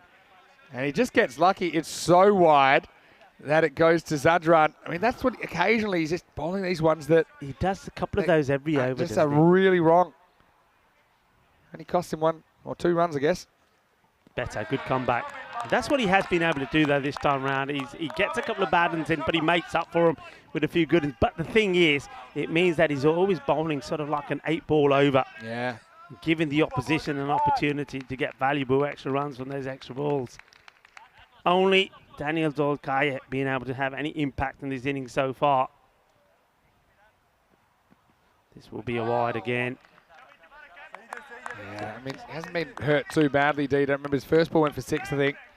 And since then, hasn't gone for a boundary. It's been a bit of the all sorts, though, if I'm honest. I mean, I still think it's crazy that wide was so wide, it went to the fine leg. I mean, if it was not quite as wide, then I think would have cost him a boundary. Slice up in the air, should be another. Big D takes the catch, and it is another. And it's another failure for Mohammed Ihsan. He's a much better player than this, but so are one or two of the others that have been and gone before him. It's just not happening with the Spanish with the bat. Only the man out there at the moment, DDC, is making any impact. The Big D taking the catch and taking the applause of not just his players, but one or two of the supporters out there that are supporting Austria. Another one, Sadida. Well, after spraying it around a little bit and getting, you've got to say, a tad lucky, he gets the wicket. He gets the wicket off Mohammed Ihsan. He goes for a disappointing one off the 2 balls. The 3 balls, it happens to be, that he faces. Yeah, so it just doesn't click again for Ihsan. That's disappointing as well. no doubt he's a player that can perform at this level, but hasn't been able to string it together for long enough this week. He goes for 1, the score 69 for 5.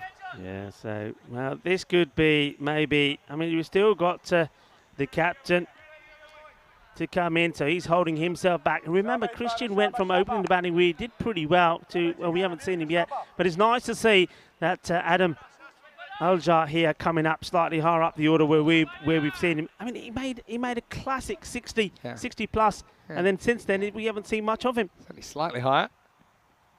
I think that one is okay, you know, just sneaks this one in. Yeah, I'm liking this delivery. And Dida, well, you know, he's not going back to bowl another one. He says, umps, forget it, I'm over here now, I'm not coming back. That's a good finish from him. I think that's okay, Ben.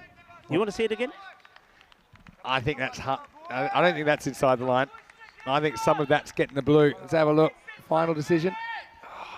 I don't think it's wholly inside the line. I'll probably put it in the umpire's call category, but I feel like Dita's a bit lucky to get away with it. Anyway, it's much straighter than one of the balls in the over anyway. As we get to the end of the 8th, the 69 for 5. Okay, so 12 balls to go. Call it 70. I think they're looking for around 95 to 100 here. That's what they're looking for. They're wanting to go, if they can, 15 and over 30 of the last 2. And this man, I think, has to have as much of the strike as possible. Iqbal back though. Starts with a pretty good slow ball. Clever. Very clever. How exciting is this cricket though? Can you believe, Rico? This is only week 1 of 5 weeks of this. It's just, this is extraordinary stuff, you know, extraordinary stuff. It really is. I mean, it doesn't get any better or any bigger than this. And 5 matches a day, well, come on. What more do you want? Firmly hit. Fielder out there. Watches it well. It says come again. In comes the throw. You can see he wants it. And, well, it's a good job he doesn't. That's great work out there once again in the field. And it's that man against the Dran. He's on something. This guy's on fire. I'm telling you. I said it before. He bowls fast, throws fast, drives fast, lives fast. Jay-Z wraps this one into the keeper. And I can't say what I said the other day because it's not night time. Back to the action. Need you in trouble as well today. This is a good shot. He gets it over the man, and it's going to be 1 bounce, 4 runs. And that's what they need. They need to see a little bit more of this. And, well, Adam plays a lovely shot. Alja, we know what he's all about. He's done this before. Look, just gets enough of this. He senses that that fielder is inside the ring, and he's able to play and execute this shot really well. Yeah, Iqbal, that kind of slot length, isn't it, really? I think he's going to bowl a slow ball here to Alja. See how Alja handles it. Just got a feeling. There's the fielder out there, takes it on the bounce, just wants to get a nice easy throw back into the keeper. Wasn't really, still went the pace on, kind of out swinging delivery. The reason is I think that Alja kind of likes pace on the ball. I think he likes to cut. Occasionally he might get creative, get a bit funky, likes to drive through the ball. Do you think Iqbal has got an injury? Did he spend the last day at the hairdressers? Well, you can do 2 things at once, can't you? 2 to come here. Short. Oh, well, this one. So is that slower ball? It was too tricky and too hot to be handled. Yeah, as the slower ball there. And he saved it up for DDC, didn't he? It was a clever one. He's thought that DDC's the biggest threat. And so he decided to take it on. And yeah, that does change the strike, though. Spain still not really getting too much going. Last ball, the over. Good shot, and this is going to test the fielder out there, and well, he does really, really well. Excellent work, and almost wrong foots the keeper coming in, and he finishes the over well. What a good spell of bowling this is from Iqbal. Just concedes just the 10 runs and picks up that important wicket. That's why it's so vital that they wanted him back in the side. It's good work there from the field here. Look, this is absolutely sensational. Picks it up and gets the throw in. Well, the wild thing, he is wild, and he's all over Spain at the moment, isn't he? Good range there, isn't it? So 1 over to go. Score 77 for 5. Just a reminder, look, we'll do this during the day, maybe even the second innings. If you want to send me a message at Mr. Maximo on social media, on Instagram or Twitter or Facebook, wherever you're watching from around the world, you can send Rico one as well. We can address your questions as well if you can't get in the comment section. Here we go. Last over. This starts with a wide. A bit costly, I think, as it gets DDC back on strike. Once again, finds himself in the 30s. It's kind of been his role this week to kind of come in if they've lost early wickets. And pretty much it's happened a lot of the time. Just get them to an acceptable total. Yeah, they're going to be very disappointed with the extras they've given away here, Austria. You know, get more on that in a second. This one has been thumped, and this goes the distance. Volley, volley, volley. Well, that one ends up in the bar and is ordering a Victoria Cerveza. What a big hit that is into the fan zone. That's what Spain need here right now. A lovely hit, and take that. Toma, eso es una grande, eso es una Ariana. Yeah, I think that is a slightly slower ball, but he picks it with a length. It kind of sits up and asks to be hit. It's actually good shot selection, because if Dorkaya goes for his favourite kind of overcover or goes straight, I think probably it's hard to adjust the timing. So crossbat was the way to go there. It did very, very well. Moves to 36. Yeah, good shot. I mean, yeah, well, we've got an opportunity. The extra 17 off them. 12 wides, 1 by, 4 leg byes. That's too many. Don't forget last night's match. Spain only made 82, and Austria made them with 1 ball to spare, right? Yep. He wants to here probably. I don't see any chance he'll do it. Well, now he might run himself out of that, and now he won't take it on. That's smart cricket. That's really, really smart cricket from Daniel Dorkaya. He knew that Alger was dispensable, and somehow he snuck a second run. Yeah, it's not good from the bowler, though. Basir Khan. He needs to deal with this and doesn't, and that gives. He's going to be frustrated by this because he could have been bowling to Adam Alger, but in fact, is Kaya back once more. So if this goes to the boundary, this is really going to hurt him. Say what you like. I love smart cricket. Here we go. He's going to take the single. He'll be looking to go again. MSP, once again, it's a testing throw for the keeper. Yeah. It's bouncing in front of him. Even this. He's thinking, hey, I want to come back here. You know, Daniel Dorkaya. He's trying to find a way to get back, and he almost runs himself out. This is the one before that he did get away with. Anyway, back to live action. Well bowled in the block hole. And they'll settle just for the single here. You can see this time round, Daniel Dorkaya saying that'll do. He wants to face the next 2 deliveries here. So they're getting into that the 90 mark. I still believe they can push on to about past 95 here. I think it's a score that's going to make this a very close game, which I believe will go right down to the wire. This is going to go large. Tries. He's going to push hard, going to put the pressure on the fielder. He does well. Gets the throw in towards the keeper's end. Good cricket all round. Yeah, and won't get the strike back. Gets out of the 30s. Well, he'll finish on 40, I would think, barring any extras here. To get up to 90. I think a few people noticing DDC. He's been decent. I mean, you can't criticise a guy that's 40 off 23, but it's not quite the kind of timing you had earlier in the week. Last ball. Nicely played. They'll run hard, won't they? It's going to be 1. In comes the throw to the keeper, and well, that would be with that, and they're going to finish on 91. So don't quite get to the 95 that I was thinking would be a good score here, and the challenging one was still is in the 90s. I can still tell you this, Vinny, that Spain, well, of course they're going to come up firing because they know they've got to bowl and field brilliantly if they are to make it into the final, where Ireland wait to face either Spain or Austria. But Austria, they'll be pretty happy, pretty satisfied with what they've done. If you're saying to Razman Shigwell before the start of this match, look, you're going to contain this team, and he sees that team and that lineup on paper, the Spanish side, to a score of 91, he's going to say, yeah, thank you very much. I'd certainly take it, but also Spain will feel this is a defendable total. I think they will feel, okay, they've got the runs on the board. Nobody can take them away from Team España. Well, there's you-know-who.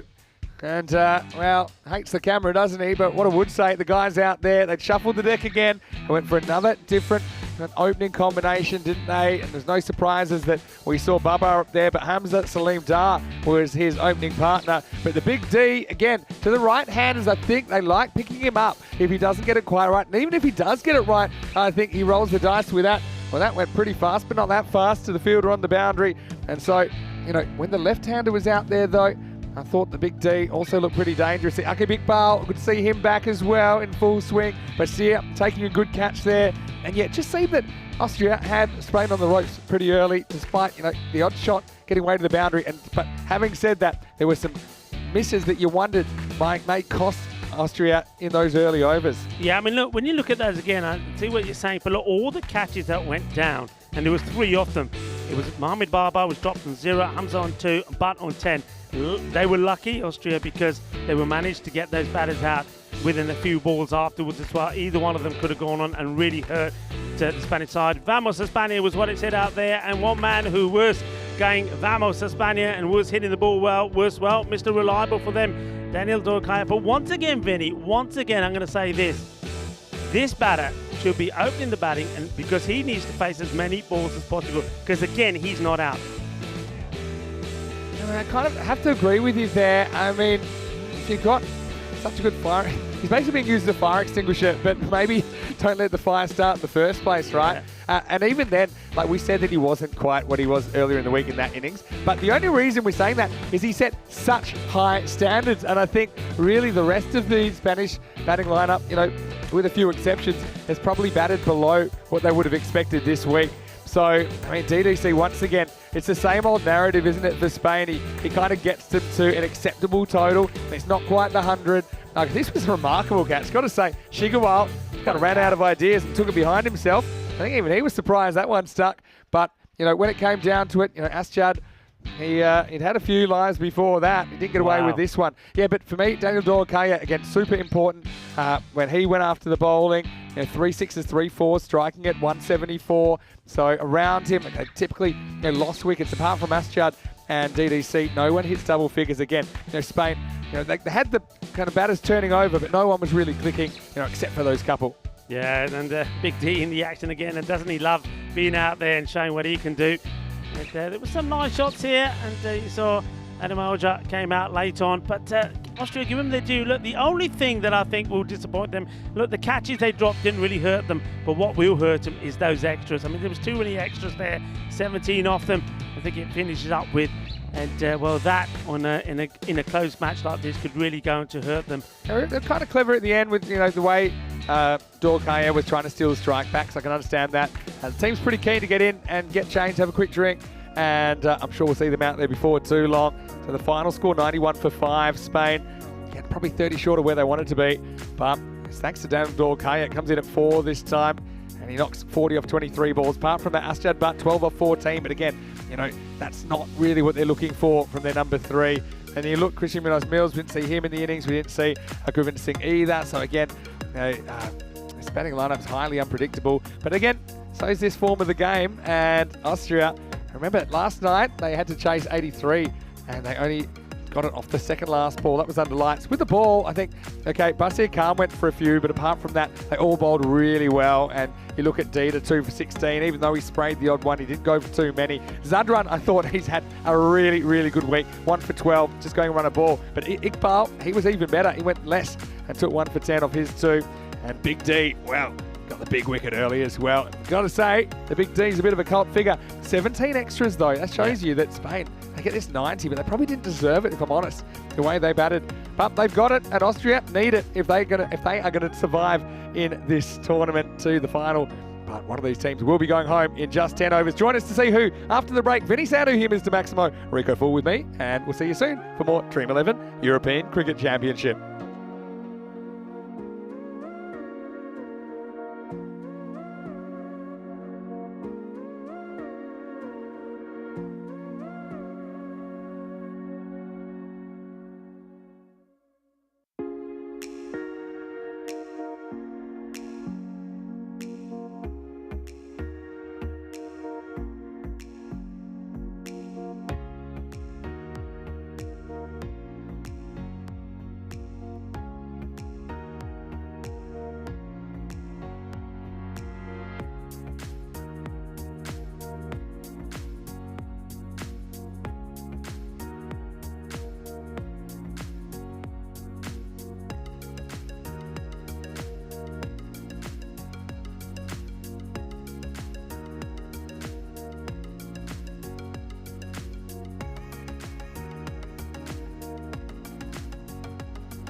Hello, welcome back, cricket lovers, to this very important match. One of these two teams, Spain, the host team, who have had about 91 they put on the board, are up against Austria. Austria have contained them pretty well. Be disappointed, Austria, that they gave away 17 extras, but still, I think if this was offered to them, they'd take it. Look, I just want to just reflect back to the last time these two teams met, and that was last night when Spain, batting first, put 82 on the board. So they've got more runs than they did yesterday. And they almost pulled it off against Austria. Austria got there 84 for 7 by 3 wickets, but only thanks to an incredible knock from Zishan Arif. He scored 63 off those 84 runs. Nobody else performed, and that was a player of a match performance from him. So really, Spain will be thinking, if they bowl and field the way they did yesterday, that they have still got a big chance here. They've got more runs on the board than they did, but one thing they do need to do is they need to pick up these wickets quickly. They need to get the breakthrough in the power play, and one man that can do that and has done it more often than not is Mohammed Cameron, the hitman, as we get ready to go. And they've gone with the left-hander Ashan Yusuf up there with MSP. Yusuf, he's been effective. He was effective the first couple of times that he went up there in this opening partnership, but the last few times he's just not really got going. So a big moment here. We're just waiting for our official timekeeper, Frederica Constant, to give us the thumbs up, and we've got it. So here we go, first delivery. And this has been hit pretty well. Could be a catch straight away, and it is. It's the first baller. And it is Hassan Yusuf who goes first up, and Christian Munoz Mills takes the catch, the captain. Vamos, chicos, vamos. Así, así. And, well, adelante, equipo La Roja. And they get the wicket, and that's what they've got to do. And you can look at him, Christian, the captain, there saying, vamos, vamos, chicos, vamos. And Mohammed Cameron, no celebration from him at all. Just focused, switched on. Doesn't get this right. Catch is taken. Big moment. You can see what it means to him, and that's what they have to do. So a golden duck from Ashan Yusuf, and once again it hasn't quite worked for him. So Cameron, that's what he's there to do, take wickets, gets the breakthrough. And the noise around the ground, not just on the field of play, but of course it's the Spanish players that are making all the noise, but also in the fan zone, just erupts there. A lot of Spanish support here, as you'd expect. The home club, the home nation out there. So that brings to the crease the captain. This is massive. Lasmal. He's been so key to where Austria have got in this series. When he plays well, the team does well. Mohammed Cameron now. Wicket off his very first ball. Sprays this one down the leg side. This is such a good take from Mohammed Ishan. That is so good. I mean, this one is quick. Fire down the leg side. And, well, he has to take this. Otherwise, this is going to be 5. Brilliantly done from Ishan. Not the best first delivery, though, to the captain of Austria, Shigual. Focused is Cameron. Look at the look on his face. Oh, but this one comes in a fair bit, you know. That is quick. Let's have a look at this. I reckon he gets a fair bit of in-swing here. Let's see how much this moves in. Oh, look at that. This is when he's dangerous. And we've seen him bowl these sort of deliveries that have been unplayable if he gets this starting and off and coming in. I reckon this may be the quicker, shorter one. Let's see. He's not afraid to bang it in, Mohammed Cameron. He goes down the leg side once more. And maybe just having a little bit of difficulty controlling that Yorker. So another extra. No runs off the bat as yet. All in wides. 2 for 1. The batter that's already gone, Shin Yusuf. First ball golden duck from him.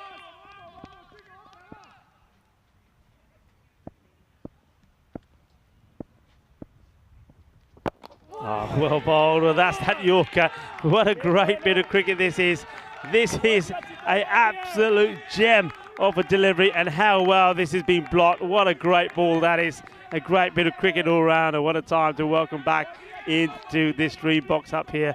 My partner in crime, Vinny Sandhu. What a delivery that is. Yeah, well, we're going old school, Rico. Good old school contest. Shikhawal just wants to survive this over, I think. Oh, well, the finger goes up. I thought I heard a bit of bat on this. I have to be, if I'm honest, I heard a sound, but I'd like to see this again. Well, Shikhawal can't believe it. Well, this is a huge moment. This is a huge moment. Well, have a look at this. Well, I think the Portuguese may be back in the Spanish here as they're waving bye-bye to Shikhawal. Well, oh, well. There's a couple of things here. One is, look at this. One is, I think this may have taken a bat. Secondly, the height on this. That looks to me like it's going over the stumps. It's quite... he sees the finger going and he's saying, what are you talking about? For me, there are a couple of things that are marginal at best. But one of them is, where does the ball pitch? And I'm not 100% sure it pitches in line. The other thing is it's climbing, isn't it? And it seems like it might have even gone above the pad, even though he's quite far back. And the height as well. I mean, when it comes down to it, you don't want to be missing any that are that close. And that's a big moment in the match. Shikhawal goes without scoring, and now it's 2 for 2. And that's a big moment in the match, this. I think that might have, first of all, where does it pitch? Maybe just... So the problem with it is pitch is so short, it's hard to tell. I mean, yeah. I think the number one word I've got there is doubt. I've got doubt. It may fulfill the criteria. It just doesn't seem to me like it was an obvious LBW. Some would say umpire score, but when I see that again, and when I saw it first up, I was surprised. Seeing it a couple more times, I still am surprised, but umpire's call. Good luck. Who's next? Zishan. Picks up that. That might have been close. Oh, I love the drama of finals day. We're only in Group A, Rico. Hey, what I will say, though, I picked it a mile away. Cameron hardly bowled a Yorker this week. And now, I mean, this is the first game Spain have played where their tournament is on the line. Yeah. If they lose this game, that's it.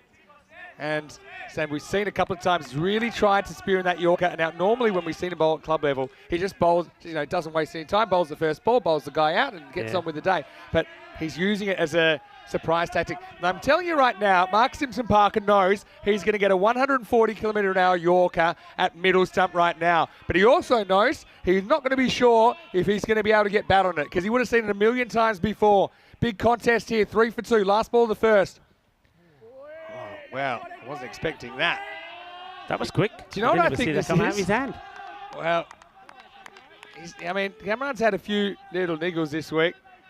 This is it could be many things. I have a feeling, though, it's mind games. I have a feeling, though, he's only got one ball left in the over. Normally, he'd go bounce the Yorker, but he only has one ball to spend. So that was his version of just doing something to disrupt the concentration of MSP, who has to keep out this Thunderbolt. Here it was. Does well. Good enough to get bat on it. Wasn't quite in the block, not too far away. What a first over. Game on, Rico. 3 for 2 after one over. Yeah, game one. I mean, you got to say here, and I know this is a brave call, but bearing in mind what we saw yesterday between these two teams, I know that Zishan Arif is still there. I mean, is he going to be able to do the same again? But, I mean, that wicket of Rasman Shikhawal, the captain, going for 0. And then before that, of course, Hassan Yusuf, he also went without scoring. I mean, that's a big moment for me. I mean, this is going to have to be an amazing comeback for Austria. I know it's only 2 wickets down, but those wickets that have gone have been key to their success up until now.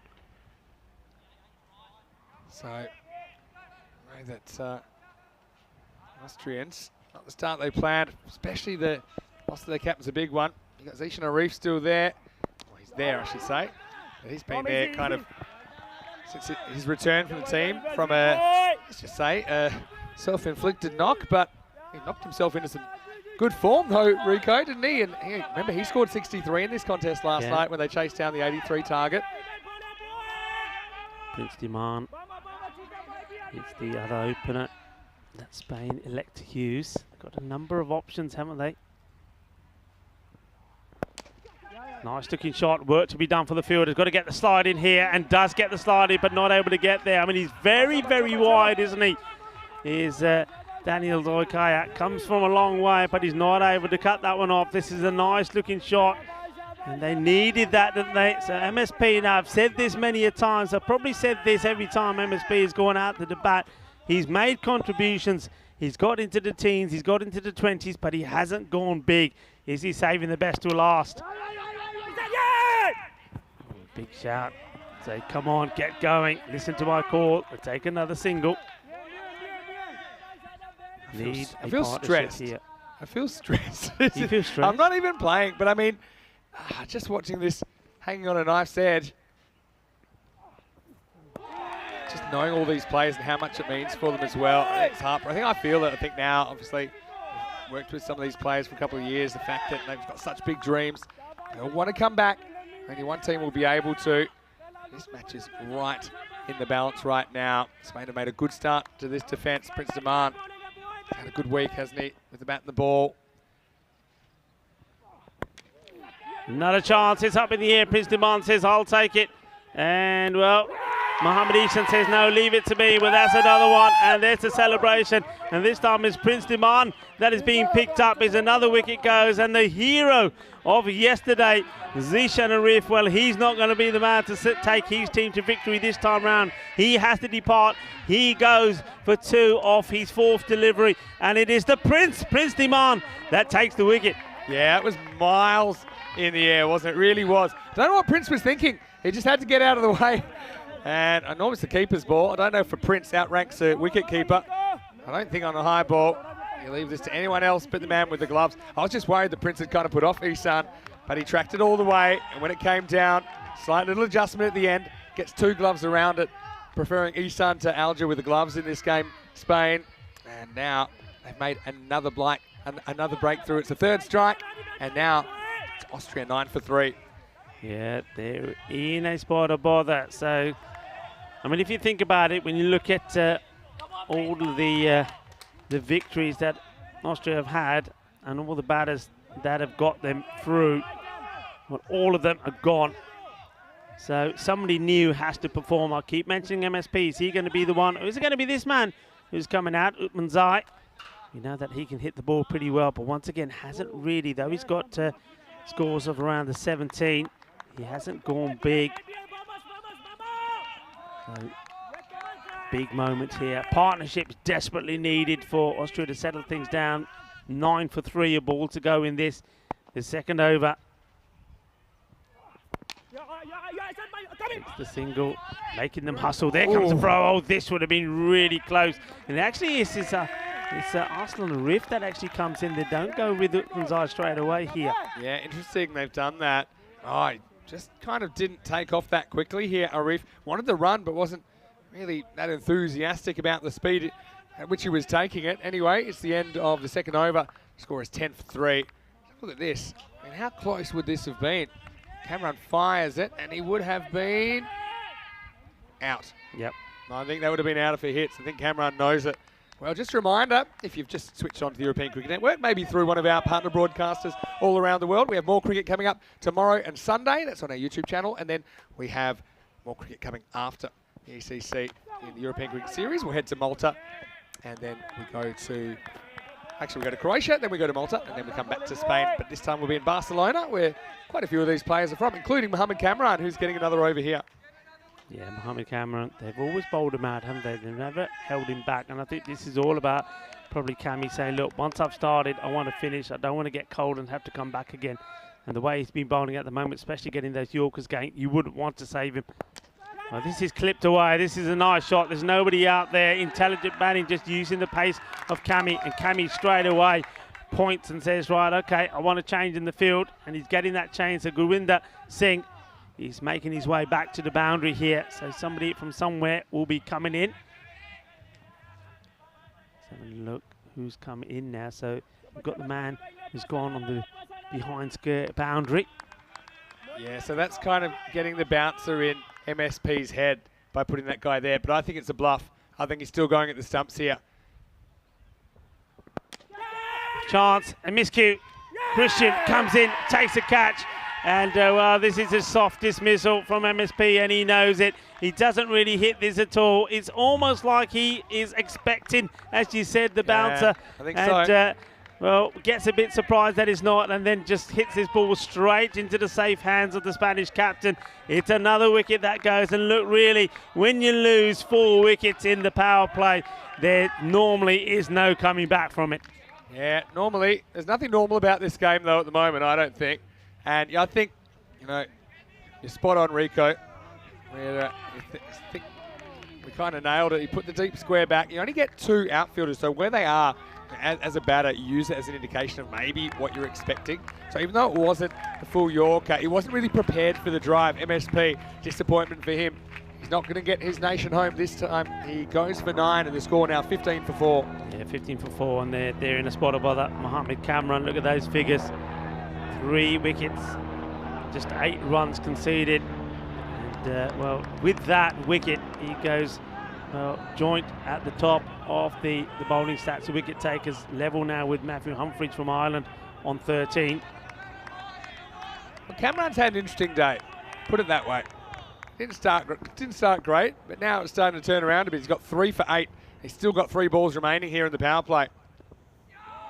Goes for the short one, and quite happy just to let this one go through. It's Aqib Iqbal who, well, for the first time, has sort of been promoted up to the top of the order. It's either going bouncer Yorker or bouncer Yorker.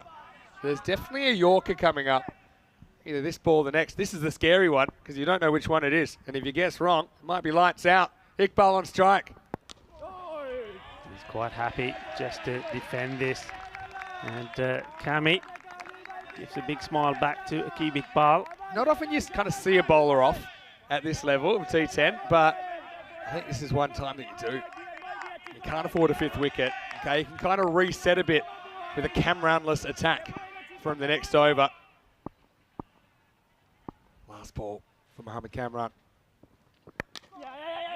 Just trying to get it through the gap. Good work. Oh, no. Oh, he didn't go straight away there. Well, I think he gets home in the end. Wow, that was an easy run. Basir was sleeping on his bat. It's okay. He can't bowl any more balls now, Basir. Well, I had no idea this was coming. Look, Basir, it says no. Says it's nobody in particular. Aqib Iqbal never looked at him. Wow, they're so lucky to get away with that. That would have been absolute schmozzle. But as it is, it's the end of the power play, 16 for 4. Yeah, they get away with it, done that. Very, very lucky there.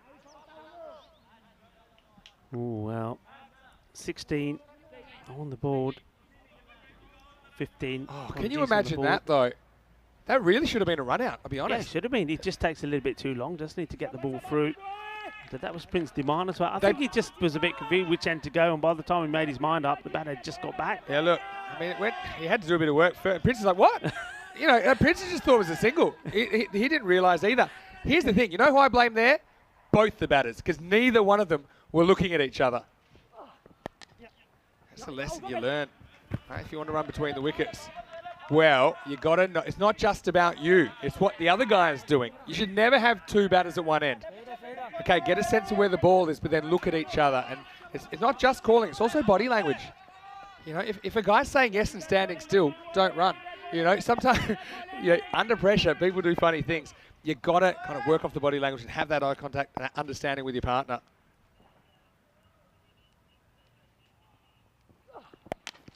Goes for the shot. It's in the air, but just dipping before the fielder gets there. Mohammed Cameron is the man that comes in. Well, what a spell of bowling from him once more. Mohammed Cameron, the hitman as we call him. 3 wickets, concedes the 9 runs, and he's put Spain in the driving seat here. And man, that's been very, very good for Spain. Now bowling Atif Mohammed. Goes for the big shot, and I think he's get this. It does. It goes all the way. Balle. Inna zona. Así me gusta. Manos arriba, arbitro, porque eso es 6 carreras. I wasn't sure if he got it straight away. I don't even think he was sure, to be honest. That one carries all the way. Maximo time. Atif Mohammed. did go for 36 this morning, don't forget, in an over. That would have been the first time in his life I think that would have happened. Oh, this is an uppercut, but has he got enough of this? Oh, my word! That is a jalebi catch! Absolutely fantastic! Adam Alger, what a catch! Take a bow! Superman has got nothing on me! That is sensational! Well, is that the catch of the day or what? Absolutely stupendo, qué guay, qué genial, qué grande es esta hombre. Ay, ay, ay, así me gusta. Así, así, así. Jalebi catch.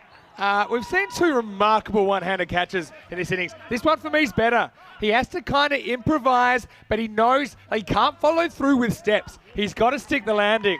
What a moment for Team España. Adam Alger, a guy making his first appearance on the international stage. Normally a wicketkeeper. I'll tell you what, even without the gloves, he's doing something pretty special there. I don't think Akib Iqbal could believe it. He went for a kind of audacious jumping uppercut. I think the shot was on, but he takes on the man and loses. He goes for 8, and the score now is 24 for 5. What a moment here in Group A. Wow, well, this is what we're talking about on the Costa del Sol. Sun, sea, sand, and sexy cricket. I want to see that again. Get it back up there. Here we go. Sun, sea, sand, and sexy cricket. I love it. Oh, amazing. I mean, what's handy is he, on purpose or not, he kind of catches it in a way that he's looking at the line. So he knows exactly what he can't touch. And so, oh, really, that was making me speechless. It's right up there, probably maybe even eclipsing Prince Saman's catch earlier in the week. Sensational, absolutely sensational. Shigarwal's catch early in this game as well. This has been just nicely guided down to man there at the point area. So Spain, well, they didn't do it with the bat once more. That's where their struggles have been. You can see that from their last few innings. They haven't been able to crack the 100, but with the ball, they have been sensational. Been really good, but I mean, this game's not over yet. There's twists and turns in these ECN contests. They just need a partnership here. I mean, these two are more than capable, aren't they? They are 6 hitters. Here's the last ball of the over from Atif. Not that run rate required as well. I mean, it's not out of control just yet, but what is out of control is the wickets. They've lost 5 in the first 4 overs here, Austria, and the score now is 26 for 5. Once again, Adam Alger, take a bow. It seemed like a bit of an improvised solution, really, because he wanted to know where the boundary was, and that seemed like it took priority, but no one cracking double digits yet for Austria in the first 10 overs. Look who's still to come. They got the Wild Thing still to come. Arsenal Reef as well. Got Big D. Actually, if he wins the game for Austria. Well, I mean, this is just sensational. Look, folks, I don't care where you are. I don't care what cricket you've seen before, but I'm telling you this. You don't see better than this. And you tell me where you've seen a better catch than that. This is the European Cricket Network, a frenzy of action-packed entertainment that's serving the world with the most entertaining form of cricket that you will ever see. And there's no doubting it. You will not see a better catch than that. That was sensational. Back to the action here.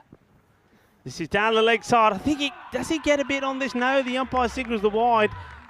And this time, this is going to be 5 of them. It goes all the way down the boundary. Now, they don't want to drop their standards here now. This is so important.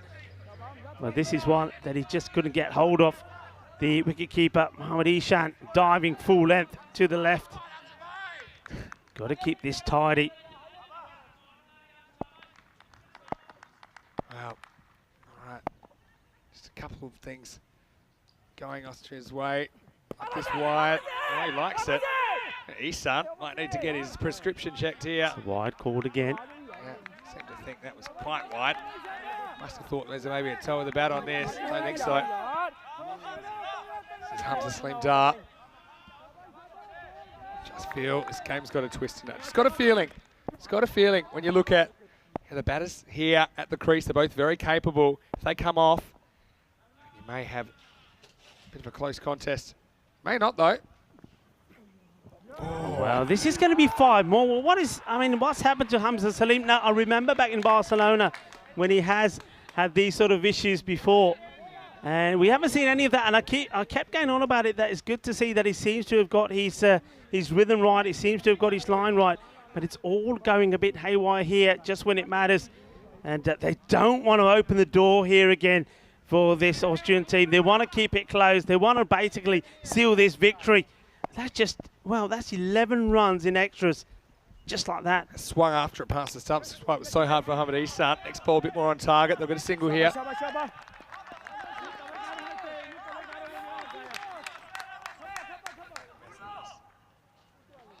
Well, what a tense game this is. It's silence all around the ground here. Everybody, looks like majority of the people are rooting for Spain. It's not surprising here in the Costa del Sol, Andalusia, Malaga.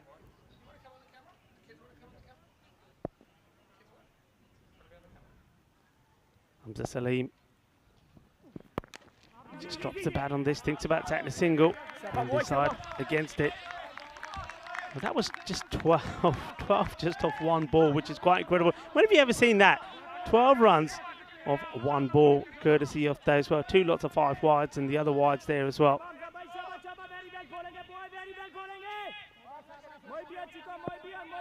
Muy bien, chico, muy bien, muy bien. Vamos, vamos, vamos, España, vamos. Hamza. He comes once more to Manzai. And he's just, you can see, slightly different approach here from Manzai. He's normally an aggressive hard hitter, but he understands the situation here.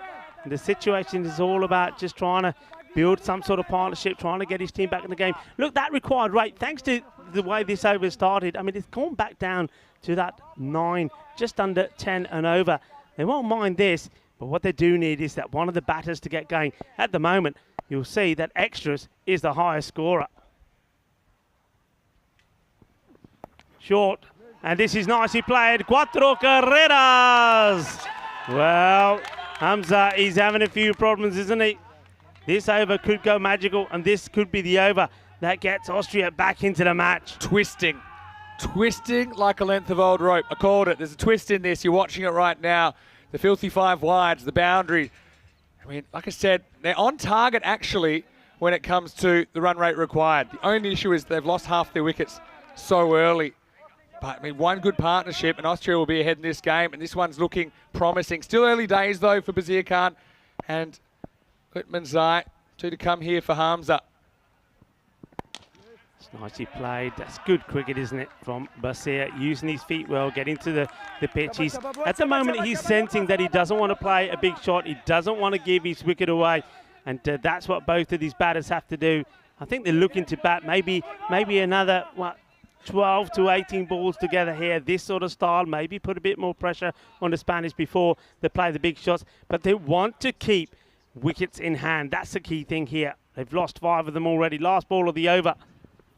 And it won't be because it's another wide to Hamza. 19 now off this over. It could go magical with a ball to go.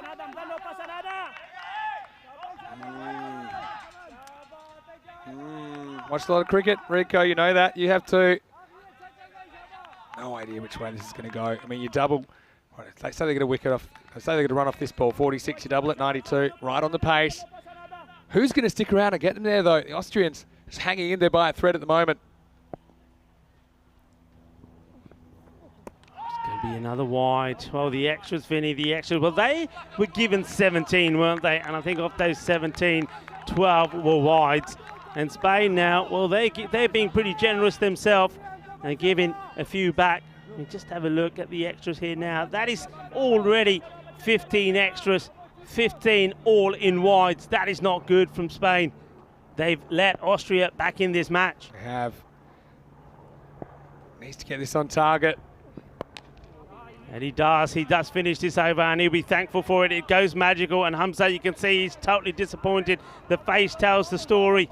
And the score, 46 for 5 at the halfway point. Yeah, well, very warm welcome to all of our viewers around the world. Some are far away, and some of them are pretty close to us. And I'm so happy we've had such involvement from the young guys here around the ground. We've got Carlos, and we've got Sebastian here. And I'm really happy to have you guys in the commentary box. Just had to prop little Sebastian up here, and yeah, they've got a great view of the cricket. It's nice. One thing people don't realise probably if they're watching around the world is because we're kind of introducing cricket to a lot of people. So yep. You can wave there if you like, guys. There you go. Lots of people are watching it. that they kind of get excited about cricket by coming up to the commentary box. They kind of interact while we're commentating. So it's a bit of multitasking, but I think it's worth it because I love to show people the spectacle of the European Cricket Network. It's been absolutely wonderful, isn't it? And yeah, I mean, the one thing I've loved and one thing that they do so well here in the Costa del Sol, and especially here at the Cartama Oval, is get the kids involved and get them coming here, not just playing cricket, but watching cricket. And we absolutely love the schools coming up here and seeing, well, what we see from up here and seeing some of the devices that we use. I've loved the cricket school project as well. We've had kids in every day from the Art Christian School. Yep. They've been getting involved. The players have been signing autographs. They've been doing training drills. Again, the way to make cricket more established, it's the players of tomorrow that you need to invest in. So, yeah, I'm super excited. And, yeah, hopefully we see plenty more of it in the weeks ahead. 46 for 5. We double that, you get 92. You double 5 wickets, you get 10, and the game's over. So this one is hanging on a knife's edge, and it's going to be a really exciting 5 overs ahead because only one team can stay in the tournament. Yeah, this is going to be absolute massive now. It looks like that Mohammed Babar is going to come on to bar. I mean, he's been more of a bowler than a batter in this championship so far, and he would love to have another opportunity to have a bat. The only way he's going to do that is Spain win this match. If you win it, then you're going to be in the final against Ireland. Lose it, that's it. It's done and dusted until next time round.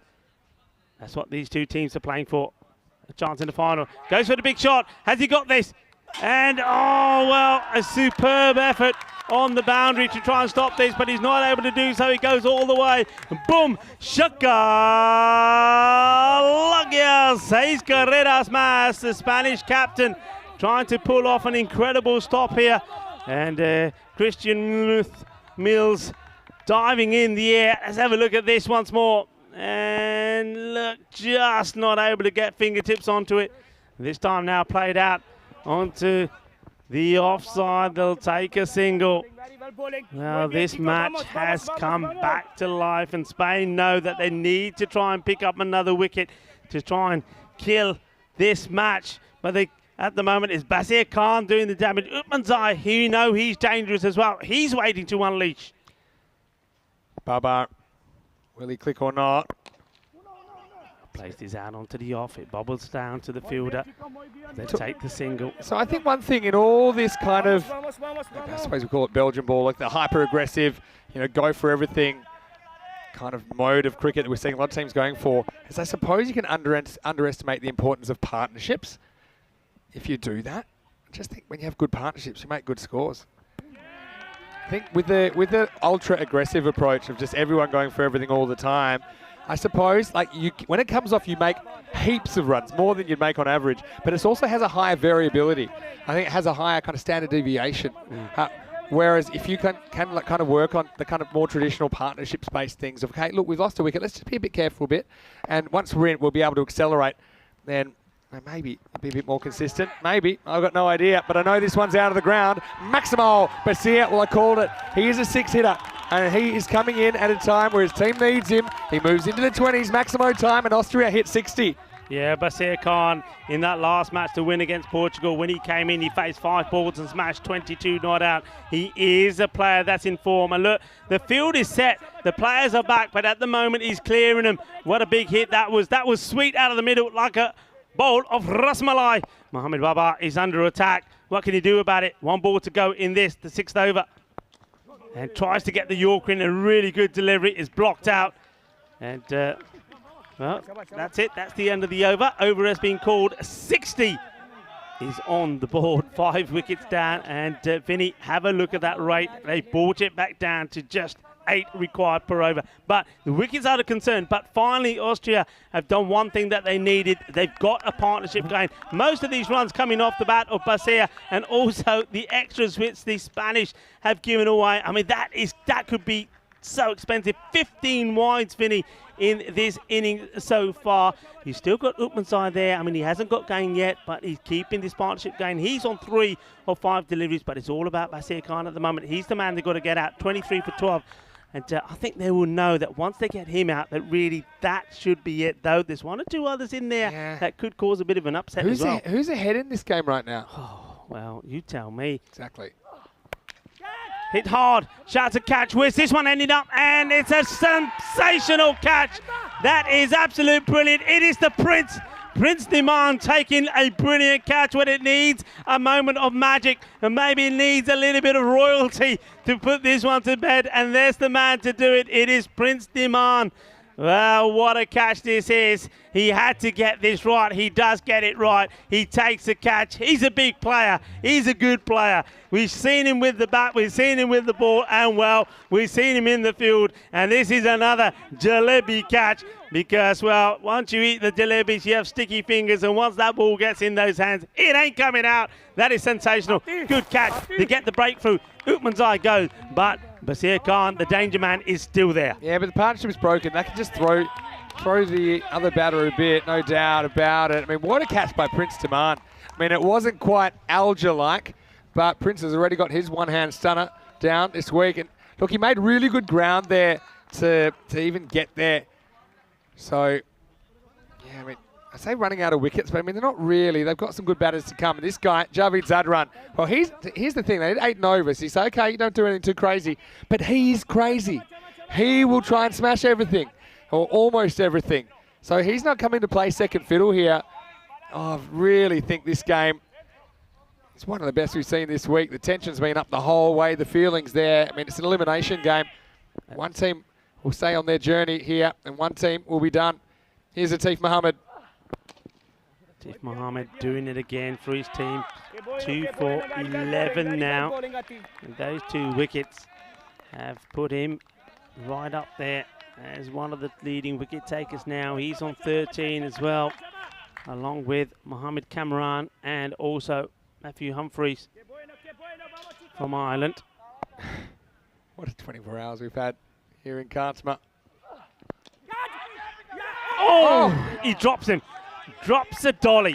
He drops an absolute dolly. I wonder how much this has got to do with that hand injury that Atif Mohammed has, but he's got to take this. You can see his hand badly damaged up. He split his webbing quite badly here, but look, this is a simple chance and he gets it completely wrong. Yeah, it's not, I mean, if the hands affect him, that might be one thing, but I mean, you could almost catch it one-handed. Choose.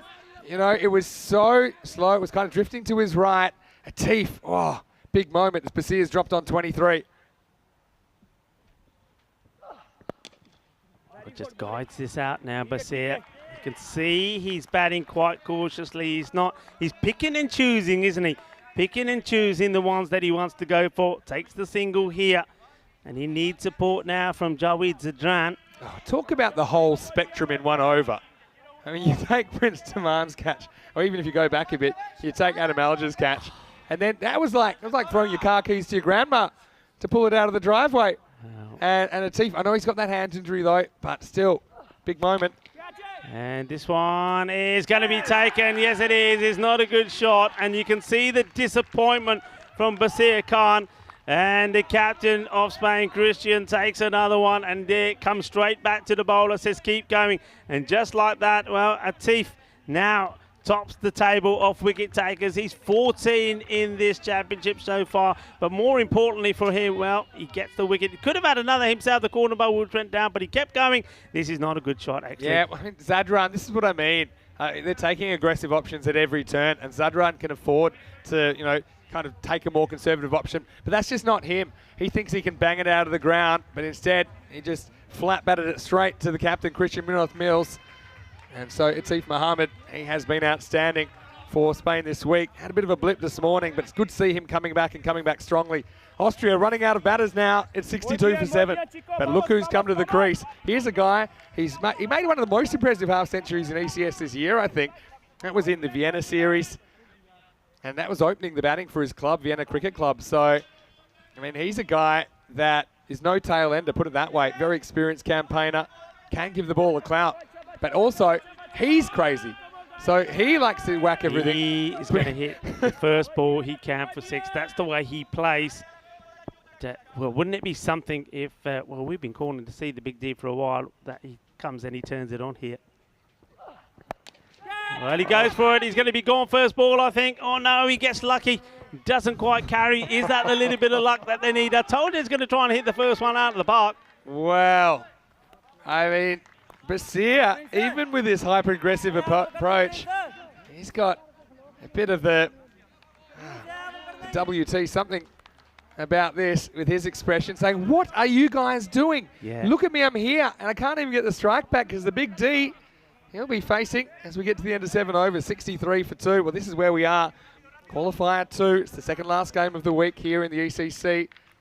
Then what we'll see tomorrow, or later on today, I should say. By tomorrow, we'll know the winner, but tonight it will be Ireland 11 versus either Spain or Austria. Whoever wins this game, the winner of that game is going to go through to Championship Week, which starts on the 10th of October. The Prince. What a good over that was from Atif, though. Swing and a miss from Eckenstein. See, this is the other thing, I think, and this is where I think the likes of maybe Spain to a degree and Ireland were clever. They did rotate the batting. They did give the batters a chance. The big D here has hardly had a knock. Nervous bench. Atif takes 2 for 3 in the last over, you know. It's Prince. Slow ball, clever. Basir's just stuck, isn't he? He's watching the game drift away and he's saying, come on, guys. I think, to be fair, Eckstein tries to get bat on ball here, but he just can't do it. It was too good from Prince Demand. Yeah, I think he's just waiting. I mean, what he's got to do here is, well, I mean, if it's not there for the big shot, take the single. When it's there, he's got to club it. But in the meantime, he's got to remember that he's got a guy at the other end who's hitting the ball pretty clean. Ooh. Oh, well, he's going to have to hurry. And, well, how about this? I don't think he changes his direction at all. So I don't think this is going to be given out. And also, to be fair, he does cover about half the pitch, the big D. So, I mean, I'll take that. I mean, is that leg bias called? Yeah, leg bias called. Because I reckon this is close. I reckon this is really close. Look at that. If that's hit, it's hit the back leg first and bounced onto the other leg. Well, it's close. It's not close in terms of hitting the big D. Yeah, look, he runs. Yeah, I don't think you can really appeal for that. We can. I don't think it's out. He misses out. Yeah, I mean, I only got to see it once. It's such a fast-paced game, we probably won't see it again. But I think he hit his back pad first, then bounced into his other pad, and I think it was a pretty good shout for OEW. There we go. Hope the ball's okay after that. Well, maybe that's the wake-up call the big D needed. And look at that. They've gone from 8 and over required to 12 in the blink of an eye. Yeah, Basir can bring it back, but he needs a Maximo here. And he's not got this right. And who's going to get this? Demand getting after it and takes a very good catch. And there we go again. The Prince Demand taking the catch. The Prince of Barcelona has taken another one. We saw take a great catch on the boundary. And now he takes one off his own bowling. And maybe with that one, that seals this match.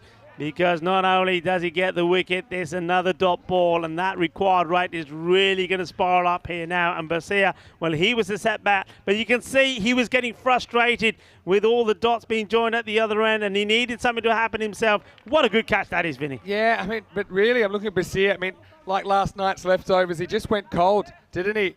He was at the wrong end.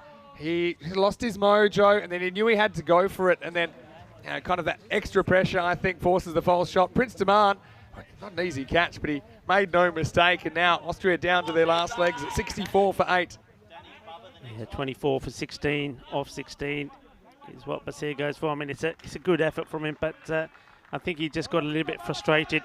People are asking what that timer clock's for. It's that the new batter has 90 seconds to get ready. So most of them don't take that long, but that's with big thanks to our timekeeping partners, Frederic Costa of Geneva.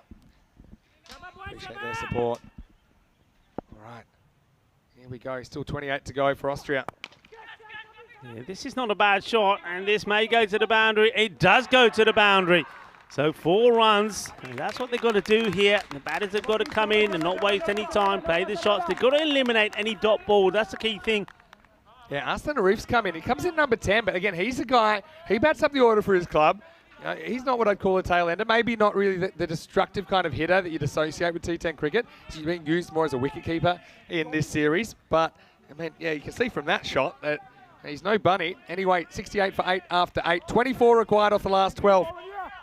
Can we get some sort of, I suppose, miracle late partnership from Austria to get them over the line here? Seeming a long way away at the moment, but they're pretty close on the run comparison. But the fact is they're just running out of batters at a very quick rate. They lost 4 wickets in the last 2 overs. What a finish may be coming up. All happens Babar's in the going to bowl the ninth. Yeah. All happens in the ninth. So Mohamed Babar Didn't have it all his own way, did he, when he bowled his first over? Right. The big D. Right. What if I told you they're 4 hits away from winning this game, Austria? And what if I told Here's you a man this that man I've could seen do hit the a few 4 before. hits? Edges. I just can't imagine the tension. I mean, I want it for a second. Put yourself in these guys' shoes. This is a tournament only comes around once a year. Okay, you get treated to obviously the travel and the accommodation and the experience, if you like. And one of these teams today will get to come back in a month for the championship week. And whoever loses this game definitely won't be that team. It's going to be a crippling blow, I suppose, in the short term. Right now, the game's on the line, 24 off 11. This was banged into the ground to take the single. So, I mean, that's the key thing here, is to eliminate the dots. You've got to get something off every ball and try and take it as deep as you can. But, of course, like you know, they're looking and searching for a couple of boundaries. Well, Arif. What's Arif's play here? They've got a good feel to him. They've got basically 4 straight outfielders, so they're protecting deep cover. Does he get funky?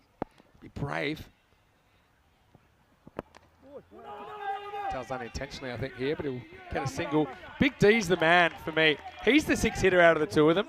And I know you might say, well, you don't need to hit 6s. I just feel like, okay, they're not running a lot of 2s, these guys. The boundaries are pretty well protected. I think the easiest way, not that it will be easy, to win this game is to smoke 3 or 4 out of the park, release a couple.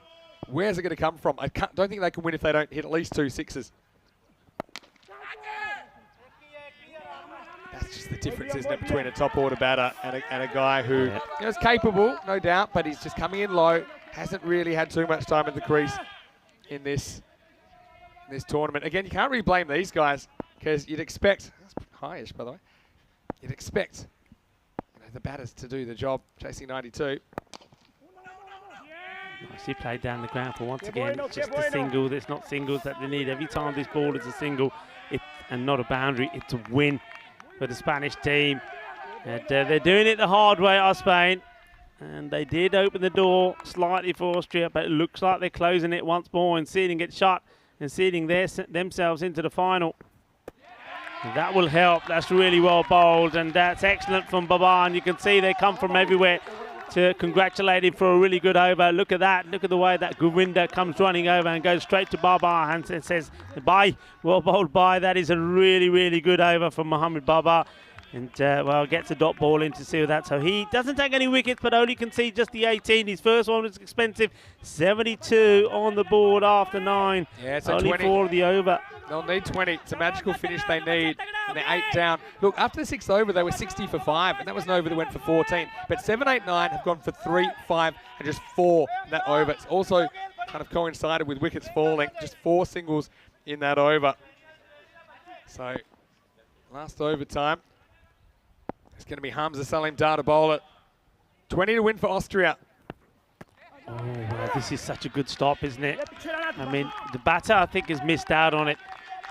But then right at the last moment, I think Mohamed Ishan, well, he has to take good reactions to stop this. Here's the thing. I don't even think the batters really know or are confident where they're going to hit a 6 here. You're going to have to hit probably 3 now. And, yeah, it's not going to be easy. Hamza, remember the nightmare over he had that went magical. This is hit down the ground and it's taken, and that's another wicket. And listen to the noise that the Spanish are making. Aslan Arif going for the big shot. It's another catch taken by the captain, Christian Munoz Mills. Vinny, how many catches is that from Christian? Is that 4? I know that a record is 5, right? The record is 5 in an innings. Yeah, but I think let me that just may go be to my 4 sheet. that he's taken down the ground, goes for the big one, doesn't take it. He's got such safe hands. Remember we did. I was amazed when we saw him drop one, and he dropped one of the little maestro. I've never seen him drop a catch. Yeah. How many? Yeah, it's 4 in the innings. 4 in the innings. And now we've got the number 11 coming out to be on strike, of course. He can't cross on a catch anymore. I mean, Spain, I was just wondering where they were at mentally. I don't even think they knew where they were at after the kind of last 3 performances. Aslan Arif, disappointment for him, but it wasn't really his job to try and get these runs. Dejected looking, Aslan. And, well, Well, here's a guy, to be honest, this guy can hit a long ball. I've seen it in Austria, but he is batting 11 for a reason. 20 off 4, they need a boundary. There you go. Well, this one will do, won't it? That goes clears the fences. Manos arriba from the arbitro. Well, MSP, he's up and he's fist bump in the air. Well, he's saying it ain't done yet, you know. It ain't done yet. Begs the question. I mean, you sent out Arslan Arif before, Idibasha Dida. Dida's uglier, but more effective, I think, with the bat for this situation. What do you mean? That's not nice. What do you mean he's ugly? Style-wise. Good-looking unit. 14 off 3. Do you reckon he can do it again? Oh, this is an edge. That's an edge. That could have been the end of the game just there. Well, here's the setup for all you Big D fans out there. There's 2 balls left. He needs to hit 2 sixes for a golden ball. And if you had to pick a man on popularity to do this, you'd probably pick the Big D, Daniel Eckstein. But he hasn't looked likely at all. He's 3 off 8. It'll be one of the all-time great comeback stories if he can knock these next 2 out of the park. Hamza Salim Dar, not afraid to kind of bang it into these guys. Here we go. They need a Maximo Austria. Well, this is going to go for 4. And, well, that's not going to be enough, is it really? And unless Hamza makes a blunder, bowls something, a no ball or something, this match is done. So that's 4. That takes the score to 83.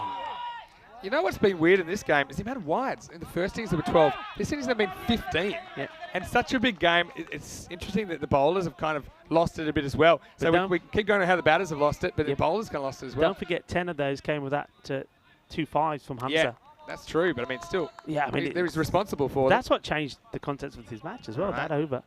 Well, he needs to hit a 9. Just need to bowl one. It's not a no ball or a wide here.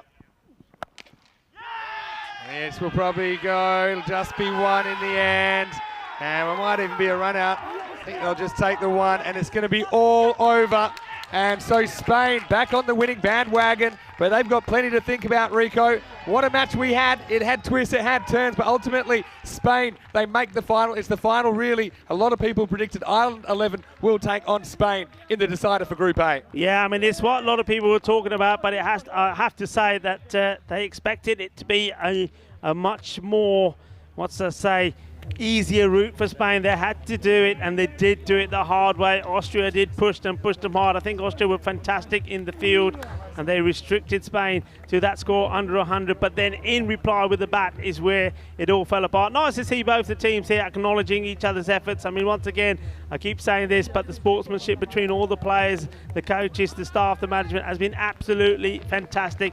It's really the spirit that the matches have been played in has been great, and loving the way that this European community, this European family is growing all the time. Round of applause for both sets of teams. Unlucky to Austria. Look, Austria really did entertain us. Their good run comes to an end. Remember, they didn't start well, but then they were putting results together. They were playing some really good cricket, but just when it mattered, it didn't go their way. And I'm going to say this, and I think they got unlucky. I think a couple of decisions went against us. That LBW, that one from the captain, Razwal Chiguel, I think that could have played a massive key. He's a big, big player. But look, given the dues, they fought till the end. And part of this time, just falling short by 7 runs. Anything could have happened there. But look, they'll go back with a lot of pride. They'll go back with big hearts here, because they've certainly have put a lot of smiles on the faces of a lot of people. A lot of people have enjoyed the cricket that they played. And like I keep saying, by being involved in this Dream11 European Cricket Championship, they'll get better and come back better and stronger. Yeah, well, Austria can be really proud of their team, really. I think they've tried their best. Had a bit of a rough start, didn't they? Really, to be honest, had a bit of a rough finish as well. But you see there, look, good sportsmanship between the teams as well. It is a community European cricket, and even though it's fiery out there in the middle, I think these players do enjoy each other's company. Well, Big D, he was out there, and he wouldn't really understand how important he would become to the second innings at this stage. But here's a man, it's always exciting, Mohamed Kamran, and he struck very first ball. Yeah, I mean, once again, you know what he's out there to do, Hashan Yusuf, but doesn't really time this one and gives his wicket away. But this one was the one that was interesting for me, and well, yeah, I look at that again, and every time I see it, there's doubt in my mind. But look, you've got to move on from it. You've seen them give it. and that one was given, and they just really found it difficult to come back from it. But one man that kept on going, that kept their hope alive, was a fine innings from Basir Khan. Yeah, but I mean, Isan, first he had to get under this one off the Prince, and I mean, 91 doesn't look like a lot, but again, how often have we seen this? Low scores in finals. I mean, there's more pressure, especially when your tournament's on the line.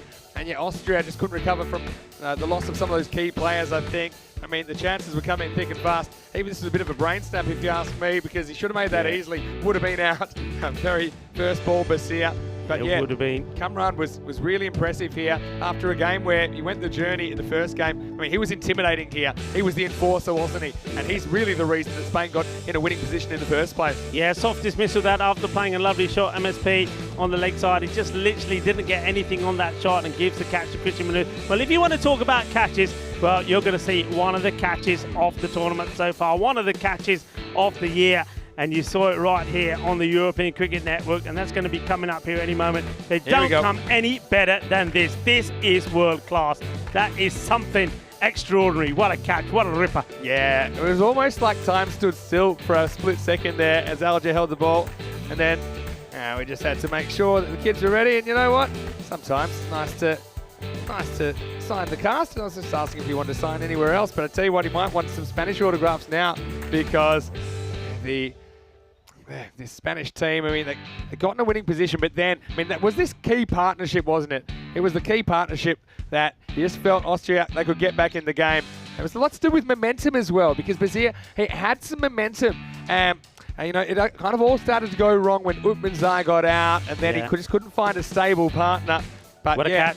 Yeah, I mean, the first one was good. This one was pretty good as well. Prince Demand, not for the only time in this innings, taking an important catch. Yeah, but this just kind of set the innings off a little bit. I mean, Latif, I still don't know how he dropped that. And even with 6 fingers, you should probably catch that one. But having said that, you see, they lost these key wickets, and then Basir was kind of left cold on the shelf at the other end. When he did get back on, he couldn't do too much. And it was kind of up to the big D, who didn't flinch at all when that one was thrown straight into the 92. But yeah, ultimately Spain, they were good enough to close it out. And look, I've got to say, if I'm Spain, I'm bowling first in the final if I win the toss. You know why? Let's be honest, they don't know what their batting order is. Find out what you're chasing. If you're chasing 80 or 180, you're not going to have the same batting order. So that's something I wouldn't normally do in a final. But I think Spain are a mess batting first at the moment, just based on what we've seen. And Ireland, I think they want to chase, and so also you give them what they don't want. So that would be my tactics. In fact, I would just leave the A4 page blank if I was coaching them, and I would say at the halftime, right, I'll think about it and I'll put together a batting order that suits the kind of target we're chasing. Yeah, I mean, look, I can hear exactly what you're saying. It'd be interesting to see just how that goes and what's decided. But of course, it all depends who wins that toss. But Spain, I mean, look, the thing is, they've got there, haven't they? And that's the main thing. They've done it the hard way. They've got there. But the other important thing is they've ended that run, those run of defeats. As I mentioned already, they lost the last 3 matches after that win, a big win after scoring the highest runs in the championship so far, team score of 166. They then went and lost to Portugal, only putting 90 on the board. Then they lost to Austria, 82.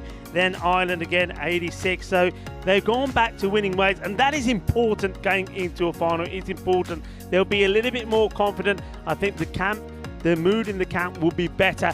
They know, look, let's face it, Corey was here with me yesterday, and Corey was saying this yesterday. He knows that the favourites are Ireland. He knows that they're playing incredible cricket at the moment. He knows that they're the team that everyone expects to go there, but at the same time he also knows that this is sport, anything can happen, and if 1 or 2 of their players turn up, if 1 or 2 of their guys, if somebody like Mohamed Cameron or Prince Demand or even Dalian Kaya get back to the sort of form that we've seen them at some parts of this championship, if they click, if they put big runs on the board, then really there's no reason, especially with a bowling attack like that, there's no reason why they can't go all the way and surprise everyone. Yeah, I mean, anything's possible. I think we've already seen that. Akabik Bal, see, did come back to the side, only 8 for him. Basir Khan, 24, the only player to reach double figures in the innings. Dida, I mean, again, he comes out and cracks the 6. I mean, look, hindsight's 2020, but Austria, I think as you said, had a couple of marginal ones go against them as well. Cameron 3 for 9, player of the match here in qualifier 2. What a comeback from Cammy. I know he's sore, but he's got one more big effort this week in the final. Prince Demand pretty good as well, 2 for 11. 3 for 13. Atif continues to take wickets this week. Hamza Saleem Dar was pretty expensive but did pick up a wicket. And Baba, well, he bowled at a key moment in the game as well. Went wicketless, but he only went for 18 runs. Well, what can you say about the entertainment so far from this Dream11 European Cricket Championship? It's just our first week of 5, and now we have our final. It will be the Ireland 11 versus Spain coming up. Now, that will be coming in about 1 hour and 5 minutes to the first ball. So make sure you're back with us then, because only one of these teams will make it to the championship week. Only one of them will come back and have that chance to lift the trophy. It's going to be a sensational final. I mean, look, I know there's probably a lot of people that are looking at the track record of the victories that Ireland have just recently had. I mean, they've been blowing teams away. But look, they, like all of the other teams, they're only human. They're going to feel the pressure of the final as well. And I think you're absolutely right. I think the way that the coin toss goes is going to be very, very key. I think if Ireland don't have it their way at the coin toss, I think we will start to see a bit of pressure being applied on them. I mean, the thing is, the Irish team, they have just kind of sucked up the pressure in a way that it's more mature than their years. I think it's a credit to all their coaches and all the support structures to them. But I mean, this will be the biggest game of the week, so let's see if they can perform. So we will be back in about 1 hour right here on the European Cricket Network and all of our partner broadcasters. Until then, this is Vinny Sandhu, Mr. Maximo, and Rico's here as well, and we cannot wait for the final. So come back for the Group A final of this Dream11 European Cricket Championship right after this.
After 23 matches in week one, it's been a real tussle, but two teams have stood out from the rest. Ireland 11, they are young, they are bold, they are smart, and they are really good at this form of the game. But how about Spain? They've been hot and cold. Look, anything is possible, and I can't wait to see which one of these two teams makes it through to week 5. I'm Mr. Maximo. This is the Dream11 European Cricket Championship Group A final, and it starts right now.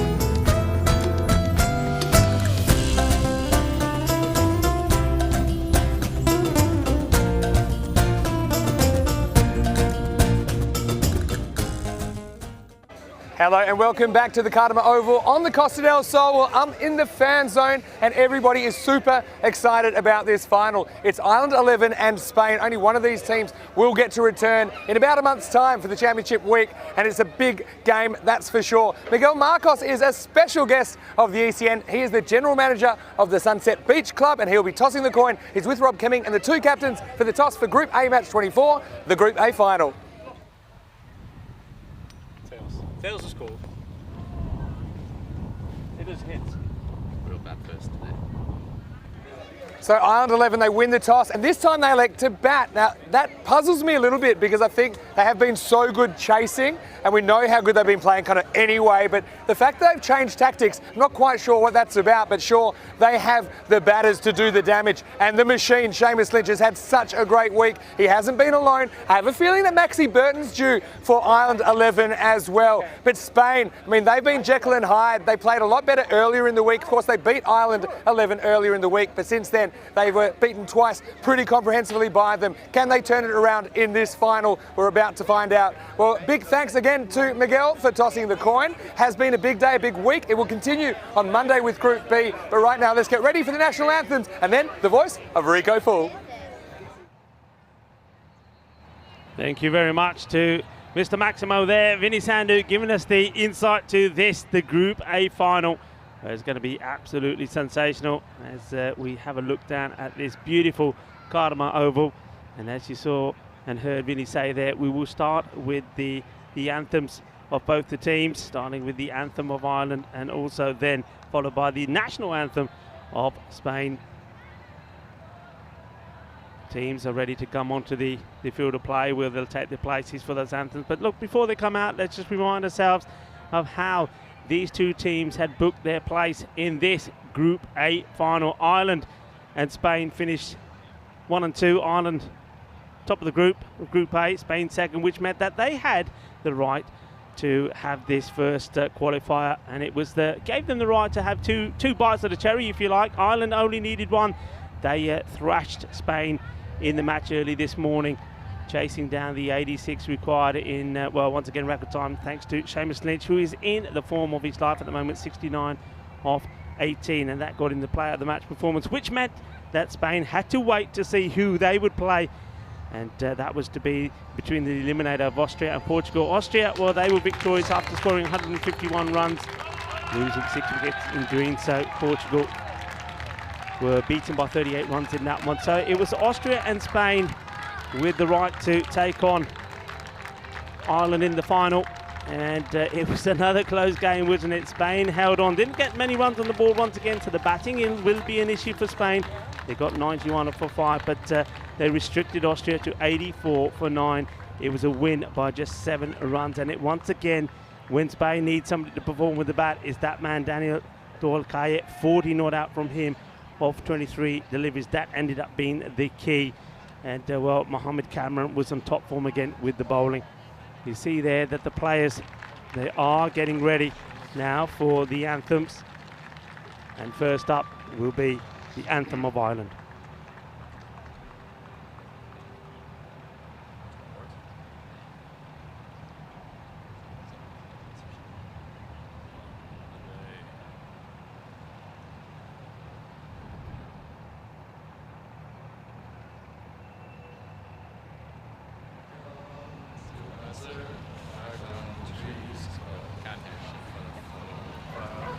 provinces of ours.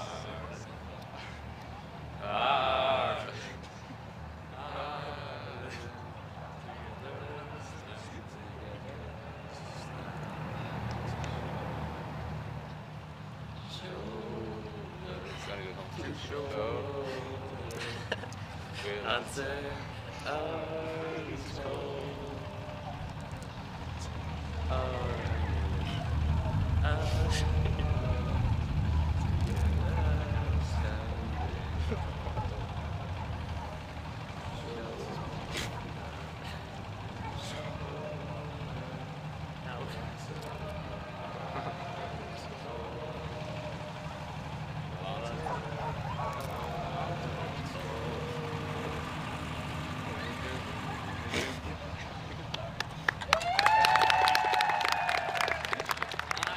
And now we'll get ready for the national anthem of Spain.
There you go, touching moment.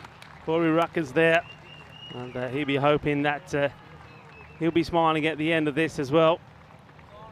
The two teams are ready to do battle in this, the Group A final. And as we heard from Vinny Sandu, who was out there in the middle, it will be Ireland that have elected to bat first. Now, I know Vinny was a little bit surprised, but one of the things, and I think this is the key here for me, I think Ireland, they would have wanted to bat in these conditions. I don't think they fancied batting in when there was no light at all under the floodlights, which is what's going to happen part way through especially when we go deep into the second innings. So I think it's a case of going out there, batting, even though it's not what they prefer to do, batting out there while there's still a fair bit of natural light, trying to get the runs on the board, and then try and create the pressure on Spain, because likewise Spain haven't batted in the night, and they will know that. And I think Ireland and their captain, Jared Wilson, fancies that they'll do better with the ball than with the bat when it comes to the night conditions. Well, Spain, they've had a tough couple of days, haven't they? Remember yesterday they lost both their matches against Portugal and also against Austria, and this morning didn't go well for them again when they were beaten easily by Ireland, but they came back strong, didn't they? They went back to winning ways in a tough and well, it was a bit of a wrestling match with Austria. This is what the bat versus ball wall says. Ireland 114 to Spain's 100. So Ireland, I mean, they go into this as favourites, and I know when I was speaking to Corey Ruckers yesterday, he was very much the same. He accepted that they probably are the favourites and the better team. Only lost just the once in this championship, but that one defeat was to Spain. We get ready to go here. The umpires are out there ready for this one. Sulaiman Saeed, the Italian stallion, and Shub Navjot Singh. Sulaiman, he's at the bowler's end. And speaking of bowlers, it's going to be Mohammed Cameron, and how instrumental he was once again in defending that below par score for Spain against Austria. Picked up 3 for 9. Mohammed Cameron, he's taken 13 wickets in this championship, just one behind the leading wicket taker, which is Mikey O'Reilly, and also joined up there by Atif Mohammed of Spain as well. But these two batters, well, they've been on another level, haven't they? Max Burton, he's going to be the opener here, but everybody, well, Max Burton was the one who started things off for Ireland, and I know that he had Vinny Sandu drooling. He ordered the shirt and everything, and then, well, Seamus Lynch came into his own, and he's been absolutely extraordinary. Remember, 69 of 18 in that win early this morning in a player of the match performance against Spain. He's the one they need to get out early, but look, there's been the likes of Melly and also the captain Wilson, as well as Matchett, that have been in good form as well. So Spain know it's a matter of picking up. If they can do what they did against Austria and pick up, well, 3 or 4 wickets in that power play, then they'll be well into the Irish. And then I think they've got to contend against the like of Mikey O'Reilly with the pace, and also Catherwood and the spin of Humphries, and maybe that of 1 or 2 other spinners. It looks like Scott Macbeth has been picked in front of McCulloch, and Jamie Forbes will be key as well. It's going to be an exciting finale to the group, and I think nobody can argue. I mean, though Spain have done it the hard way, 1 or 2, most people would have expected them to do it a little bit easier to get here, the route to the final. But I think most people would agree that you've got the 2 best teams in the group in the finals. I don't think anybody can begrudge these teams being here. And though Ireland are the favourites, this can go anyway. We know that. Just a slight delay there at the moment as we get ready for the start of the match. And the 2 batters there in the middle just having a chat. Mohamed Cameron deciding it's an opportunity for him to just have a little sit down. He's going to be tired, isn't he? I mean, the Spanish team, I mean, because of they've been in the war slightly, haven't they? They've had to do this. They've had to do this the hard way. So they've been put through the tracks. Mohamed Cameron has had to bowl pretty well. I know he was given a match off in the process of this. And, well, 1 or 2 others, I think Atif Mohammed as well. You see that plenty of people around the ground waiting for this. Well, there's a shot of the Portuguese team as well. They're excited about it. Max by there, part of the European Cricket Network.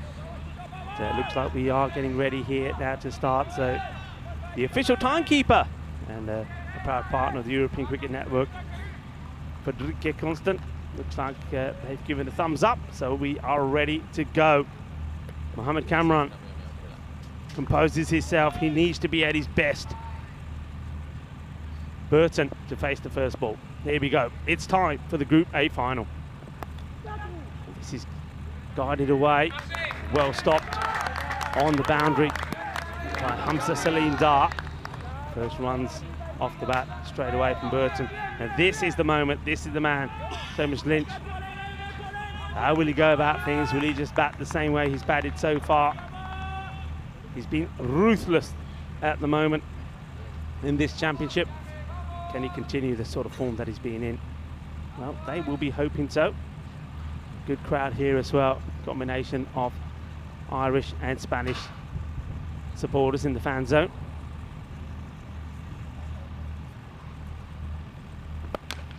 Goes for the shot and he gets this. Well, this is what he does so well. And just for a moment then when this is hit, I thought, well, maybe he hasn't got enough height on it.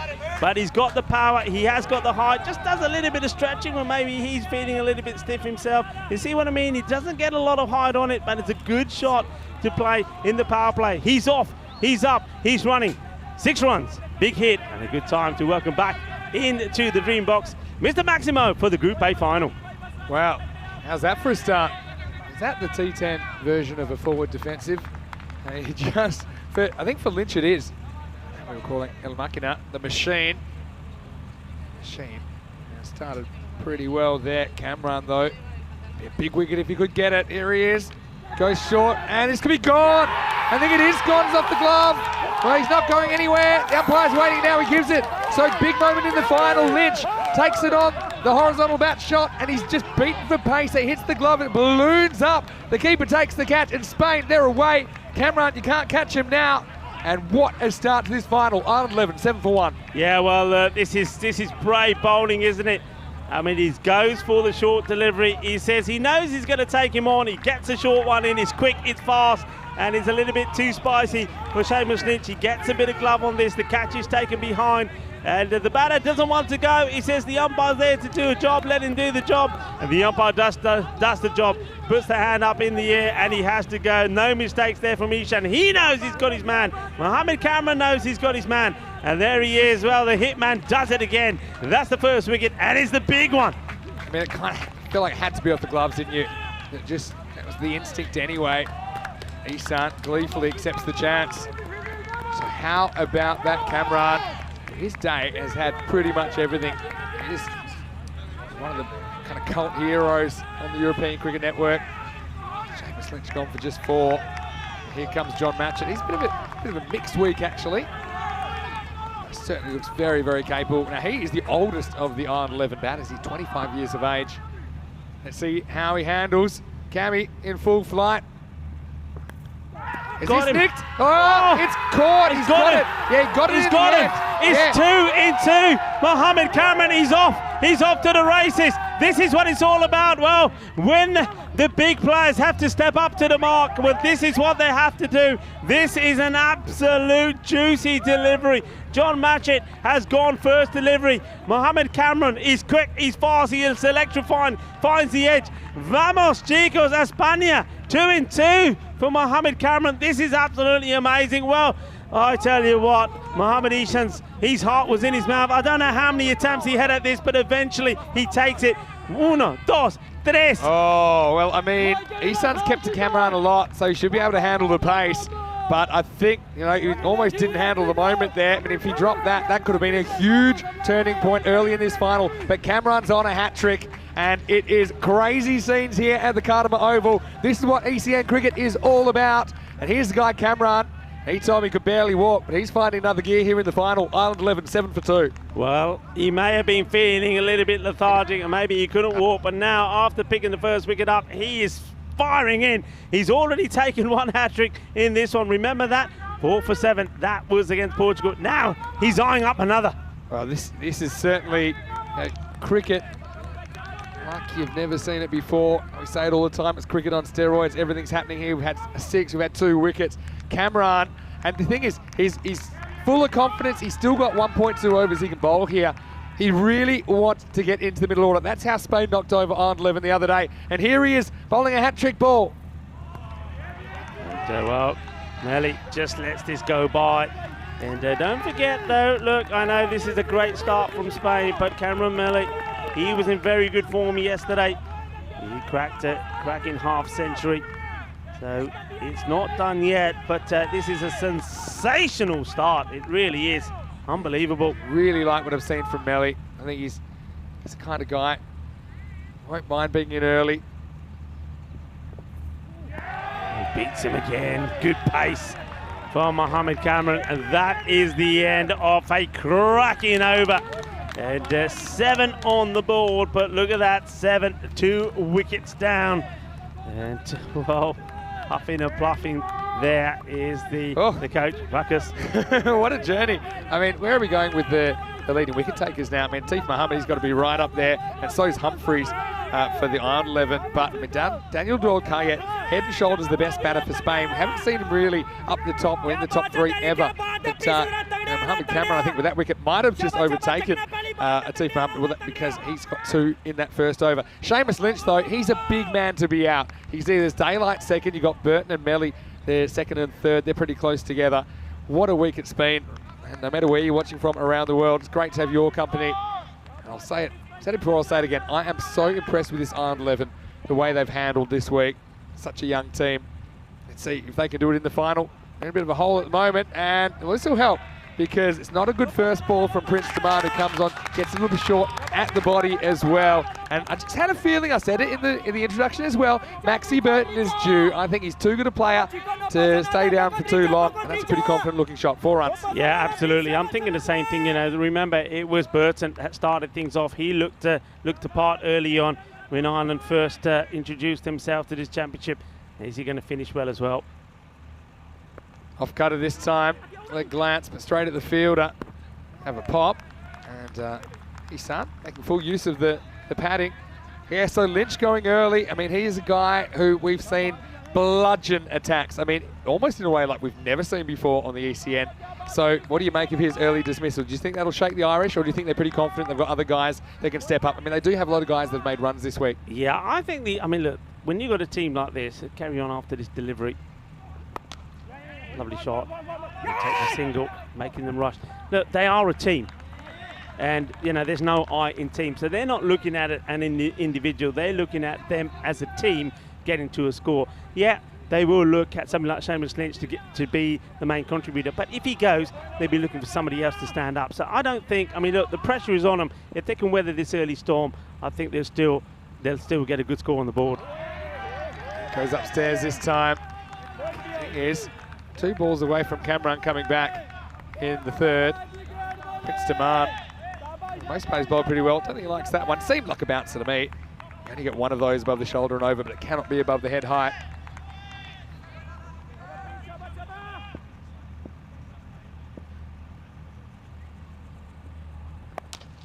Hit really well. Smashed. Yeah, I mean, that's a really good shot by Burton. I just think he's on here. I know it's early days, but he kind of picks that one from Demand. Looked like the rolling off cutter.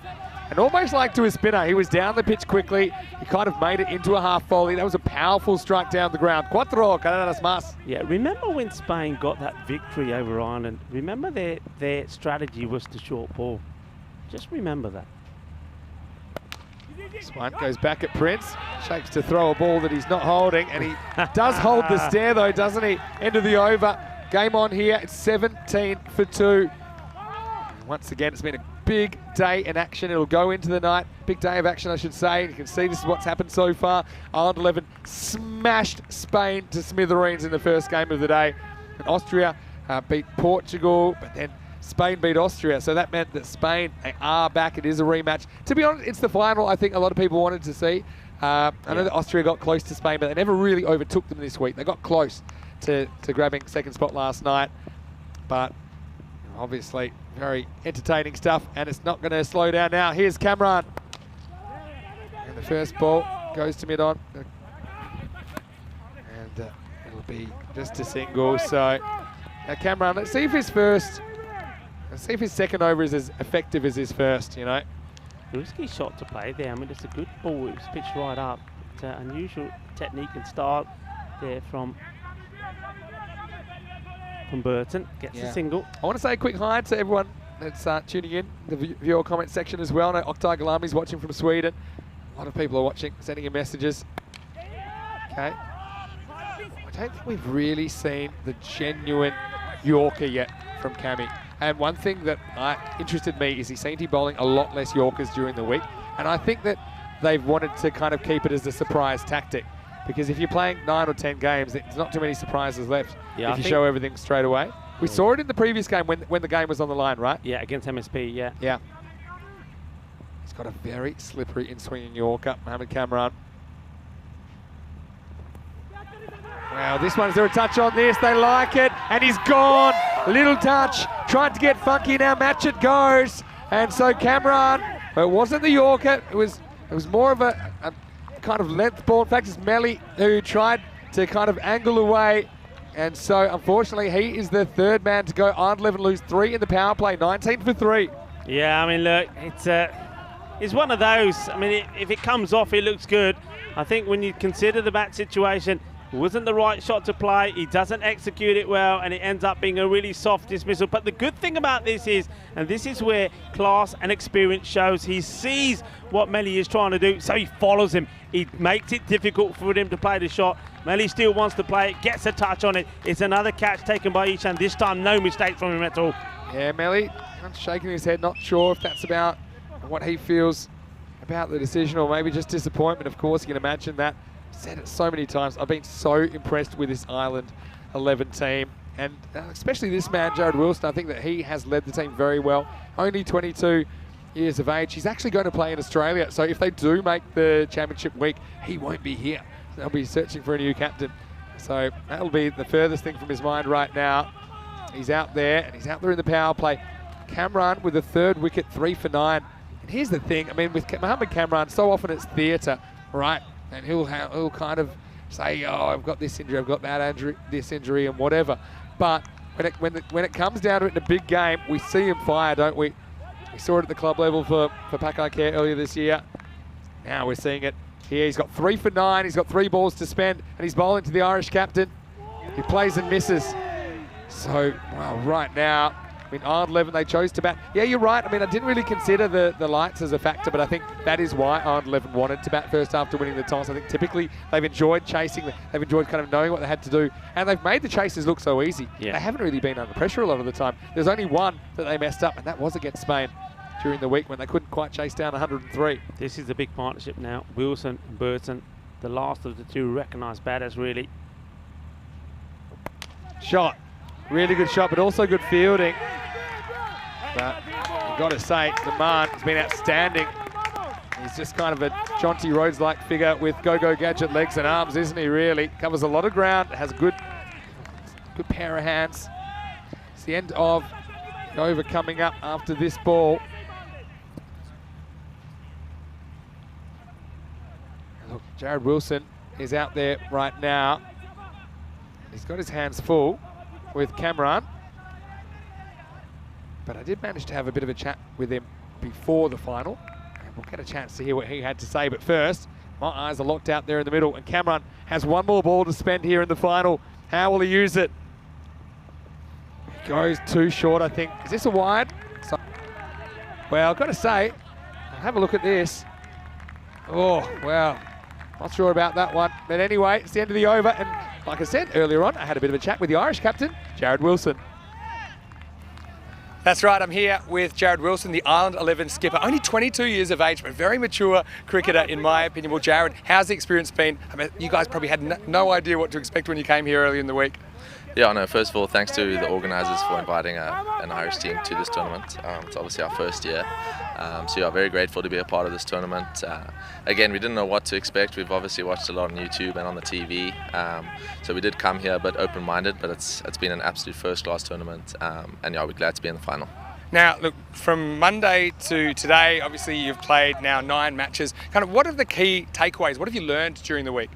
I think, yeah, obviously it's a new format for us, and we had to adapt to the format very quickly. So if you can see from the games we've been playing, we've obviously chosen to bowl first, which has worked really well. And then yeah, I think a big thing with the batting group is don't be afraid to go out. So we've literally gone out guns blazing, and if you go out, it's not the end of the world. And back your shots and back your skills, and hopefully it pays off. Now, it sounds like you've had a good time. What would it mean to you to come back in week 5 of the championship week to play for the trophy? Yeah, I know it would, of course, be unreal. Unfortunately, I'm going to miss it because I'm going to be in Australia. But all the boys are buzzing here, so hopefully we can take a win today and come back in week 5. Well, Jared Wilson, captain of Ireland 11, good luck to you. Let's get back to the action. It's in the air. Oh, chance goes down. Well, that's a big moment. And, well, the man who's been on fire, who hasn't done a thing wrong here today, especially with the ball, he's picked up 6 wickets today, 3 and 3, and a big 3 wickets in this one. That's an opportunity that goes begging. How important will that be? Oh, well, that is big. And that is Max Burton that gets put down. Well, Cammy started this championship dropping a dolly. That's not quite a dolly, but you'd expect him to take it. And this one has been smashed. Adios, Balota. That is big. It goes all the way. Balle, balle, kinna sona, shakalagia. Well, how about that for a pretty comprehensive reply? Well, he certainly had all the answers, didn't he? In the interview. And Wilson had the answer to that one. Gets off the mark in style. Now he wants to go again, and this is going to go the same way. Maximo! Oh, Jared Wilson getting the opportunity here. I mean, we've already seen Burton drop during the over. He got dropped on 11. And now Wilson goes back-to-back sixes, and he tries to turn the tide of the Irish way.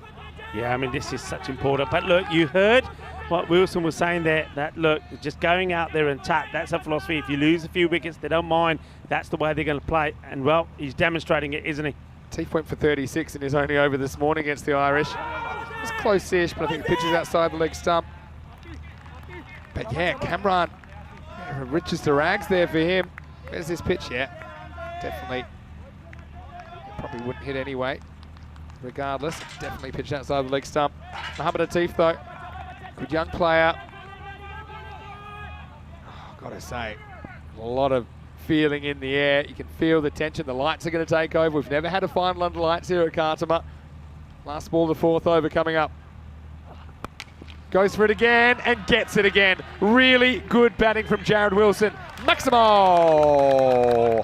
That's the way to finish an over. 38 for 3 after 4. Yeah, this is what they wanted. This is what Ireland needed. They needed something to just to give them a bit of positiveness, just to put those 3 wickets at the back of their mind for a moment, and that will do it. And it is the captain that does it. But look, you've got to focus on that drop catch. How important could that be? Max Burden being put down by Mohammed Cameron when he was on 11. But, well, this is how it's looking here at the moment. So Jared Wilson, 18, and those 18 coming just in 3 shots, 3 sixes. But, well, it was the Mohammed Cameron show once more, wasn't it? He's 12 deliveries, and in those 12 deliveries, he picked up 3 wickets and only conceded just 9 runs. It's quite an incredible start to this game, but it just shows me the Irish 11, they're so smart because they know they still have to attack. They're not going to take a backward step. Here's Hamza Saleem Dar in over number 5, and this one's flat batted down the ground and should be stopped.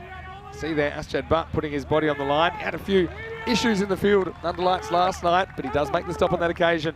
Yeah, Hamza, he's had a bit of a mare, didn't he, with the ball against Austria, but he did come back well in his second over. And let's see if he can keep the momentum going here and go back to his best. They get 2 there. Burton on strike again. Full straight. Now, interestingly for me, they've abandoned that kind of 3 outfielder straight field, the Southern Cross we were calling it, where they had a man really straight. Now they've got more or less an orthodox field with kind of deep square leg, deep mid wicket, long on, long off, and deep cover. So all of the outfielders are in front of the wicket, all the infielders are behind the wicket. I feel like they need a wicket here. Spain to get the momentum back. They almost get one here. Big swing of this from Wilson. I think that was a bit too premeditated on that occasion. I'm not sure which ball Wilson was seeing here. It's certainly not the one that we saw. I mean, he's played the wrong shot, the wrong line and everything there. But you can see what's on his mind. It's attack. All-out attack.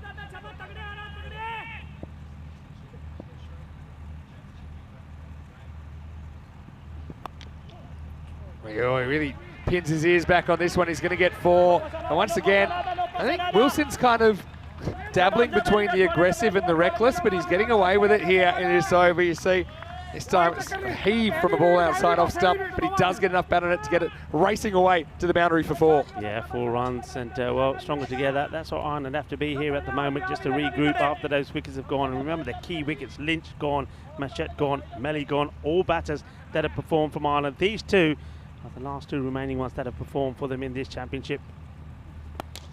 Pitched up, really good shot, picks the gap, and well, that one just misses the cue, but it doesn't miss the boundary. Wilson is having a heater here in the final after some early wobbles from the Irish. They're away. He's 26, they're 49 for 3. Yeah, he's starting to get going here now. Well, that one was right in the slot for him, and look, this time not trying to hit this too hard. It's an authentic cricket shot through the covers, 4 runs. Slight change in the field here now. Yeah, game running away here, and the run rate is back over 10 and over for the Ireland 11. Oh, well, hang on a minute. That'll be a dead ball.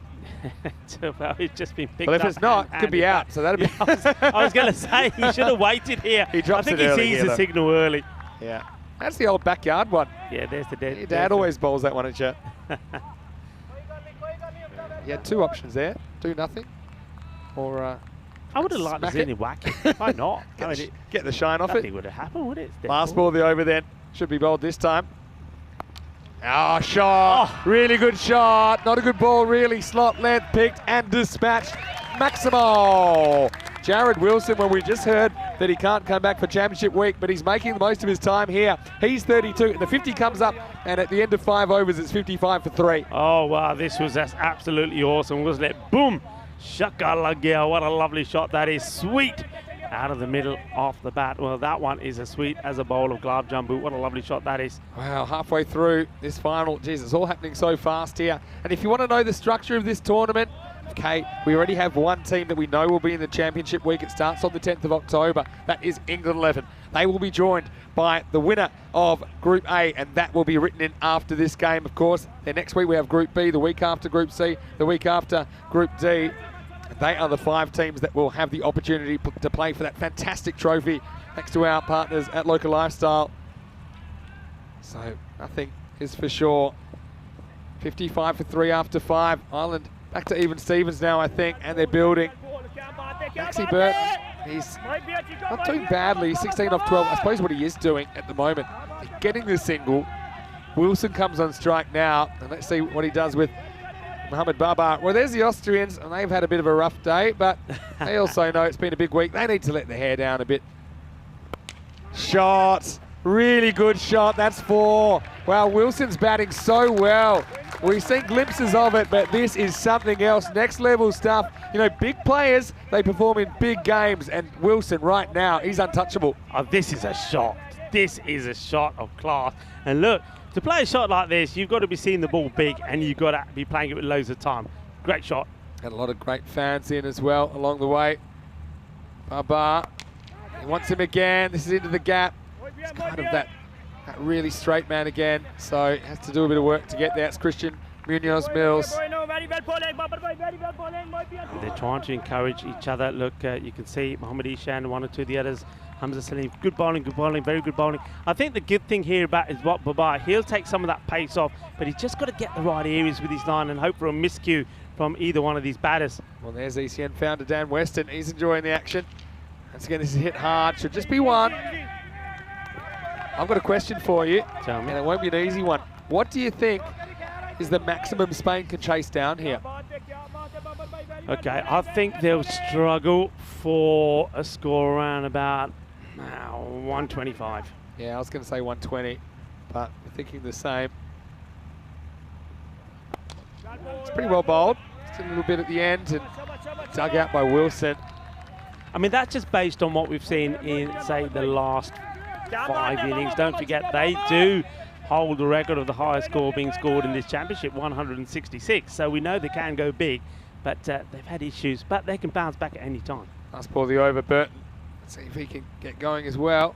Wants to. Oh, that's good. Well, watch out, cameraman, because that's coming your way. Maximo! Ireland 11 have been so quick to pick up this format. They've lost early wickets, but they've been counter-attacking and counter-attacking really well to the point that right now I think they're ahead in the game. That 6 overs down, the score is 69 for 3. Yeah, I mean, this is absolutely brilliant. And you know what? That 6 there, that takes that to a 50 partnership. 50 partnership already. They were 19 for 3, and just like that, well, that 50 has come on the board in no time at all. Well, look, you take out Cameron, and you've basically got 60 off 5 overs. You know, 60 off 4 overs, I should say, right? Because he had 9 of his 2. So they're going 15 over if you take out Mohamed Cameron's bowling. Atif's coming back, but Atif has struggled against these Irish batters. Is he going to struggle again? Because this one's disappearing. Abracadabra, that one is gone. Maximo! Well, Ireland 11 will have to do the fielding as well as the batting on this occasion. Mikey O'Reilly gets a warm-up throw. Right now, lots of smiles over there on the Irish bench. Yeah, well, the smiles are coming back. They weren't all smiles earlier. You see John Matchett there. I mean, he came and went, didn't he? He went for a first baller. But look, these two, they're taking the attack now to Spain. But really, Spain just have to believe one more wicket can change everything here.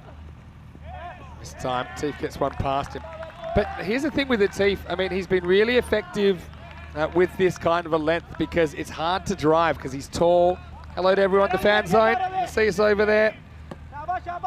And we're loving the fact that you're here to enjoy the action live. Yeah, but people have struggled to drive Atif straight. But the Irish, I think that maybe just a little bit more technical now, so they seem to be able to handle it. It's been very expensive against the men in green. Once again, they want to launch him. Well, that has gone absolute miles. It's across the road. Well, look both ways before you cross the street, Iggy. That's another one. Maximo on 11, turning it on here at twilight. Oh, lovely jubbly, what a hit. And the captain, Wilson, he brings up his half century with an absolute monster 6. That is huge, and what a way to bring it up, just off 17 deliveries. Wow, what a hit, what a shot, 6 runs. Massive. That had some... Look where that landed. That is an absolute monster. Now he just wants to go after everything. And you see Atif Mohammed pushes it a bit wider. Wilson can't reach a 50 off 17. I mean, Wilson, I don't think we saw the best of him with the bat earlier in the week. You know, it probably didn't look in as good touch as some of the other guys in the top 3. But, I mean, this has been something else so far. That last 6 was an absolute... Watch his movement. Watch the movement. Watch here. There he goes. This isn't... Oh, he's called a wide here. To me, this goes straight over the line. And so I think you look at this movement, he gets outside off by about 2 stumps. Yeah, see, I don't give that. I don't like that one, but... Because of that initial movement, that's what I was saying to you, watch the initial movement. Yeah. It's a little shuffle across, and for me, as soon as he does that, because he's done it before the ball's bowled, but you know that what? line moves. That swings and roundabouts. Remember that one that went over his head that wasn't called a white? That's cricket, I guess. Now, this is also cricket, and it's going to go over cover. It's going to go over everybody as well. Maximo! Wilson says, don't worry, be happy. He's looking happy. He's building. But dare I say, the C word, the century word here, because right now, it looks like he is absolutely unstoppable. Well, that one crashes onto the side pole there, I think, of the floodlights. That ball will have to be checked. It comes back, 89 for 3. What a recovery this has been. What a knock it's been from Wilson. What a partnership this has been. Non-Cameron bowlers have struggled tonight. Now this is high. Now someone's got to catch it. Can anyone reach it? No one reaches it. That's unbelievable, really, when you consider how high that went. But you had kind of Aljo, who was right back on the circle. I guess Atif is out of the equation because of that injured right hand. He doesn't want it, the bowler. And Isan, he couldn't get there either. I mean, that's quite a break when you hit a ball that high and no one gets near it. Yeah, I mean, also, when you think how high it went, it would have, if anybody gets there, it would have been some catch as well. So get a little bit lucky here, get a break on, and 90 for 3 balls to come in this one. And, well, Spain, they will just got to keep believing. One wicket here could change everything. Tifa's gone for 40 here. And he's going to go for more. And you can bet your bottom dollar. They're loving the offerings of Atif here. Maximo! Maxi B gets in on the action. So after 7 overs now, Ireland 11, they're 96 for 3. And right now, wow, I mean, what can you do? You sit back, you watch, you enjoy, because this is a masterclass of power hitting. Well, don't forget, we have more cricket coming up. Well, not only tomorrow, but on Monday, we'll be back with more ECC action. And we have 5 teams in Group B. It's the same format. You know, one of them ultimately will win in a week's time, their way through to the championship week. Denmark and Sweden, Hungary and Finland, and also the Netherlands 11. They'll be the 5 teams that we'll see. So join us 9:30 a.m. GMT, 11:30 in Central Europe, 3 p.m. in India for more ECC action. Here's Hamza trying to stop the bleeding. I think this is what they haven't done enough. Okay, they've missed short of their block hole. Yeah. You know, that one's fuller and it's not really a good ball, but I think it's harder to pick that up for 6 than a ball that lands a metre short. Yeah, when you look at the shots that are being played, especially that from Wilson, Wilson is taking a couple of steps to outside of the thumb. In fact, he's charging down the wicket and hitting. That tells you that the length isn't there. The length has to be better from the bowlers. This one is a little bit shorter, hit into the gap, takes some stopping, and well, a secondary stop, and that sums it up. Spain, wheels are off at the moment. Wheels are off, and then it was stopped. It was kind of deflected towards another fielder. Kangudor Kaya couldn't change direction. That brings up the 100 as well for Ireland in the 8th over. Yeah, I mean, unfortunate. I think you're going to say, I think that Christian Munoz-Mills, the captain, gets there. But this one, look, he gets the slide in, but it ricochets off his knees, and he wrong foots Daniel Doyle. Kaya, 4 runs. Rare miss. That's better, though, from Hamza Salim. You know, one thing I haven't seen too much of here from the Spanish team is variations.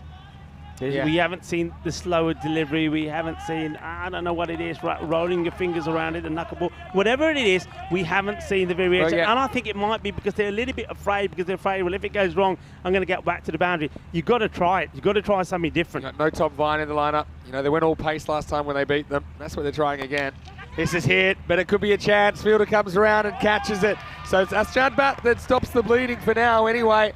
And Max Burton, well, in the end, it's a pretty decent contribution from Maxi, I think. He goes for 33. Asjad skates around the boundary, and Hamza Salim Dar gets the wicket. Ireland 11 now, 101 for 4 in the 8th over. Yeah, this is massive. I'll tell you why this is massive, because now, really, with that wicket going down, and I know you got Wilson, who's well set, who will probably want to try and take control of most of the strike here, but now you get into a stage where batters are coming in that haven't particularly scored big runs or performed. So this is where I think Spain had to be a little bit intelligent. This is where they've got to try and make sure that they can manipulate who's on strike. So the fielding here becomes very important. It's a case of try to keep Wilson off strike and try and get the new batters on strike, because these are now guys here that haven't really gone big with the bat.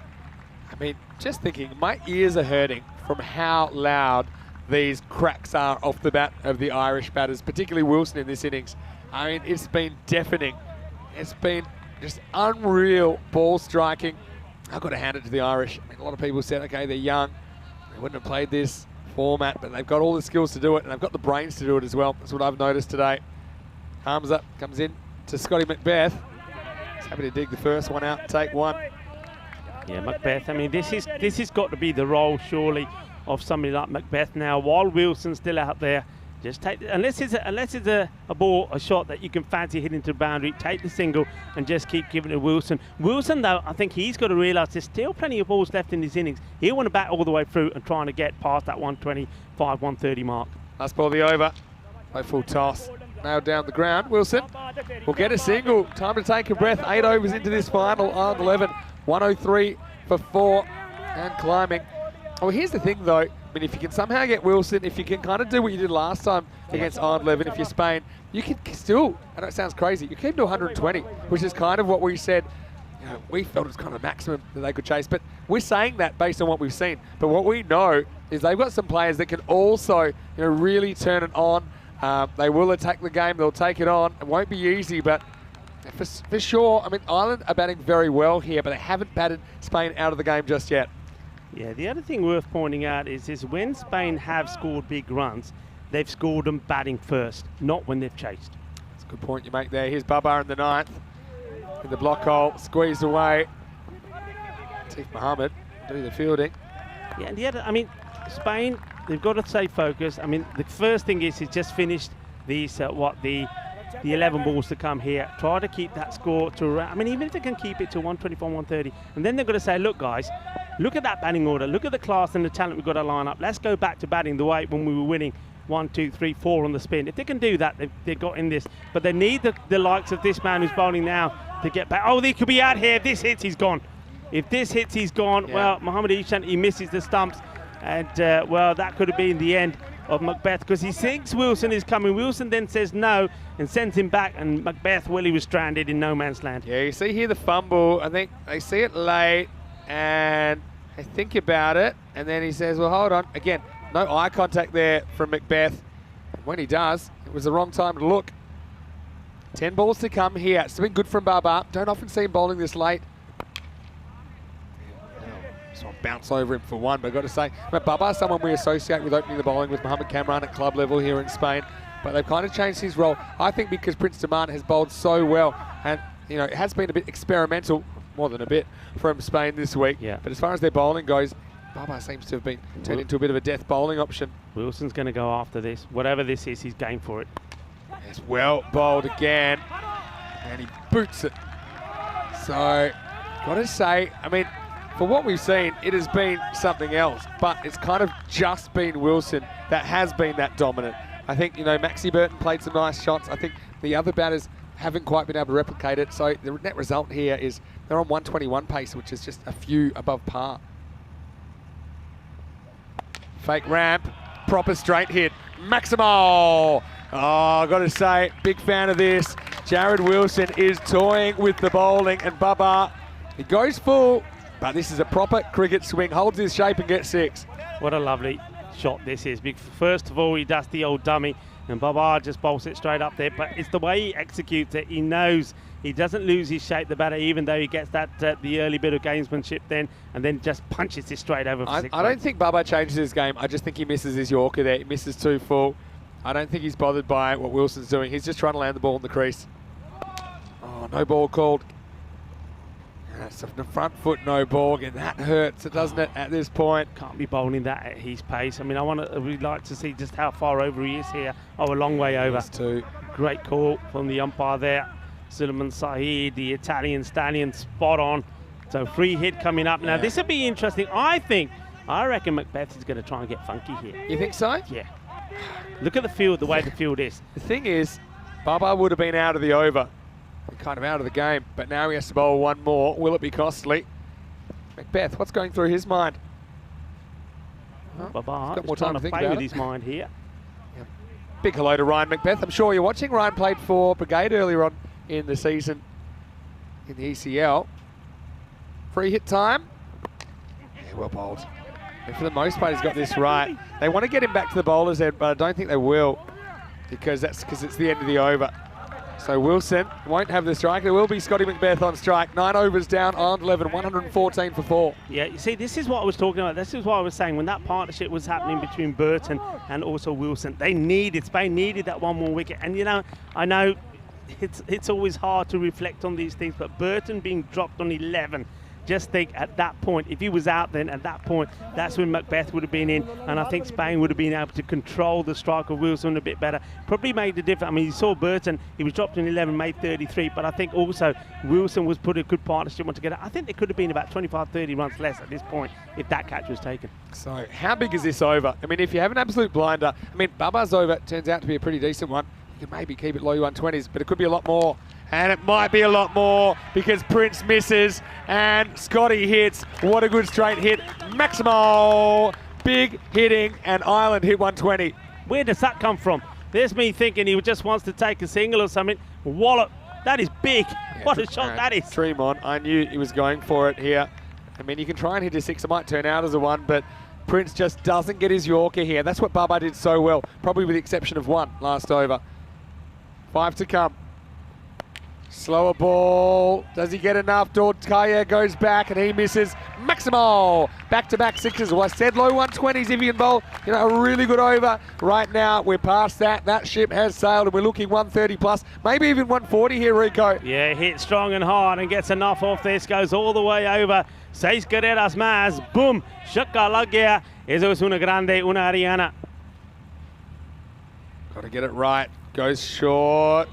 Oh, well, that's a let off as well, Yeah. because that just means that they're able to rotate the strike, and Wilson will get an opportunity to face, well, at least 1, but maybe he'll be hoping 3 balls. He'll be looking to dispatch all 3 to the boundary. Here's the thing, I'm really impressed with Macbeth. I mean, to me, they're equally dangerous at this stage now, no matter how many they've made before. Macbeth has already taken Prince down twice in this over. Here's Jared. He doesn't quite get it. He'll get 1 here. Got to say, though, you know, I really love the format of this tournament because, okay, this is just week 1 of 5 weeks, but every week, I mean, this is a final, right? Yeah. We are deciding which team has a chance to come back, and it's a big experience to come back, and we're deciding which team doesn't. We get one of these every single week in the ECC. Shot, all hands here, and that's going to beat Camera under the boundary. So, cuatro carreras más, there's the 130, and they've still got 1 ball to play with. Ireland 11. Putting a big score on the board here in the Group A final. Well, big score and a big smile on the face of Macbeth. This is a really nice shot. He doesn't move his feet at all, but he knows exactly what he's doing here. Finds the gap, finds the spot, hits the right lines. Lovely shot. Here's Good the thing timing. I'll say, though. We've seen some big chases in finals here in Cartama as well. We saw 149 chase last year in the ECC final. They want 2 here. And they might get it, you know, because they're just disorganised, Spain. So I don't know how they get 2 there. But they do, and there's a vote of confidence for Macbeth to face. They'll just take the extra run if it's on offer. And in fact, it's the last ball, of course. So it's 134 for 4 of 10 overs, and Ireland 11. I think they'll be pretty happy. That last over goes magical. And yeah, Prince just couldn't quite get it right, could he? And you can see there, probably a bit upset that he couldn't quite execute the skills under pressure. But the lights are going to take effect. And Spain bats. Well, this is why I said I didn't mind them batting second, because I still don't think they've got a set order. For me, I'm sending Daniel Dorkaya out there, and I'm sending whoever I think are my best batters out there to try and do it without losing any wickets. Anyway, right now, let's give a hand to these guys. You see Scott Macbeth, Jared Wilson. Well, Wilson really took the game away. You got the momentum back, didn't he, very quickly. He finishes with 68 not out, and Ireland in the Group A final, 133 for 4. Well, it was time, a very special time, when you walked down the steps in the final. The anthems were sung, but then it was liftoff, and we know how dangerous the top 3 for Ireland can be, and that was just a little push for 6, and you thought the machine was in action, but malfunctioning next ball. He gets the glove. He's got the first of 3 early wickets. Yeah, I mean, that was Mohammed Cameron, the hitman. Well, he's a little bit of a firecracker, isn't he, when he gets going? And, well, they set off the firecracker, and, well, he was off. He was running. He was explosive. He was knocking down the Irish, because not only did he get 1, not only did he get 2, he got una, dos, tres. And it was all about Mohammed Cameron early on, and the Irish, they were in trouble, weren't they? But, well, there was still some lovely shots being played by that man there, Max Burton. He was the one who's going to be dangerous. But this one, well, he'll look at this again and say, look, he shook his head there. Did match it, but he had to go. He was given the marching orders, but then became the partnership. And look, have a listen to this. 19 off 3, right? That's what the score was. That means that the next 7 overs, 115 runs were scored at the rate of about 16.5 per over. That's quite amazing. Yeah. The split, 55 and 79. Yeah, it really got going towards the end, but really, I can't say enough how impressed I am about how quickly Ireland 11 have picked up the tactics of this game. I mean, they said they'd watched a fair bit of the ECN kind of cricket on the television, and you can see they probably know, and it's something I say all the time, if you lose early wickets, you can't go into your shell. Okay, you can come back. Okay, if you get in your shell, you're just kind of digging a bigger hole. So if you lose more, the batters coming in then have nothing to work from. So, you know, Wilson gambles a bit going so hyper-attacking. But I tell you what, also, I think the Spanish bowling was just a little bit off. They lacked a bit of variety. I don't think they kind of executed the Yorkers very well. I mean, Baba was probably the best of them at times at kind of hitting that length. But apart from that,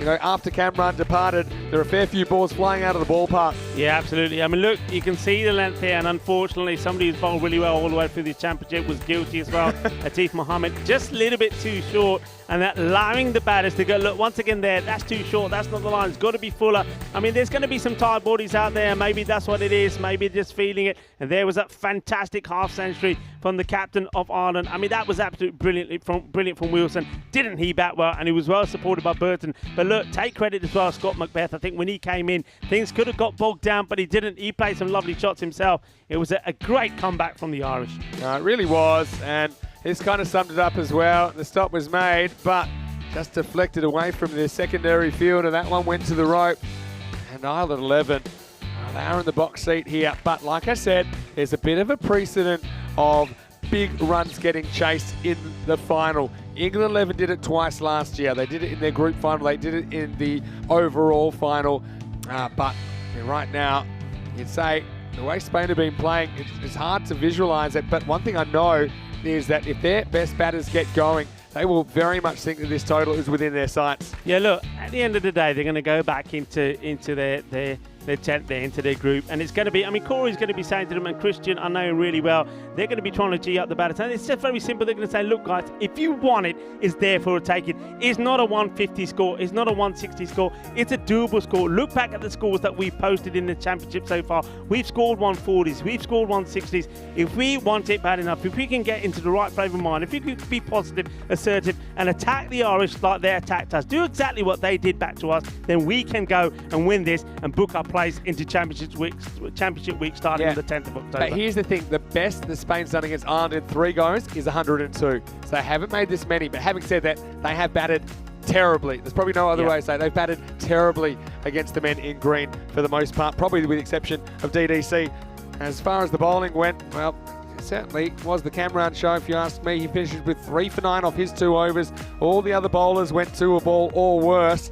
You can see that I think Baba finishes with 25 off his 2 overs, but I thought he kind of executed his skills reasonably well. But a couple of exceptions, a front foot no ball, they didn't help. The other wicket went to Hamza Saleem Dar, but I mean, Prince went the journey, and Atif Mohammed, well, he just had a shocker against the 11 today. No other way to say it. In fact, his 3 overs today to them went for 82. So Rico will take a break. It won't be a big one because we'll be back. And on the other side of this break, we'll find out which will be the second team that qualifies for Championship Week. We know England 11 are there. They were the champions of the ECC last year, and one of these 2 teams will join them. So don't go too far. Vinny Sandhu here, Mr. Maximo. Rico Full with me, and back shortly with the final innings of Week 1 in this Dream 11 European Cricket Championship.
Hello and welcome back to you all, our global cricket family. Welcome to the middle here for the final time of Group A, the final time of this week in the European Cricket Championship. This is the Euros of cricket, and it is Spain that have to try and chase. And once again, it's a fairly high score. The game for 134 is being put on the board by Ireland, courtesy of a fantastic knock from Wilson. It was a game of two men, wasn't it? First it was Mohammed Cameron who picked up those 3 wickets, and he rolled over some of the key Irish batters. He got Seamus Lynch, he got John Matchett, and he got Cameron Melly, all that were in good form. But it was the captain, Jared Wilson, who was 68 not out of 26, and a great cameo from Scott Macbeth towards the end as well. That got them to that score. Well, Spain, they've got a bat like they haven't in a while, and I'm liking this. We are seeing Daniel Dolkaya out there right at the beginning. Mohammed Baba is also there. Can he get going? Can he hit these balls big? Can he give them the start that they need?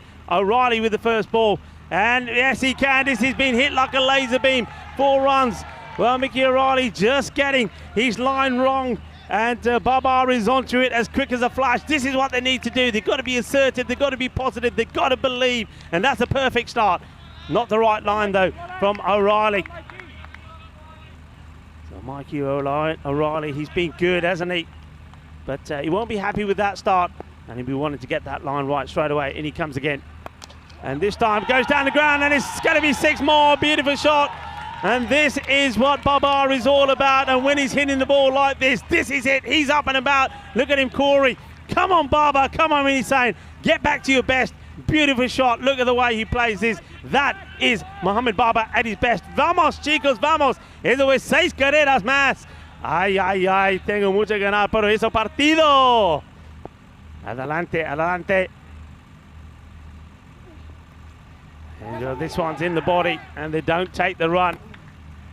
So Riley gets the comeback. So after being hit for 2 boundaries, a 4 and a 6, he gets the dot ball in. You can see the rate that they need to be going at. I mean, they started off with that rate being, of course, around about just under the 14 mark. But as long as they keep picking up these boundaries, this is game on. A lot of the players from the other teams. You can see the Austrian 11 there. This is another one. Balle.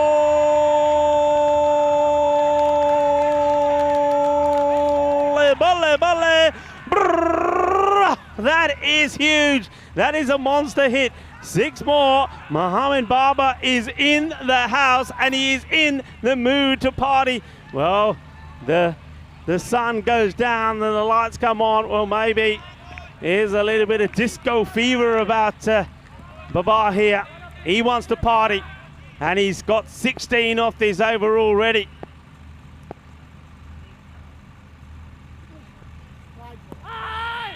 Well, half-hearted appeal, gets the dot ball, and well, Babar, he's one in the wide. Come on, leave that alone. You've been doing pretty well with the bat. Let the umpires make the decision on that. Babar suggesting to the umpire that maybe this one should be called. Let's have a look. And nah, I think it's where he may end up there, but the ball wasn't there.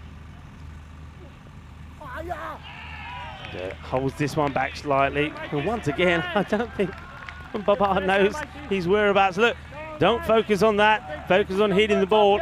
16 off the first. It's the start that Spain needed. So Babar needs to keep going though. He needs to go all the way. Matches without a golden ball, 53.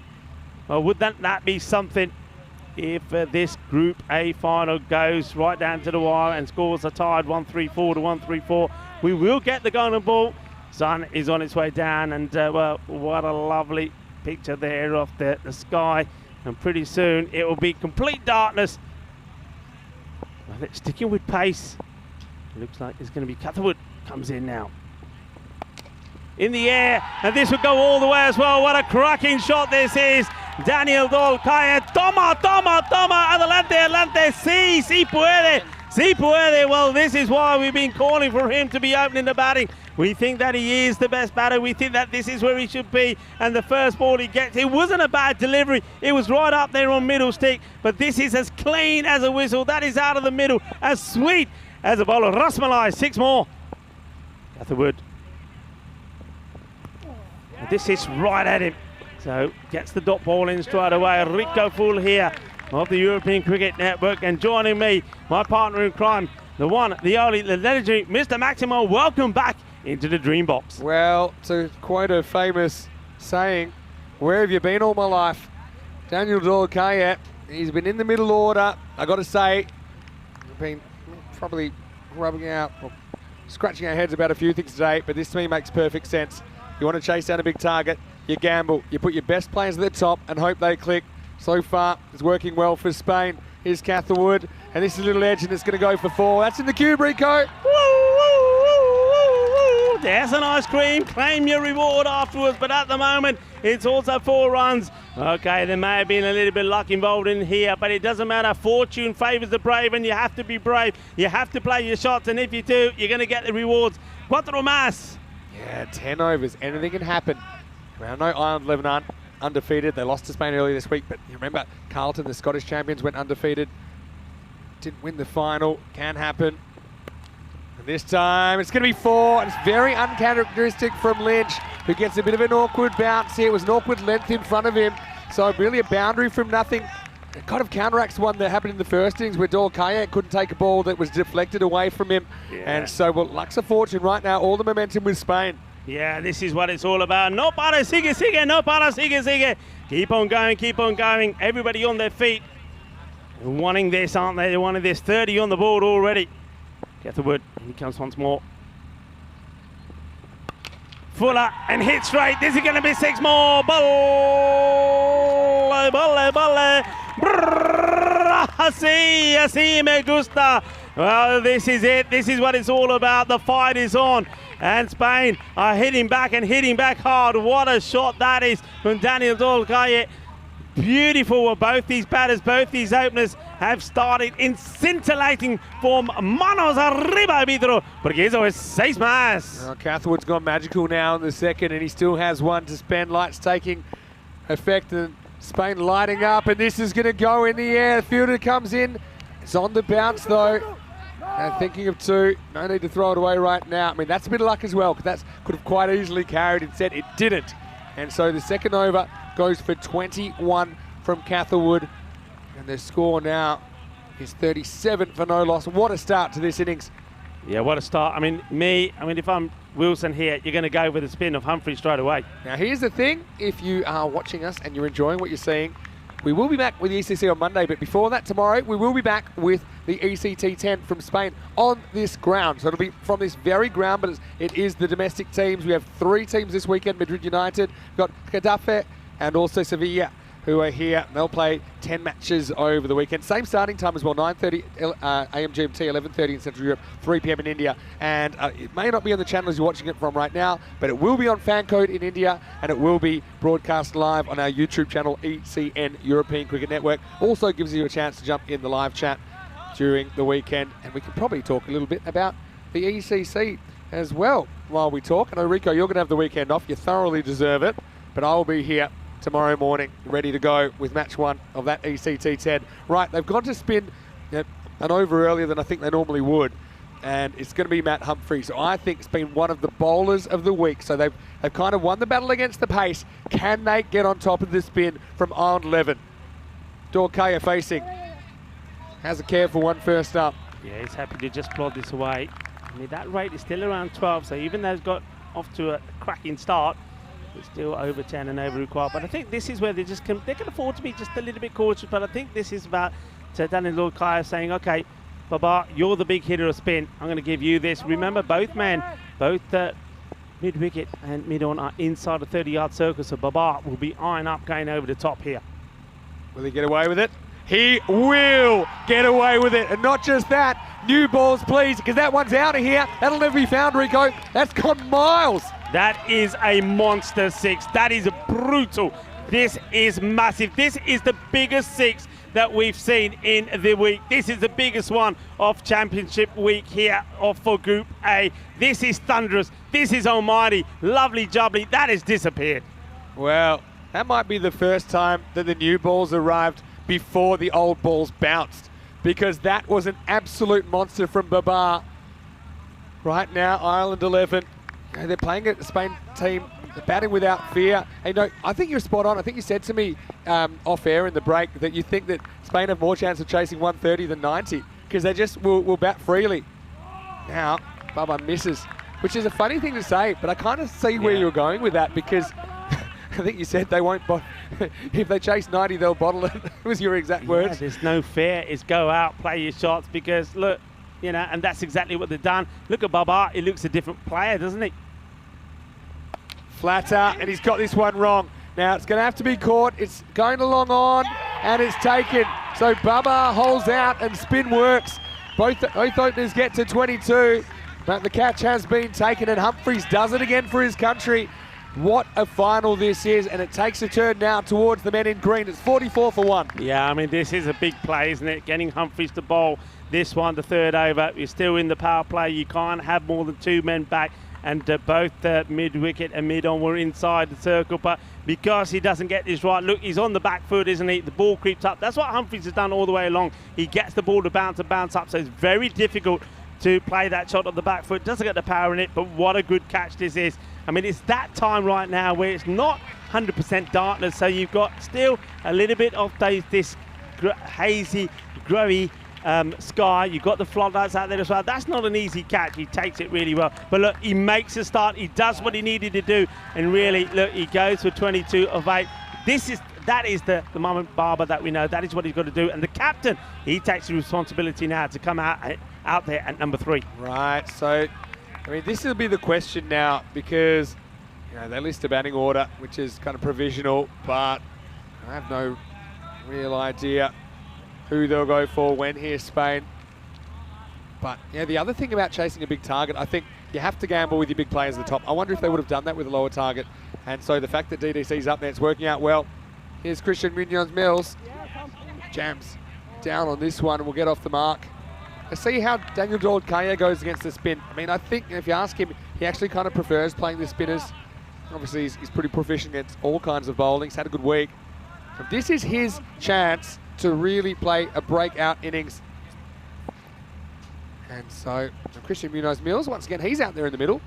And I was fortunate enough to have a word to him earlier. First, let's watch this ball. This will just be knocked into the gap. This will be 4. And I've got to say, Daniel Dordkaya, this is all about the placement. 4 carreras más. Nice batting from DDC. Goes to the rope. Right. Like I said, a few moments ago before the game, I did catch up with the Spanish captain, Christian Munoz-Mills. Yes, I'm here with Christian Munoz-Mills, the Spanish captain. Well, Christian, congratulations on making the final. It was a bit of an up and down journey, but you got here in the end. Yeah, I mean, it's been a hard tournament because we've been winning games and losing games, and yeah, it's been good. It's been a good tournament. Obviously, you got kind of the home ground advantage. We know that. I mean, you were born in Spain, obviously. You played most of your cricket here. What does it mean for a homegrown player like you to play on a stage like this? I mean, it's amazing. As I said the other day, I would have never imagined to be playing a tournament like this. So it's a big thing for the country and for me. Well, I'm sure that all the Spanish supporters are very proud of you guys. Now let's talk the Ireland 11. I mean, you've played them twice. You beat them once, they beat you once. They really thrashed you this morning. Do you think you can come back from that and get through as the qualifiers from Group A? Oh yeah, for sure. I mean, we have to believe in ourselves, believe in our game, be confident like we were in the first game, and we can trouble Ireland. Sure. Well, Christian, it's always a pleasure dealing with you, of course. And now let's go back to the commentary box. We'll have to see if Spain can do it as we get ready for the next over. Yeah, lovely to hear Maximo speaking to the Spanish captain there, Christian Munoz-Mills. And he's been instrumental really for Spanish cricket over, well, many years, and seeing cricket grow. And it must be a very proud moment for him. As Wilson, well, Wilson goes the distance here. This is a cracking shot. And it's 6 more from the bat of Daniel Dordkaya, just showing his class as he goes into the 30s. It's quite incredible, the 2 power plays. And, well, it was 19 for 3 for Ireland, and Spain, they were 49 for 1. So they were, at that point, 30 runs ahead of where Ireland were. And this is another one that goes to distance. So it all looks like they're taking on the pace here as we welcome back into the Dream Box, Mr. Maximo. Yeah, what I will say is to chase this down, you feel like one batter's got to get a lot of them. I don't think you can get this with bits and pieces, if you know what I'm saying. Ireland 11 had Wilson, who's bowling now. Jumps a bit. Daniel Dorkaya misses out on it. So I know that I get this approach of everyone's going to face 6 balls that is going to get 12 to 14. I get that. Yeah. But I think that's rare that you see 130 plus with that kind of a scoreline. I think you need somebody to go big, and for me, there's no doubt who that man has to be. Daniel Dorkaya is 32 off 10 at the moment. I mean, it's a lot of pressure on him, I know, but he seems to eat up the pressure. But this is a good battle, isn't it? As he faces up to Wilson, goes after it, Oh, he my opens word. the face. Well, this one is a tree topper. Maximo! Well, Spain, they've been high, they've been low, they've been upside down, they've been inside out. Nobody knows what's going on with them, but we know they're capable of something. And TDC, well, can he bring it home for his team in the end? What a hit. Look at this. This is incredible. That is huge. What a strike that is. Well, okay, I'm going to say it. We've been saying it all along. Daniel Dorkaya has to be opening the batting. Well, maybe this was just a master stroke from Corey. He just was holding him back for this particular moment. But, Vinny, I like to know that we know what we're talking about. Yeah, well, I mean, save your best for last as far as batting orders go. But, I mean, this morning's game was so important.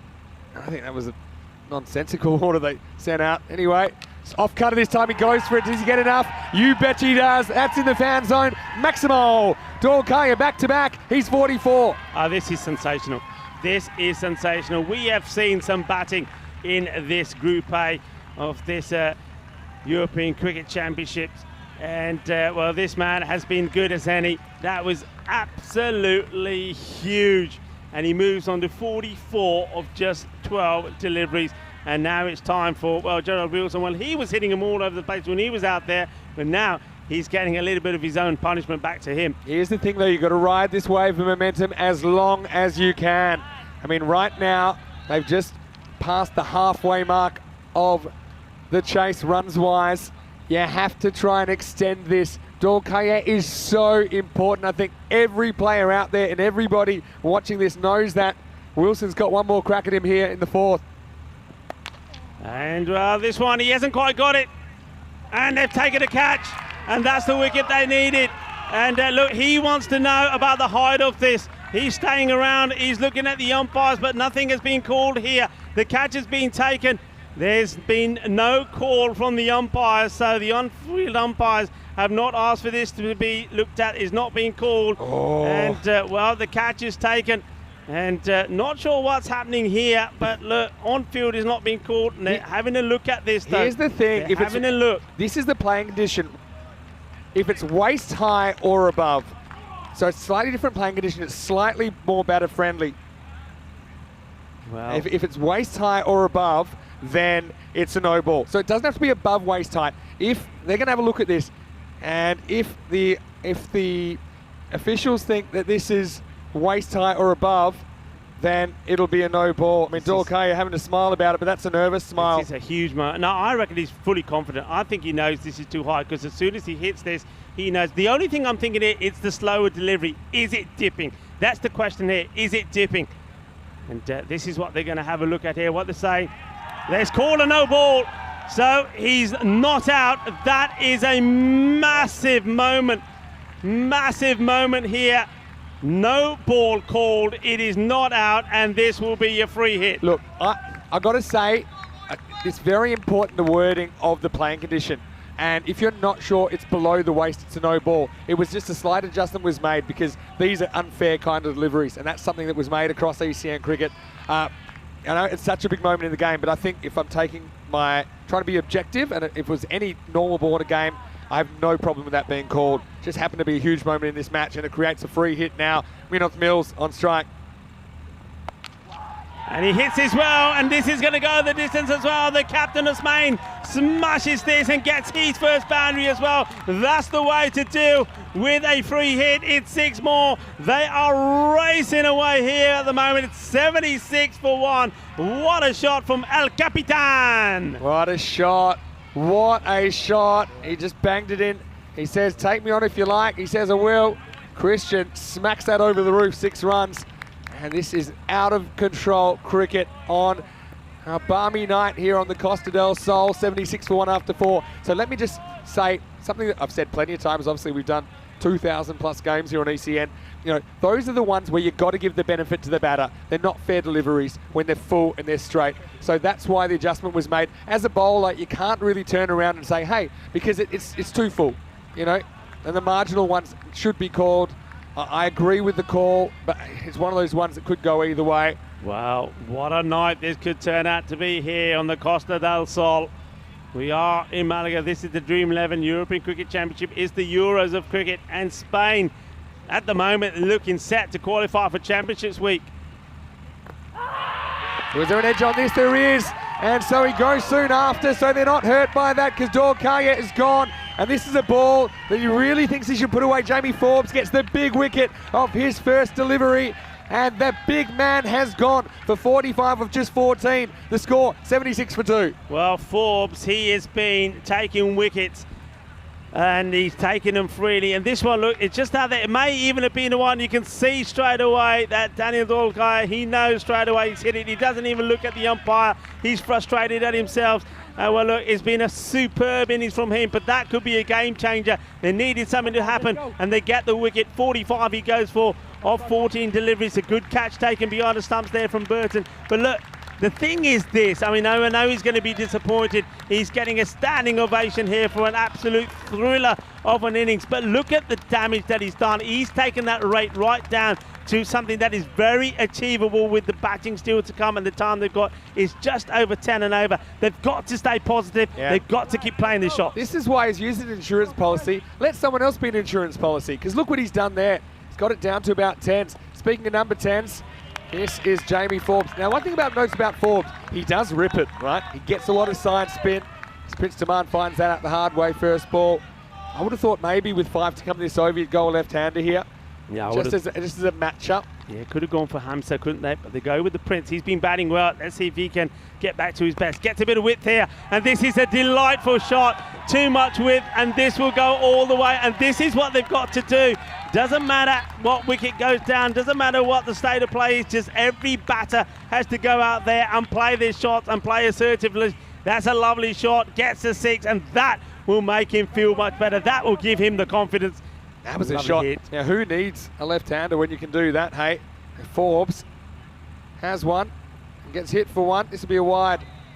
So, what a game this is. It's funny, you said they'd probably struggle with the chase in the 90s. They're almost there. Yeah. We're not even halfway. It's the mindset, we say it all the time, don't we? We're chasing these big scores. Prince goes back and places this. This is 4. You can count on that one. So Prince misses out, but then 6 and 4. Spain, they are on their feet. The lights are on. The pressure is on. What a Group A final this is. Yeah, this is a lovely shot. We've seen Prince play this shot so many times. He is so good at it. Look, just rocks back, gets right on top of this. He knows that he's going to get the bounce here. The spinners are getting this ball to bounce around. That is beautifully executed. Lovely shot. Top draw.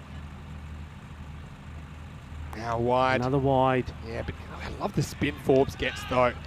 Asking you questions. It makes you think, okay, I don't think I can come down the wind to this guy, because if I don't get there, he might rip it past my outside edge and I'll get stumped.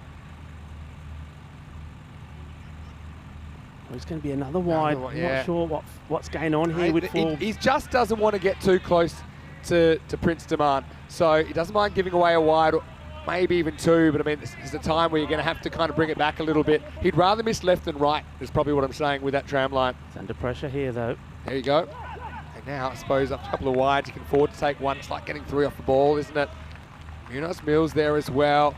Okay, they've done the heavy lifting here, Spain. They need to close it out. Just look what happened to Austria in the last game against Spain. They got in a winning position, but it's these last 45 runs that'll be the hardest. Don't worry about that. And Forbes, a real test for this young man. He's got 1 ball to spend here at the Spanish captain, and he smacks it away to the fielder. Can't really handle it cleanly, but at least he does stop it. So that's the end of the 5th over. It's 91 for 2 at the halfway mark. And once again, well, we want to say very warm welcome to you wherever you're watching from around the world. It is Vinny Sandu here, Mr. Maximo Rico full with me. Of course, we have done, I think together we've done about 3,000 games if you add up our totals, but I will say that I will remember this one for a long time, no matter what the result is from here. We're just so happy we can share this with you guys. It's been a great week. Hopefully you can join us again for more. But Rico, right now, it's anybody's game. It's up for grabs. This is the final that we deserved. This is the final that we were hoping we were going to get, and we're getting it. I mean, it's been a real fight. The Irish batted so well. They came back into the match when they were in trouble, when they were 19 for 3, finishing on this 134 score, and now Spain have made a perfect start. And really, I think they've just got to keep going the way they're going, and something sensational could be happening here on the Costa del Sol tonight. I mean, still, I think whichever team wins from here deserves it. Yeah. I think whichever team from here wins deserves it. I'm not counting out the Ireland 11 at all. I do think they're kind of marginally behind right now. But look at this guy, Humphries. He rarely gets the treatment. He's been good all week. Can he stand up now in the 6th? It's the quicker one.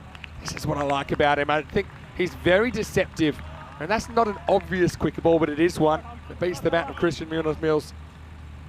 Yeah, I mean, 44 required now in, what, 29 balls? Yeah, got to say, Prince Demand, how's that shot over cover last over? That was the shot. Not easy to pull off against a bowler like Forbes. Tosses up, goes for it. I knew he would. Just the one. Keep an eye on this net run rate.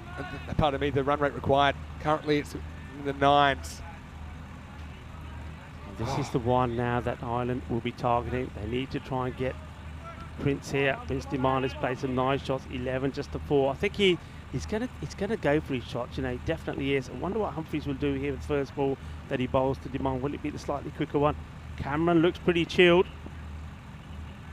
Humphries just arranging his field. Now the floodlights are in full play here. Pitch darkness. He does go for the quicker one. Is up in the air. Where does this drop? Just short of the fielder. So once again, a couple of times that the Spanish batters have played this shot, and they got a little bit fortunate. Doesn't go to hand.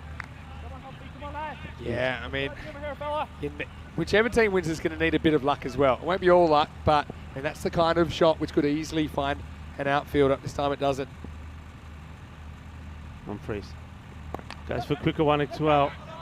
This time, Christian Munoz places it down to the ground and comes to throw. They're taking the single. Now, this is what Ireland will want now here. If they can go through a period of, I don't know, say 10 balls here and it's no boundaries, it's just singles, then they know that rate climbs back up again and they'll fancy themselves to turn the screws. I certainly think, especially with Daniel Dolkaya now gone and also no Babar there, I think O'Reilly will fancy coming back into the attack as well with his pace. Wilson also, I think, will be a different kettle of fish in this one. So they've still got good bowlers to come. It will be easier now with those two big hitters gone. I wonder if they'll make that change straight after this over.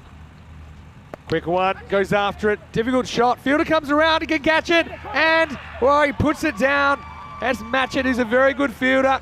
And look, you know, he does well to get there. It was an awkward one. He actually started in the circle, so he had to go back and around. And Prince, who's looked good so far, gets a life on 12. Yeah, how key could that be? Matchett putting the catch down. It's pretty straightforward. I mean, he has to make up the ground. He does everything right. And at the last minute, well, I don't know if he loses this or what, but the catch goes down. Big moment. Well, will he get another chance? No, he won't. This one has gone the distance. Manos arriba arbitro, porque eso es 6 carreras, and it is the captain who smashes this over. The captain of Spain, Christian Munoz-Mills, hits this powerfully, and it goes all the way. 6 more. Well, here's the thing. That was a slightly easier shot because he knows the mid-off is up in the circle, so he knows he just has to get it over the infield, not necessarily the outfield, but he does get it over the outfield too. 100 up in 6 overs, 101 for 2, and right now, Spain, it's their game to lose. There's no other way to say it. Oh, incredible stuff. 34 off 24 with 8 wickets in hand. Sticking for spin here, and I think this is a mistake. I think this is where you've got to go with O'Reilly. Let's see how it goes. Wide. It's going to be another wide. Yeah, I mean, this has been the issue for me for Forbes. I'm surprised here, Vinny.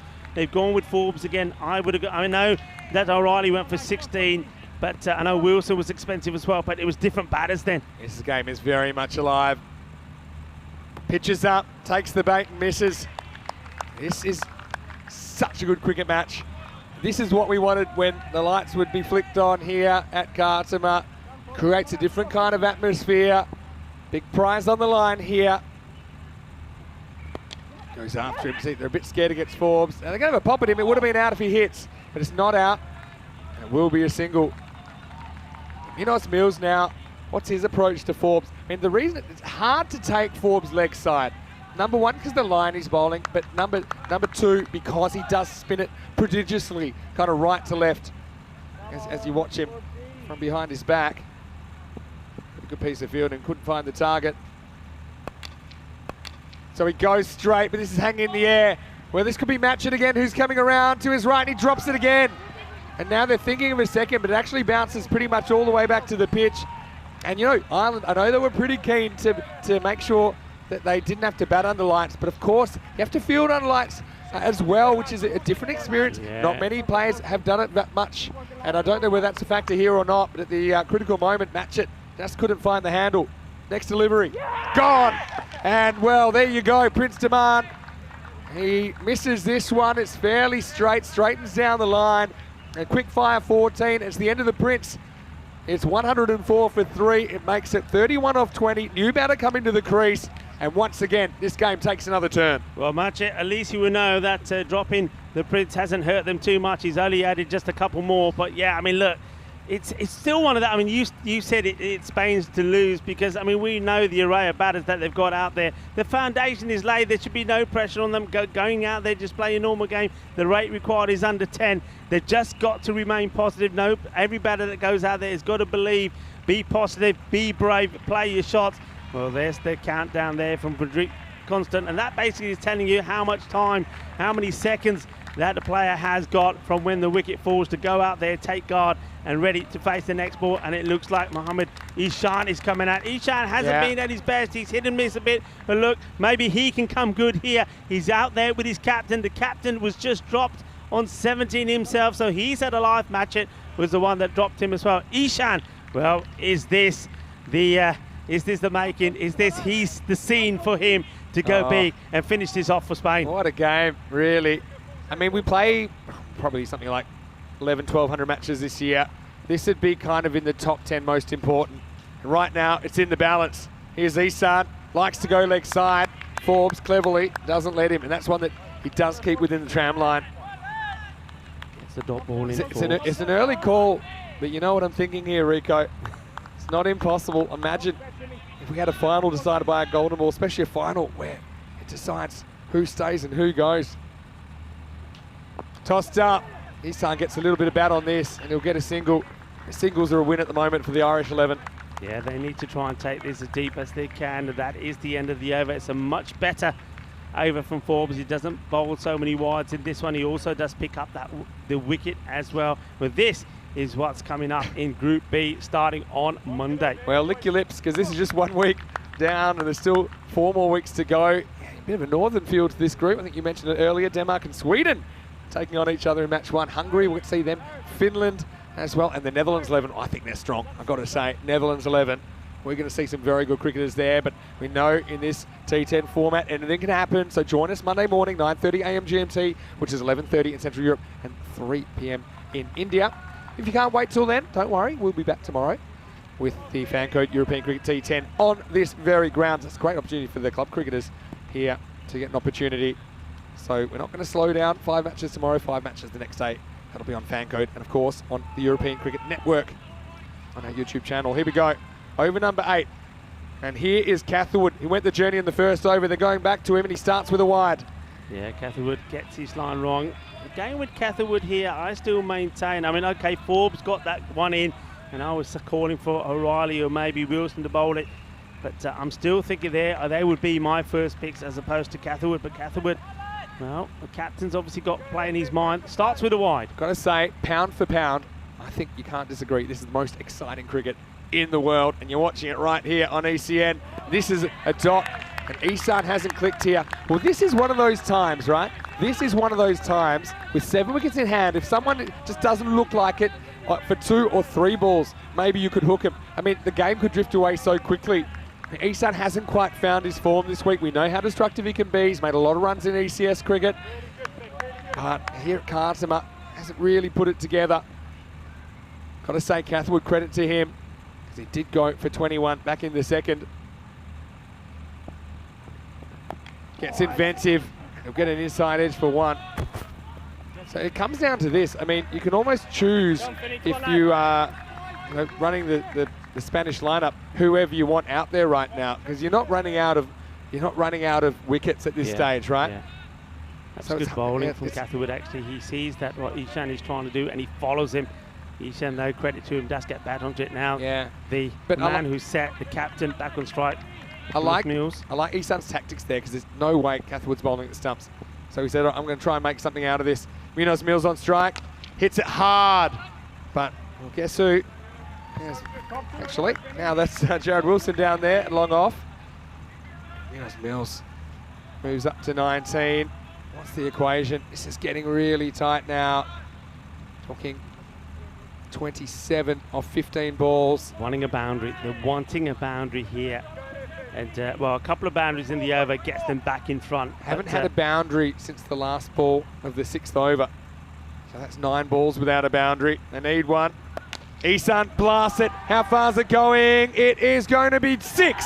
It's off the hands of Wilson for 6. Maximo time. Well, this is what they needed. This is the boundary needed. It's another catch that goes down. And this time it's Ishan that gets dropped. He's on 2 and gets dropped by Wilson. Let's just see how difficult a chance this is. He's got a lot of ground to make up. And, well, look, just gets it wrong. It's another one that goes down. And look at them. Their heart was in their mouths. Yes, it's Corey. That is the one they needed in the over. Yeah, well, we thought it was a big moment earlier with Daniel Dolkayet with that no ball call, which I thought was the correct one, but it really didn't matter too much because he was out the next time we faced anyway. But that's a big one, isn't it? It wasn't an easy one. He had to take it sideways because he knew he couldn't get behind it. He was running out of room. Catherwood with the comeback ball to Mohamed Isan. 2 to come in the over. Goes for it straight. Does he have it? He does. He does. Maximo. Mohamed Isan. Well, he moves into double figures, and Spain, they regain the momentum, Rico. What a shot. Well, Mohamed Ishan, we know what he can do. It's been frustrating seeing him out there, not getting the big shots, not getting the boundaries. Well, he's got it there. Boom. Shaka lag gaya. Ginna sona. Ginna bada shaka. And just like that, well, I said they needed a couple of boundaries. They got them. They're back in front here again. 15 off 13. Catherwood's got 1 to spend here. And he goes miles. This is miles into the night sky. Adios, pelota, Maximo. And Spain just need 9 off the last 2 overs. It's 126 for 3 after 8. What a shot. Mohamed Ishan, well, this is what the boy can do. This is what he's all about. What a hit this is. This is a Bizaway supersonic 6. It goes high and mighty into the night sky and all the way over the marquees. What a big shot that is. And, well, Spain, they are almost there. They are almost booking their place in Championships Week, where the reigning champions, England, await to see who they're going to play. Well, they're not quite there yet. And, well, it will be O'Reilly now, I think, that takes the ball. And Catherwood, he goes the distance. He goes for 42 of his 2 overs. 126 for 3. Oh, wow. No para, sigue, sigue. No para, sigue, sigue. Vamos, chicos.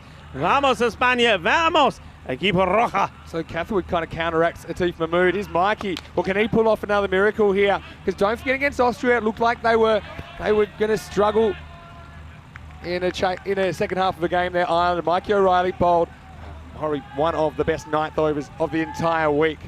And he was able to keep a set batter quiet in Razmal Shigawal. Remember that one the other night, but right now it's 8 off 11. Spain, I think you have to try and get him this over. That'd be my strategy. Well, there's this going. It's a hanger. The fielder's coming around to his left, and he'll take the catch. Well, that's a very good piece of fielding by Matt Humphries. So Mohamed Isan, well, he's on his haunches. He knows that he could have got this for 6, but he didn't quite. I've got to say, Matt Humphries, really impressed with him as a cricketer. Under pressure, under lights, he takes the running catch. And don't you worry, Rico, this game is very much still in the balance. Spain need 8 off 10. Now they are 127 for 4. Yeah, good catch under pressure. Good catch when this ball is up there in the night sky. Just the floodlights that he's got to use to try and get him. You can see he's very disappointed, is Ishan. Yeah, he goes down, but look, come on, get yourself up. I mean, he's that 20 of 7 deliveries. He got the boundaries when he had to for his team. Yeah, he's going to be disappointed, but look, they still have the upper hand. The captain, don't forget, is still out there. He's set on 20 for 11. This match is still theirs to lose. But of course, each batter that goes out there is going out there with a better pressure. It's got to keep his cool. Now, who's going out there now? This looks like it's Hamza Salim, the left-hander. And here's the thing, if you're going to play this bash ball, you know, it's kind of good in bursts. And Daniel Dorkaya did the heavy lifting. It's probably the opposite strategy than they thought. Yep. You know, you can kind of do that towards the end now. You can throw the bat. You've got plenty of wickets in hand. You still have 6. Spain need 8 in 10. You can't be too conservative here. O'Reilly does the trick. He removes Isan, but not before a very good contribution. 10 to come in this game. Bowled by O'Reilly, and they don't get a run here. They decide not to throw. I think that's smart because it wouldn't have saved a run. So it does seem, barring something here, looks like we're going to the last. Now, it's got to say, Spanish side, they were, I won't say a mess this morning, but I feel like there wasn't. It's either something that's so smart that no one else understands it, or it was just a bit of a misstep. They seem to be back on track now. Full toss. This should be fielded. Will it be fielded? No, it won't. It's in the gap. Well, I didn't think that had the legs, but that's half the ones they needed. Hamza Salim Dar. Well, he gets off the mark with a boundary, and now just 4 more to win for Spain. And Corey, well, hate to say it, I can't see him in the commentary box in week 5 the way this game is going. Well, he gets this wrong, doesn't he? I think it's a slower ball, but he gives too much width to Hamza, and despite the efforts, feeling the Kafi coach, only 4 runs away, needed of 8 deliveries. They're almost there. They're almost in championship week. Could it be this ball? Well, it won't be. Oh, this is an interesting call. I've got to say, let's have a look at the pre-movement, because I feel like it doesn't there's a pre-movement of about 2 stumps. So that's actually a good call, I think. Very good call. Very good call. Mikey, let's just say, he almost needed a neck brace. His head swung around so quick, but it is a good call. 4 off 7 now. If this isn't a boundary, Rico, we're going to the last with that spot on the line. Can Ireland hold on? Very difficult position. It's going, and game, set, match. Team España. They've got it. They've done it, Vinny. They've done it. Spain are going to be in championship week. This is incredible. That's one of the most incredible turnarounds I've ever seen in a day's cricket. This is a team, they didn't know which way they were going. They were 3 games deep in a losing streak, and they have come back. They won a tight one against Austria, and they have pulled off one of the best chases we have ever seen under pressure, under lights, on the Costa del Sol. Spain have booked their place in the championship week. They will be here. The hosts will have a chance to make it all the way and to take the trophy. Well, Ireland team, you have to feel for them. I mean, what a ride they've been on. And this T10, you know, seemed like they'd mastered it here. They had all the players, they had all the skills really. And the other thing, probably what they hadn't experienced, is how cruel it can be, because they were running away with that game. But it's Team España, the host nation, that will make it through to week 5. Absolutely incredible. I mean, they looked like a lost team, didn't they, the last few performances that they made, and they had to do it the hard way, didn't they, against Austria. And then, well, they were up against it, weren't they? They had Ireland in trouble, but Ireland came back strong. They put a good score on the board. But how about that, Spain doing it with 6 balls to go? Isn't it absolutely brilliant that the captain, Christian Munoz-Mills, is out there in the middle? What a part that he played in here. But when they had to come good, when they had to go back to the basics, when they had to perform the way they performed at the beginning of the championship, they did it. Spain have done it, and it's been a sensational effort from them, and I'm just loving what's happening there in the fan zone as well. Everybody on their feet. Well, there's been Cerveza Victoria all over the place, everybody jumping up and down, and I'm loving the scenes there with the Spanish players running onto the field of play. Spain have done it. They have booked their place in Championships Week starting on the 10th of October. Look at those scenes. Look at those scenes. I am gobsmacked.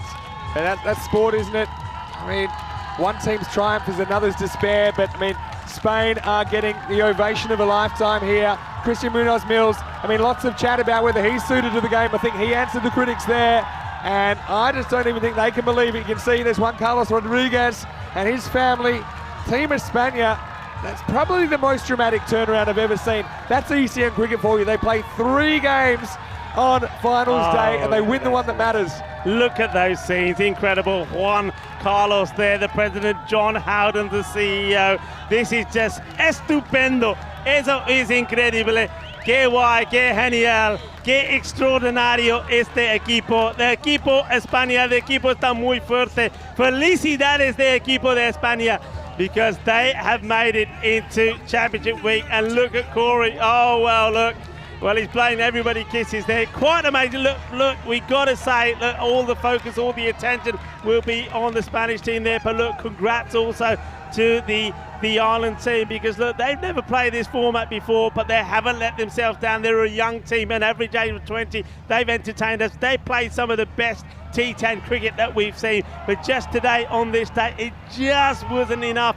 They made a good recovery to get that score on the board, but I think when the top batters like Lynch didn't perform there, and like it was always going to be difficult for them, but Melly as well couldn't get going.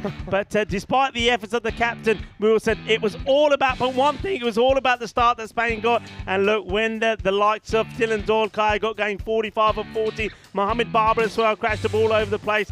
And, well, they gave themselves such a start. There was no way that they were throwing away this advantage. I mean, you said it. I mean, it's probably the smartest thing you said all day, and you weren't even on the microphone. You said, you know, I think they're more chance of chasing 130 than chasing 90, because they're going to have to be fearless, and they're going to have to gamble. You're going to have to put Daniel Dorkaya out there in the heat. He might get out early, but he might also come good at the top of the order. And so, enough messing about. I mean, Corey, I think he read his batting lineup off the back of a cereal box this morning in the first game, but when the pressure was on, when they needed this kind of a target, it's kind of what I said earlier as well. They can choose their batting lineup based on how many that they are chasing. That's kind of how it worked out in the end. And you know, a lot of talk about, you know, can you bat under lights as well? Well, I think the Spain team showed that if you get it right, it can fly into the night sky, and that's exactly what we thought. I mean, Daniel Dorkaya batted really well, didn't he? Baba was good early as well. I think he made an important contribution at the top of the order, but he fell, but not before he got them off to a good start.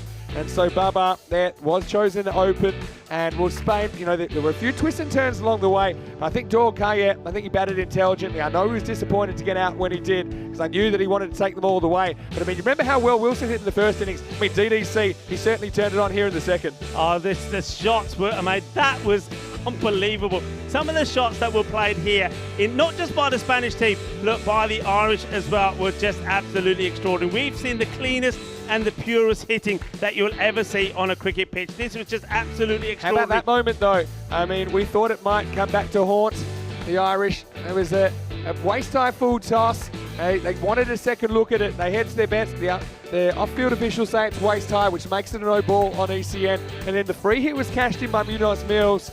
And yeah, that was another decision to put Christian up the order, and he has batted kind of everywhere in the order this week. You see Forbes then got the big wicket not long after as DDC had to go, and you thought, well, maybe that will slow the Spaniards down. Yeah, I mean, it's just, he went, but the thing was, though, you know, when Spain were having that blip with their batting, every time the new batter was going, it was getting 1 or 2 runs and getting out. This time round, they were going out and they were getting 20, 14s, 20s, 10, and quickly. That's what made the difference. They just never let up. They never gave the opportunity for the Irish to get back on top. And that is an absolute outstanding victory. That is sensational. Just loving the scenes out there in the middle at the moment. The Spanish boys are in the middle. It's relieving you to see these highlights. They're there. They're taking the applause of the spectators. They're in the middle. They're dancing up around. It's Vamos España all the way. This is sensational. This is amazing scenes. And Spain were just the same way that Pacarque Badalona did in the European Cricket League. They've done it in the National. How about that moment where Wilson drops that one over the line? And look, the Irish have fielded really well all week, but we saw it, kind of glimpses of it earlier, but in the finals here, they have dropped a few catches, which we haven't been seeing for them. But how about Isan, who came good? I mean, I was saying, do you hook him just on look? But he certainly was sending us searching for balls as he sent a few out of the ground. This one he didn't though, and he was disappointed to fall. But then again, you look at innings of like Mohamed Baba, Mohamed Isan, who get important 20s. Now, I know he was disappointed, but again, it was important runs. They were runs that he scored quickly. And well, I didn't think how would it take to go for 4. I was wrong, that was gone. And then Spain, well, in an unbelievable turn of events here on finals day, they end up winning Group A, and they will be back in Championship Week 5. They couldn't contain their excitement. I don't think they could believe it either. And it just shows you, if you're having a bad morning, there's always a chance things can turn around. And Team España, wow, what a story. Ireland 11, you've got to feel for them. The crowd, they were entertained. And if there's a better advertisement of ECN cricket, I'm yet to see it, because that was an incredible display of cricketing entertainment. Oh, it's a sensational. Look, you cannot doubt it. We say it all the time, don't we, that the European Cricket Network, this is something sensational. It's a frenzy of action-packed entertainment that's serving the world the most entertaining form of cricket you'll ever see. And that's exactly what we're talking about. Well, Corey is playing kisses to everyone. Remember, that's just Group A. We've still got 3 more groups to come, starting next week with Group B. And it's going to start with match number 1, Denmark versus Sweden. Then we've got Hungary also in the equation, Finland and the Netherlands. There's so much more cricket to come. But tonight is all about Cricket España. It's all about the Spanish national team. They have done it. They've made it all the way through to the final. And they came good when they had to, didn't they? We always said they had the depth. We always said that they had the firepower. We always said that they could do it. And there's one thing I'm going to repeat and say again, you know, this form can come and go, but talent is there. And this is what Spain did. When it mattered, the big guns, the big players performed. Mohamed Cameron with the ball. He did it in both matches against Austria and then again in this final, 3-3. And then the likes of Mohamed Barber as well. What a quick fire, 22 of 9. Yeah. Daniel Dolkaya, Corey Ruckers, we told you so. That's all I'm saying. Yeah, well, here's the thing. You know, we saw every batter being hopeless. We see every batter click in the final rear. Yeah. Even the ones that didn't stick around for long. This is what I was saying. All top 6 have an important role to play in that chase. And for me, again, hats off to the openers, Baba, but especially DDC. That 45 off 14 really got them in a winning position. He left at a precarious time, but I mean, his teammates had his back. They got him home. And, well, as far as the Irish bowling went, well, it's certainly been a turnaround from their first night game to their last, put it that way.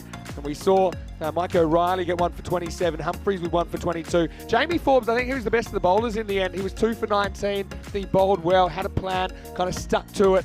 But Ireland 11, I mean, they'll be shell-shocked. I'm shell-shocked here, really, that Ireland 11, after such an impressive display, I mean, that's a kind of, it's a life lesson and a cricketing lesson as well, that things can turn quickly. And I mean, if you look at the first game of the day and the last, you just wouldn't believe they were the same 2 teams. No, you wouldn't. But you know what? This is what we're talking about here. Look, just for a moment, just bear this thought. We've always said, haven't we, that when the European cricket came onto the scene, it was all about developing and growing the game in Europe. It was all about taking the game and showing it to the world. It was all about giving the European cricketers a pedestal, wasn't it, to stand on and perform a stage. And they did that. They've come on, they've shown it, and we've gone from the European Cricket Series to the domestic European Cricket League, with the teams have turned up, and we've seen the best teams of Europe play, and then to the national teams. I think the growth is amazing, and what it's done is shown that the teams like Spain, just using Spain as an example, you know, Spain, when people talk about cricket,